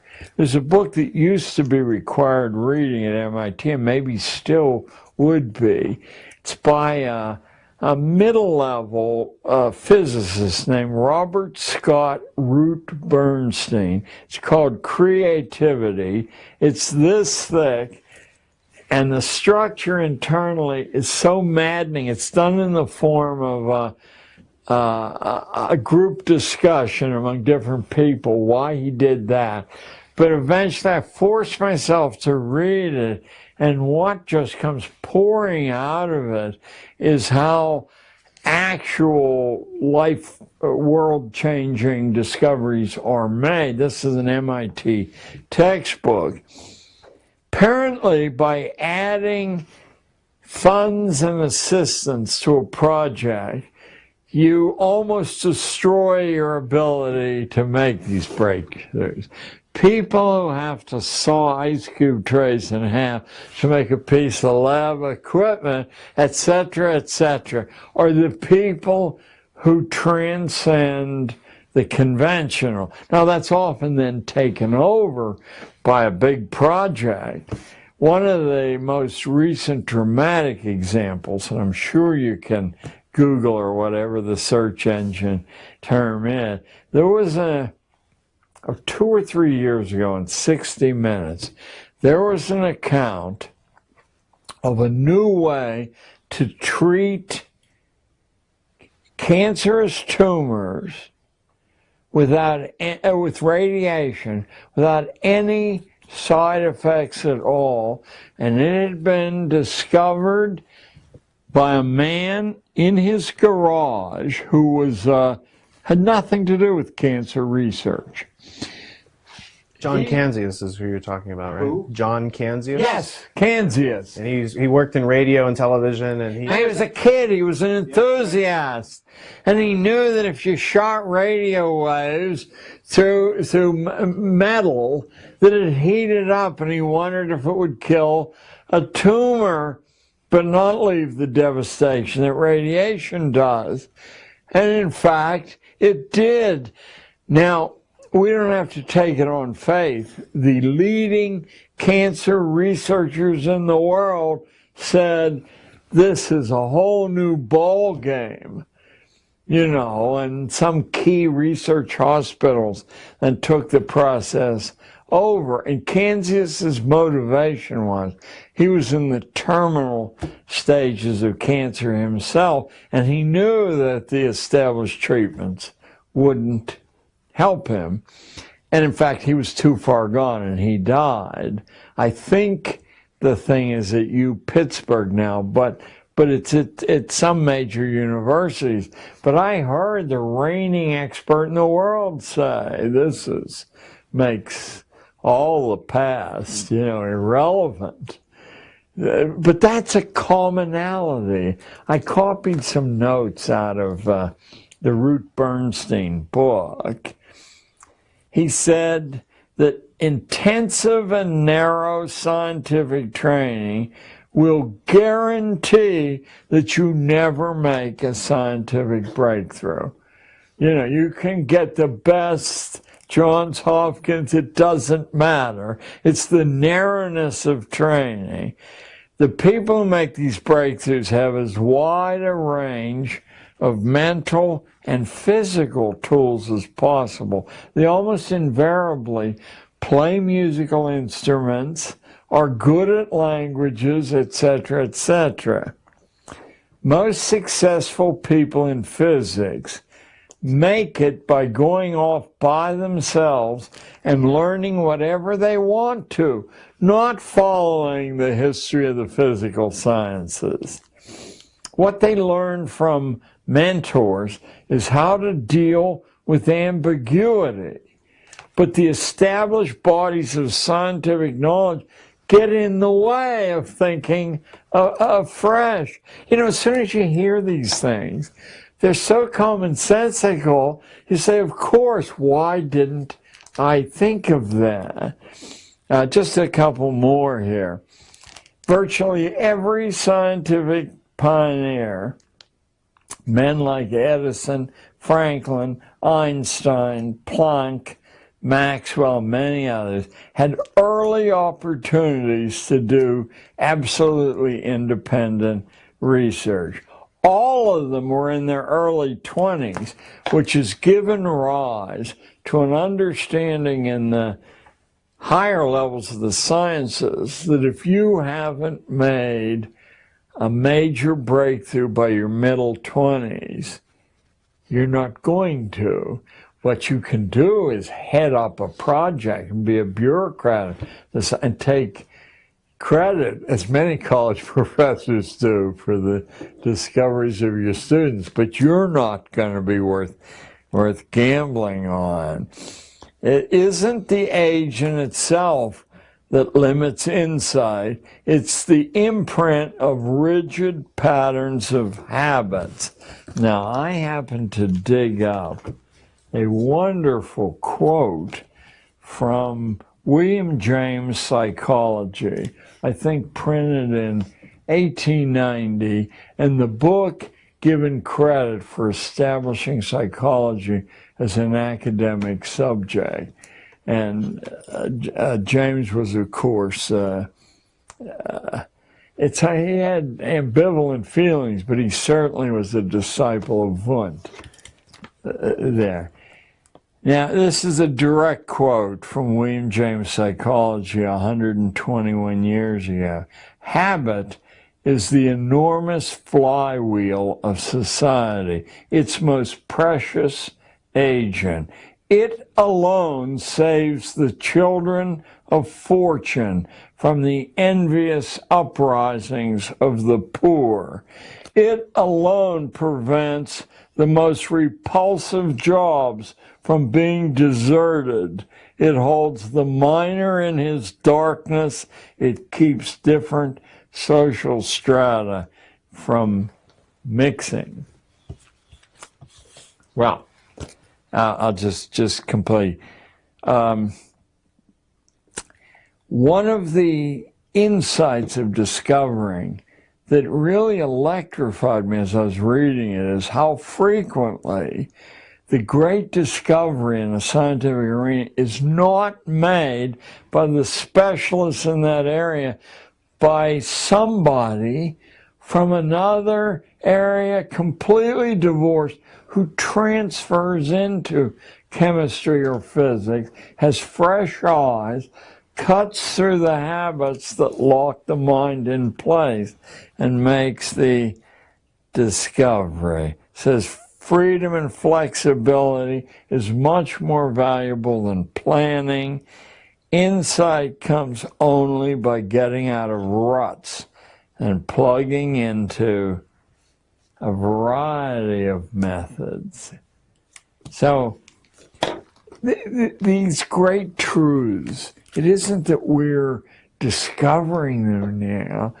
We're taking them out of their burial places and saying, hey, look, wake up. You know, the world is much bigger and much different than you believe it is because you've been conditioned to believe it's that way. I have something here. I have the 6 purposes of schooling as laid down in 1917 by the man who Harvard named their honor lecturer in education for. So far from being a fringe individual, this guy is the reason the Harvard honor lecture in education is named as it is. The Ingalls lecture. Looks like Inglis, but it's pronounced Ingalls. And I would like to read you the 6 purposes of schooling. I moved heaven and earth, and it took years to find this book, just like trying to find, in past years, a copy of Carol Quigley's Tragedy and Hope. I learned about Ingalls from the 20-year president of Harvard, James Bryan Conant, who was a poison gas specialist in World War I, was a very inner circle of the atomic bomb project, World War II, was the High Commissioner of occupied Germany after the war. So he wrote, there must be 20 books about the institution of schooling, of which he was completely a proponent. And he's a very, very bad writer. I forced myself to read most of these books, and in one of them, he says that if you really want to know what school is about, you need to pick up the book that I'm referring to here, Principles of Secondary Education. 2 years it took me to find a copy of the book, 750 pages, tiny print, and as dull as your imagination can conceive. And furthermore, it's not until you get to the very middle of the book, in an unlabeled section, that he spills the beans. Let me spill them for you. These are the 6 purposes or functions, as he calls them. The first he calls the adjustive function.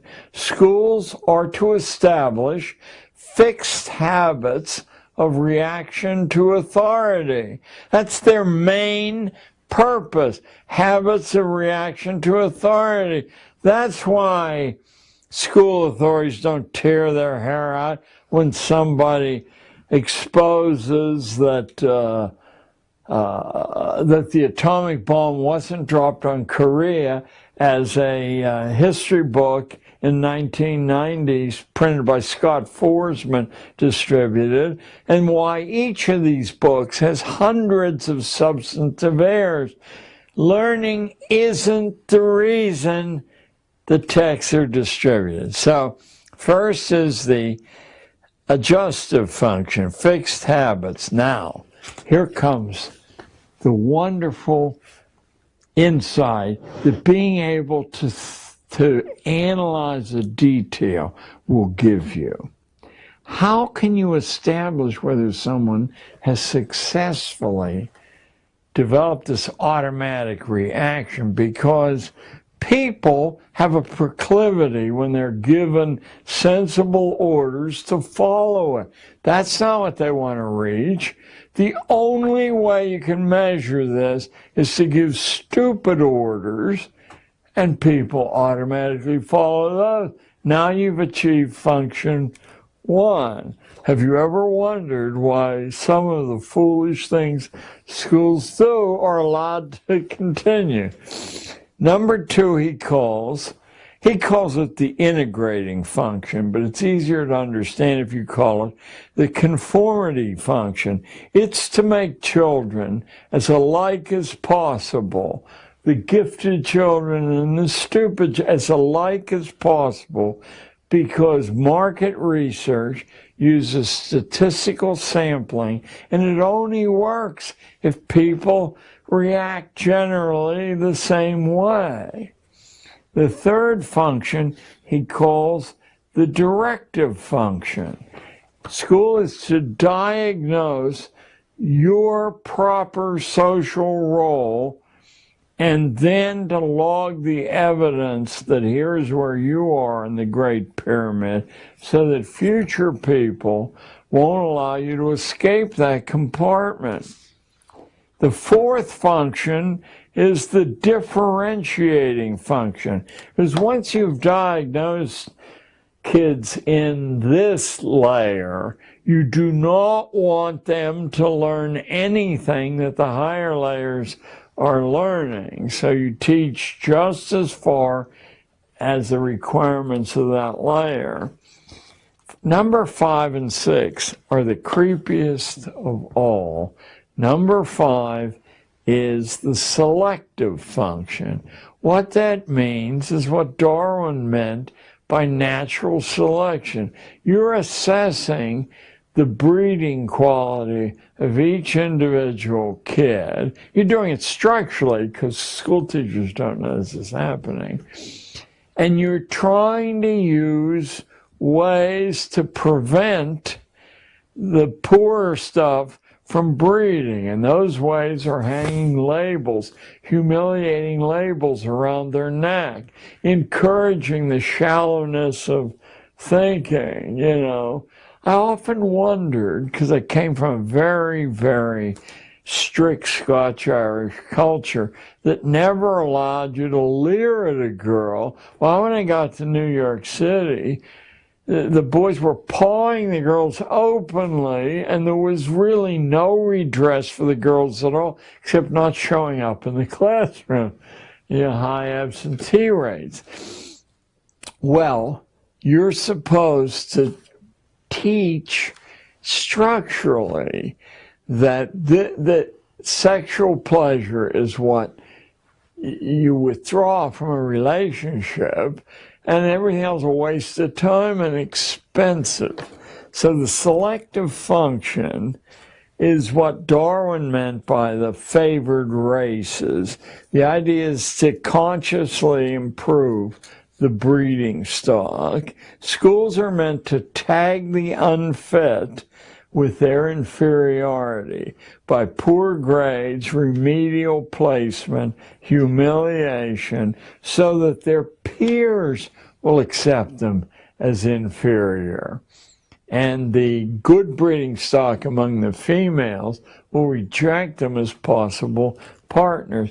And the sixth is the creepiest of all, and I think it's partly what Tragedy and Hope is about. It's a fancy Roman name, the propaidutic function, because as early as Roman big-time thinkers, it was understood that to continue a social form required some people being trained that they were the custodians of this. So some small fraction of the kids are being ready to take over the project.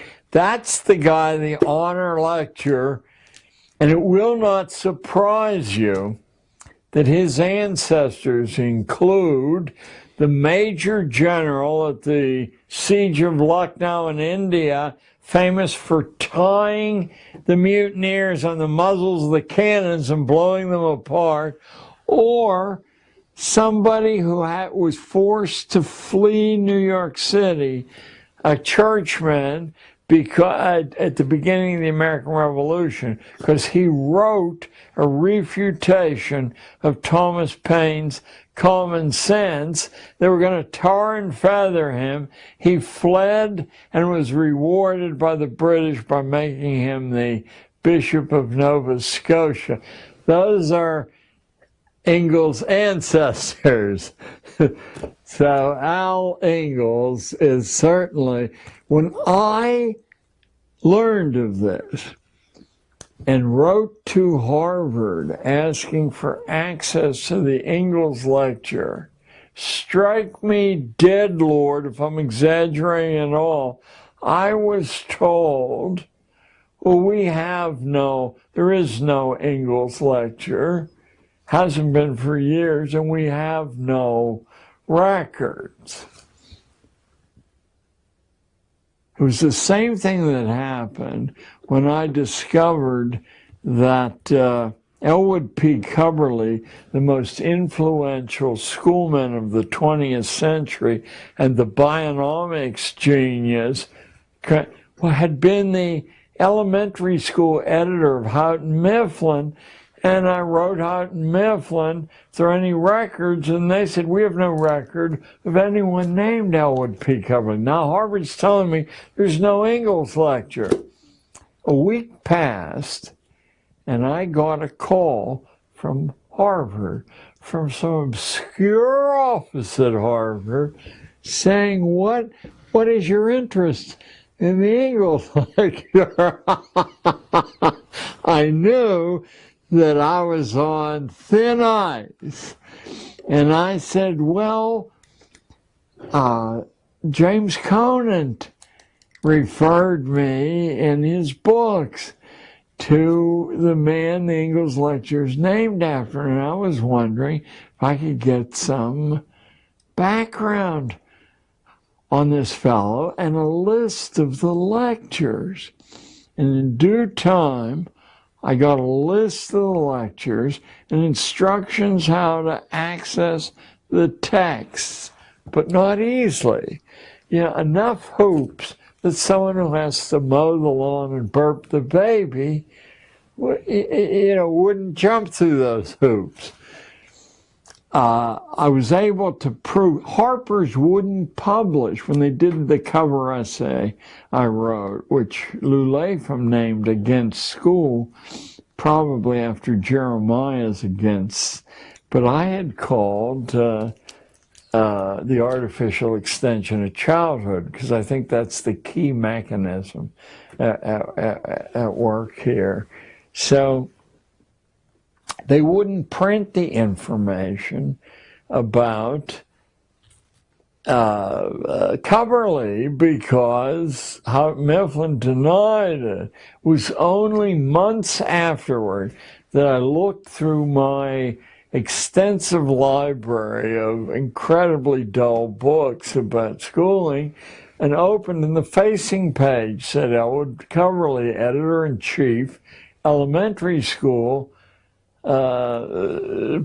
publishing arm of Houghton Mifflin. By the way, the secondary editor-in-chief was Alexander Ingalls. So you see how this cousinage, the incest, works.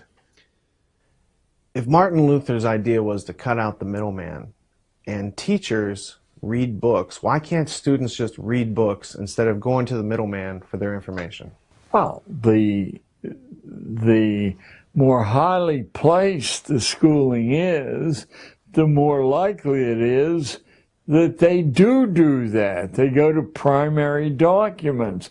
They understand how suspicious all secondary documents are. Not that they aren't useful, but they give the writer or the editorial staff the ability to shift the information. That's why in the reprints of Quigley's Tragedy and Hope, we really need some of you out there to sit with the original and sit with the reprint and make sure the key things aren't eluded on perfectly reasonable grounds that, we want to shrink this down from 1,300 pages to 1,000 or whatever. Oh, it was an oversight. We have 9 minutes left. I have 2 questions, and then we can do an informal book signing and get you out of here. What time? Yeah, well, you should want to know what happens to an ordinary class of 13-year-olds when they get a smattering of that. I mean, as much as they can absorb in a short time. Well, many of you will have seen Strawberry Fields, the monument to the Beatles in Central Park. I don't want to pat myself on the back because I didn't much care for the Beatles and I hate using Parkland for it. But I was approached by 3 girls, 2 of them here, bitterly complaining that the Community Planning Board had denied Yoko Ono's petition to build Strawberry Fields. And they were furious that this had been done. And I said, well, you don't have to accept their decision. They're the lowest part of the pecking order. First, according to protocol, you have to take your case to them. So we'll book you an appointment, and you lay down the reasons you want to take 3 acres of Central Park and give it to this group who could only play 3 musical chords. But I told them, whatever you want to do, including building a pistol, I'll show you how you can learn how to do that. I won't censor. So it had been voted down 45-8 by the Community Planning Board, and the Community Planning Board unanimously rejected their appeal. I said, now you want to look who has to sign off on their decision. This is not a group of local big shots. This is the Landmarks Preservation Commission. You don't get on that unless your ancestors come over on the Mayflower or you have $10 billion. I said, this is the elite of the elite. And now what you want to do is research. The names are publicly accessible. 23 of them, and I'll bet 4 or 5 of them would already be in favor of this thing. All you need is 12 of them to reject this for it to happen. So you find out who these people are and get as much biographical information. IT has made this on these people, and you will find the buttons to play them like a noble organ. You can find out what causes they became noteworthy for, etc., etc. And now what you're going to do, because there's 12,000 kids in this school district, is I'm going to free you from school for a month, and you're going to split up. You go from school to school, find troublemakers, and get petitions. Because what we need, because your letterhead will say committee of 5,000. We need 5,000 signatures on a petition, and you're going to write an individual letter writing campaign to each of the 23 members of the Community Planning Board, asking them to please immortalize this group of this group. Well, I get a phone call in the front office from someone out of class. I was 6 weeks later, and the voice on the phone says, "Hello, this is Yoko Ono." You know, and I thought it was one of my cockamamie friends. I said, "You know, this is George Washington, Yoko. What's on your mind?" Fortunately, she didn't take umbrage. Maybe didn't even hear me saying it. She said, "The decision has been reversed. I want to hold a party at the Dakota for these girls. Could they be released from school?" Well, I don't know, Yoko. I mean, I'm going to miss a lot. So, that's one. Look at this one. Here's a 12-year-old C student from, well, he lived in home. Well, he was a C student, but he was a polite young fellow. He was going nowhere there, and he had the effrontery to go to a pizza parlor in an all-white Upper West Side in 1980, and the owner of the parlor, a 6'6" crazy Greek who happened to be a friend of mine, took his pizza, took his soda, threw them away. The charge was he had taken 2 straws. You only allow 1 straw, right? So he comes over ranting about racial prejudice. I said it was the wrong thing to do, and I'm going to show you how to deal with it. But I don't think it was racial prejudice. His clientele at lunch comes from the collegiate school. They wear blue blazers, gold buttons. John F. Kennedy's kid went there. They leave big tips for his staff. And he knows that public school kids, black or white, go in there for lunch, he's going to lose that blue ribbon trade. Nevertheless, you're going to give him a chance to back down. This is an absolutely massive, insane Greek who believes violence is the solution to all problems. Once Jerry Mulligan, the famous jazz saxophonist, bounced a $10 check. He had it blown up to billboard size and mounted outside the restaurant. Okay, so I said, you go to the phone and I'll listen. And you say, I'm the guy whose pizza you took, but I'm willing to let bygones be bygones, if I could. Nick hangs up on him. I said, I'm going to give you what in law is called an affidavit, that you attempted to solve this problem peaceably. Now, I said, you want to go over there in person tomorrow, and I'll provide a long-distance witness, and you want to say, look, it's just a slice of pizza. Give me my slice of pizza back. But Nick had the bid between out the kid goes. And now I said, you're going to call him one more time with a different teacher as a witness. Then you're going to write him a letter, certified, return receipt requested, 65 cents in those days. And now you have 4 pieces of evidence to provide to the court. And then you're going to sue his ass in small claims court.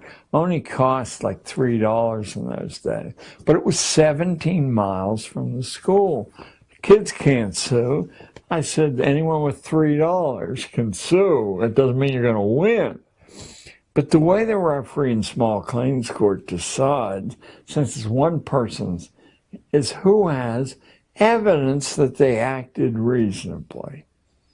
And you will have 4 pieces of evidence, and this guy will be steam coming out of his ears. Well, he was awarded triple damages. How about that?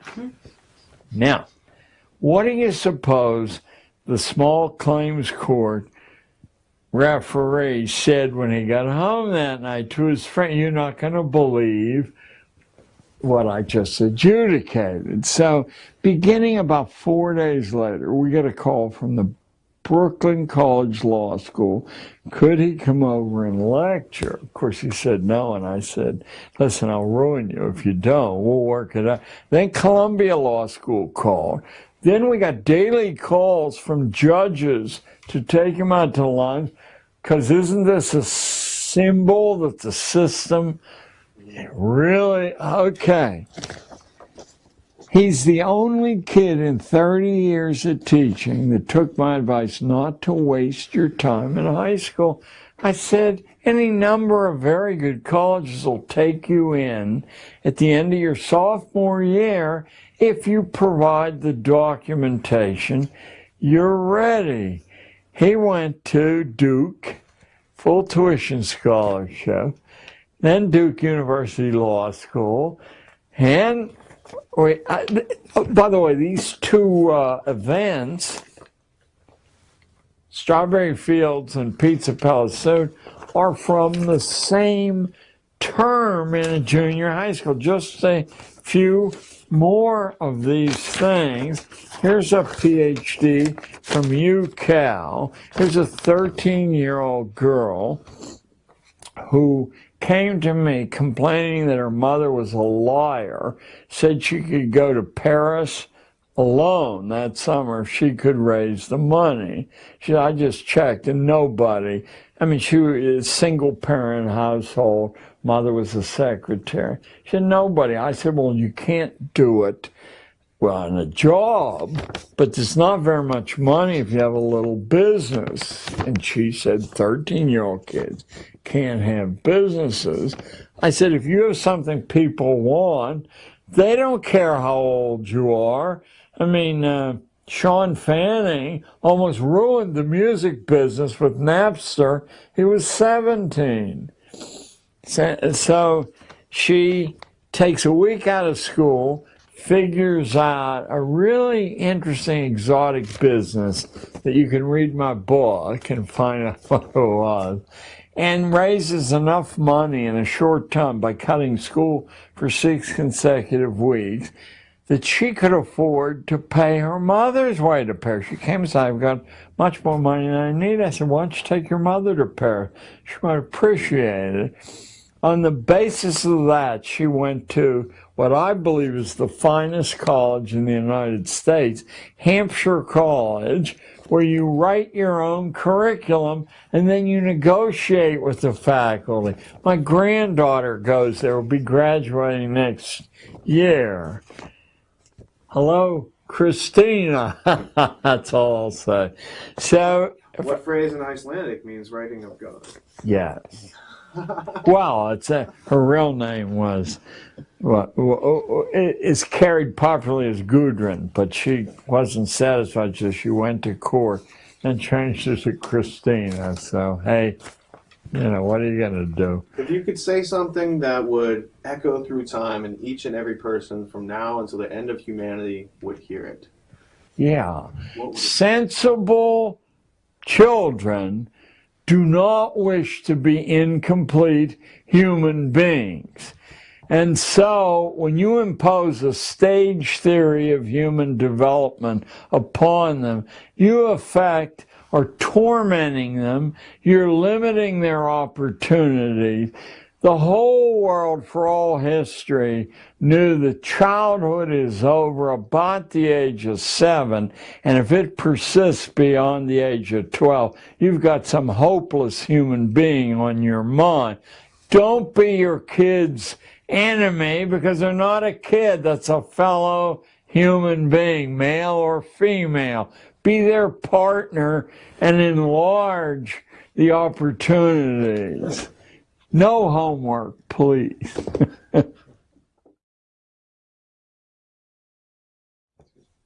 What does a college education really get you in the 21st century? I think it's consistently given less and less. It essentially was the last hoop to jump through, but it never delivered much to most of the people who jump through that hoop.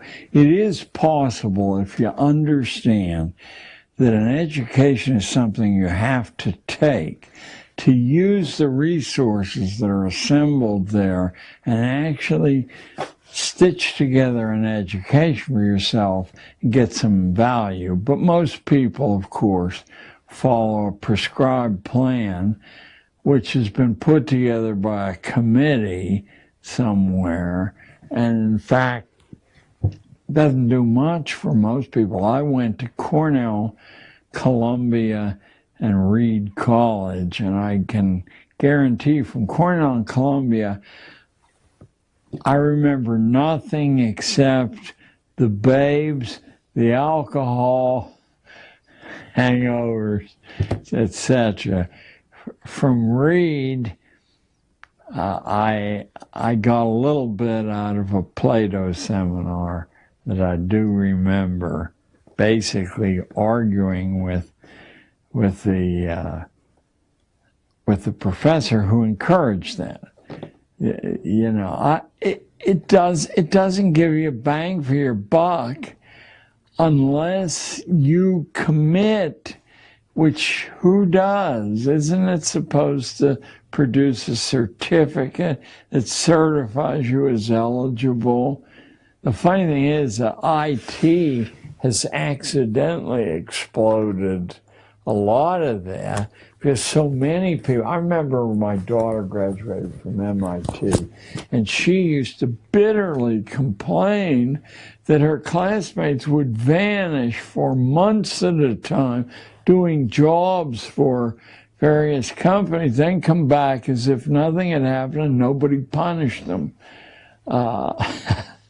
You know, sorry to say that we were so slow picking up on, you judge people by performance, not by credentials. And real people, you'd be insane to hire on the basis of credentials, because the skew between memory and application is so large that eventually you're top heavy with people who don't know how to do anything much. I'm going to ask this last question. I'm going to go burn your DVD, as that way you're not late. And so just answer to Jitu and Tony and Kevin. What is the value of persistence as juxtaposed to the learning process? About 10 years ago, I helped to set up a foundation that at Edison High School in New Jersey awards $10,000 a year to the most persistent student in the class.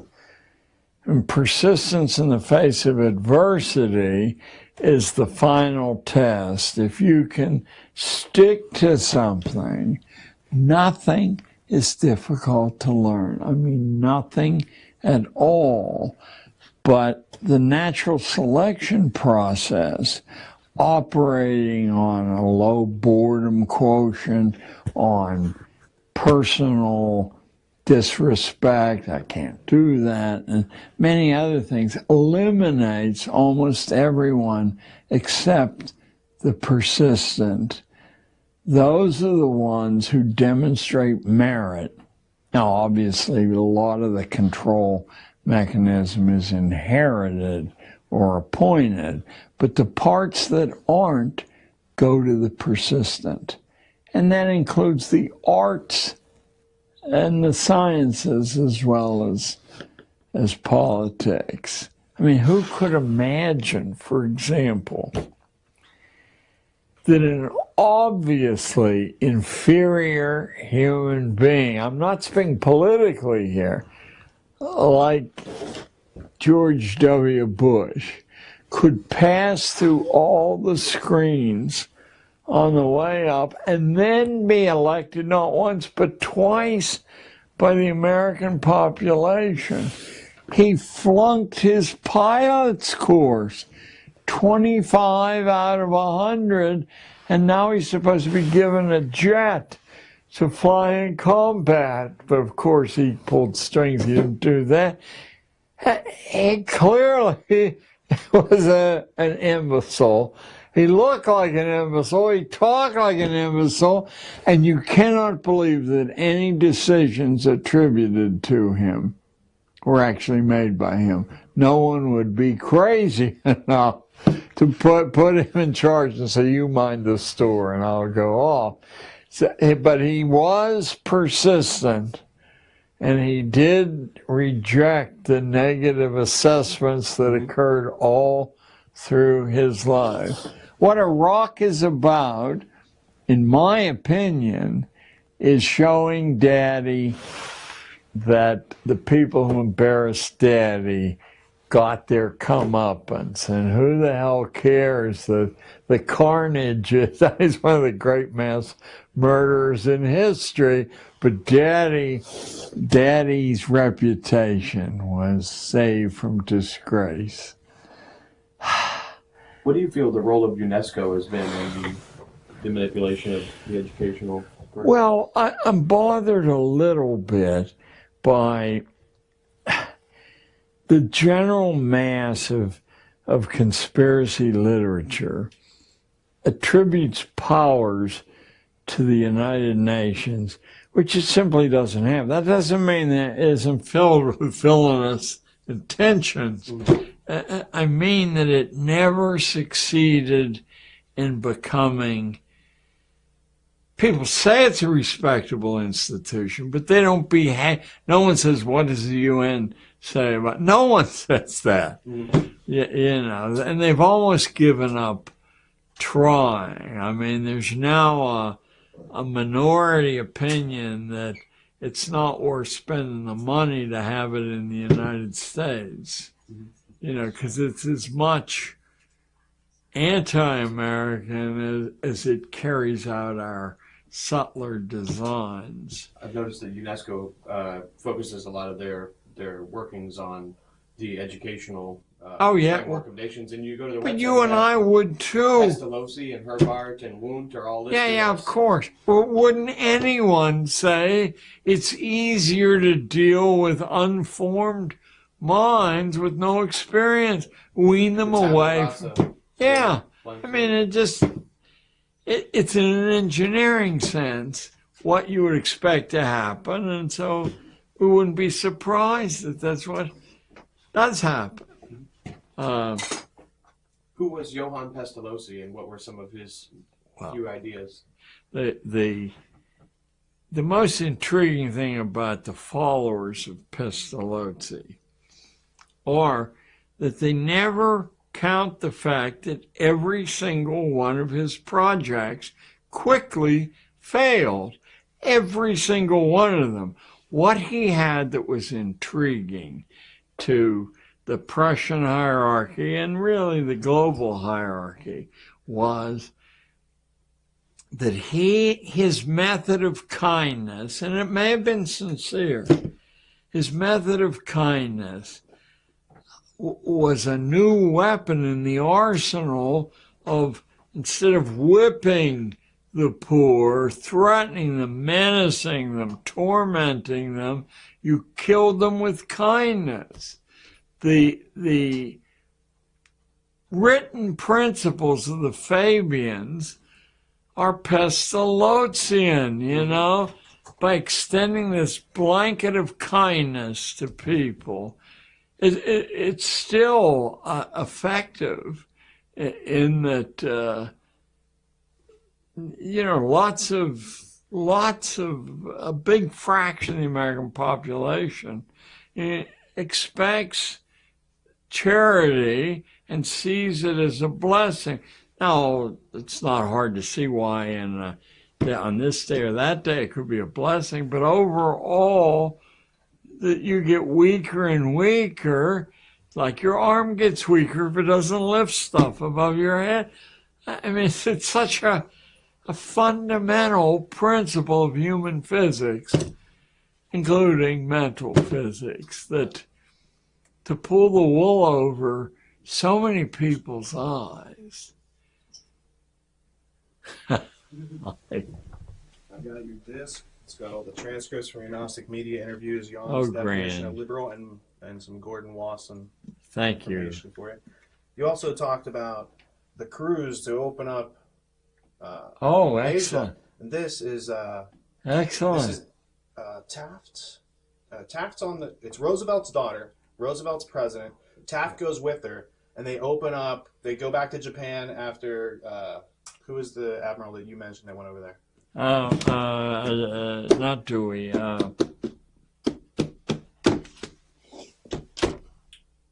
But you know what I'm saying? They had already gone over there, and this was the second one, and then this sets up the whole World War II, World War I, the whole scenario, the opium smuggling, it's all in there. And this guy wrote Flags of Our Fathers and Flyboys. Oh, yes. James Bradley. Yes. And so I thought you might. Thank you. I will. You'll enjoy it. And you did an outstanding job. Hey, this has been To say the least. a lovely course in how complicated it is, to make. To get the word out. Have you seen this book? It's called The Perfectibilists. It's by Terry Mollinson. No. That was the name of the Illuminati before it was known as the Illuminati. It was the Perfectibilists, and they were a private club. And this means per me kaki vidat means through me the blind become sighted. So their top secret is the trivium and learning, but they use it out of order, so they don't establish what exists first. They assert logic without. No. If you look in the back, it has a full glossary of individuals. All the members. He's cataloged. Now this is my copy, but I want you to take it, and I can get another one. Oh, and then you can God bless. Chris Milligan. And God bless. This here is the reference of Carl Wundt, and it goes into some of his colleagues, and you'll have a lot of references to your own material. Thank you all, and certainly. Now you got a heavy bag to carry. Now I got a heavy bag to carry. I'll take it for you. I'll get it. Let me get your mic off, yeah? Yes.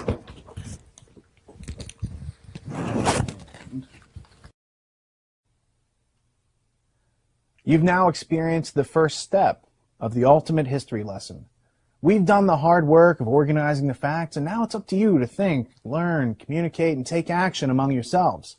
But we don't expect you to do this alone, and in fact, since this message applies to all of us, it's truly a circumstance which unites us and makes us indivisible, so that we might deliver freedom and justice, not just to ourselves, but to people around the world. If there is a point to all of this, it might be in realizing that the system isn't broken. It was built this way, on purpose. It serves those who created it, not those who are managed by it. As a result, our potential as human beings has been undermined. Our birthright has been stolen, and our adolescent period of life has been extended indefinitely. We have been numbed to these facts, which have been obscured further by the 15,000 hours of public schooling, which is mandatory in order to earn the right to live and work in our civilized culture.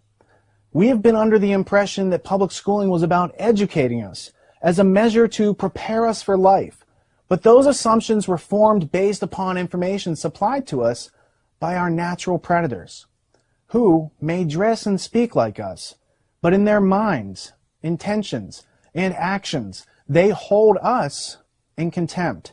They manage us like livestock, and they poison us both figuratively and literally, as if we were pests.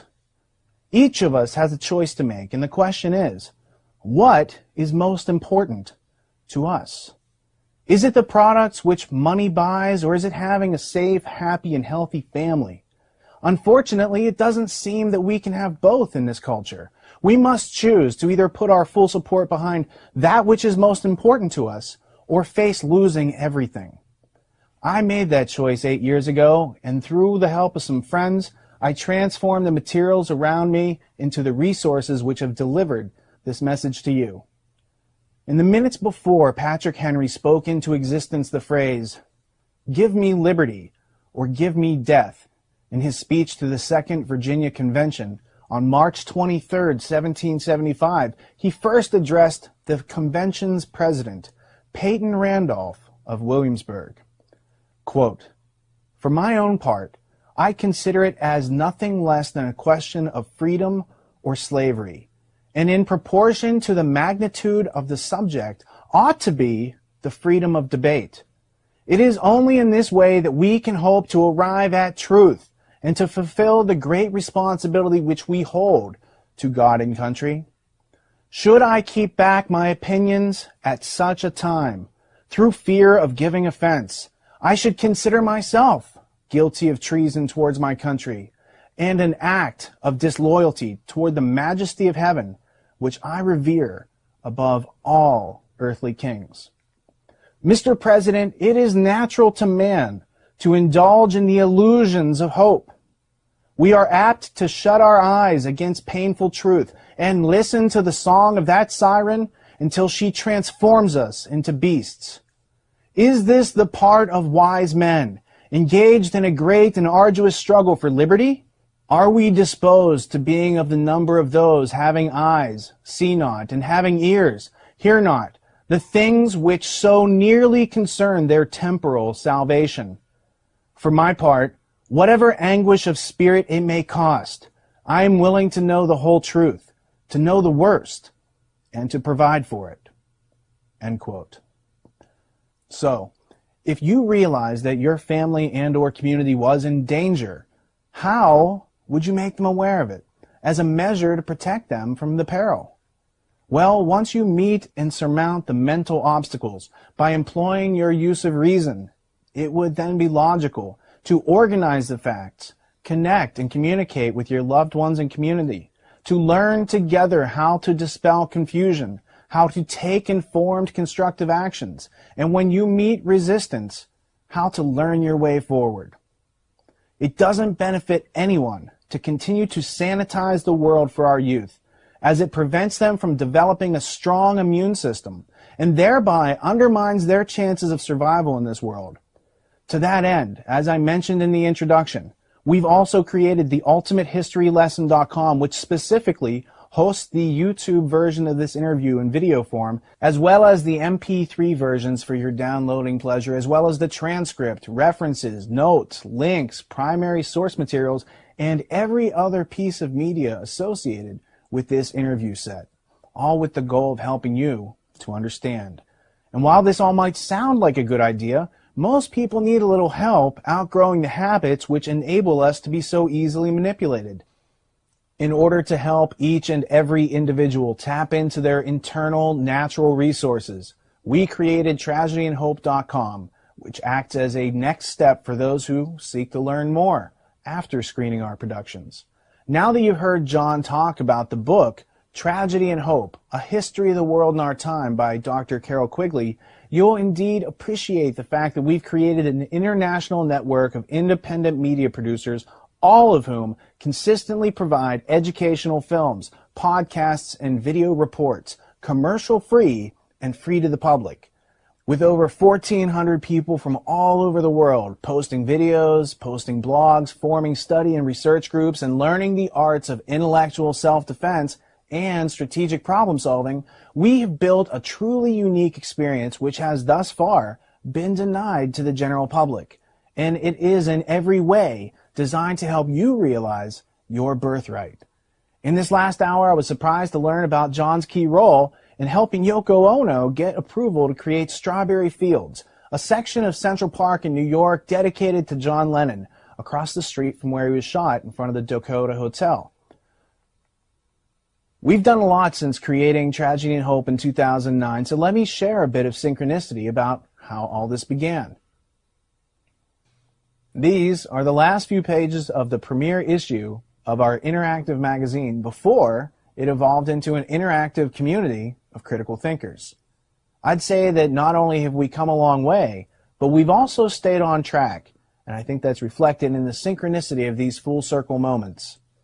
We're serious about studying the big problems, identifying the root causes, and enacting constructive solutions. And we sure could use your help. And in return, we'll help you catch up on what you've been missing. We must ask the questions: can we have peace without understanding the root causes of war? Can we have liberty without the responsibility and reason incorporated into our actions to bring it about? Why aren't we preparing our children for their lives? Why doesn't public schooling prepare us for the fact that we are entering a world where there are predators and systems of predation to be avoided? And in learning the answers, we've found that it's due to the fact that the predators designed the public schooling system.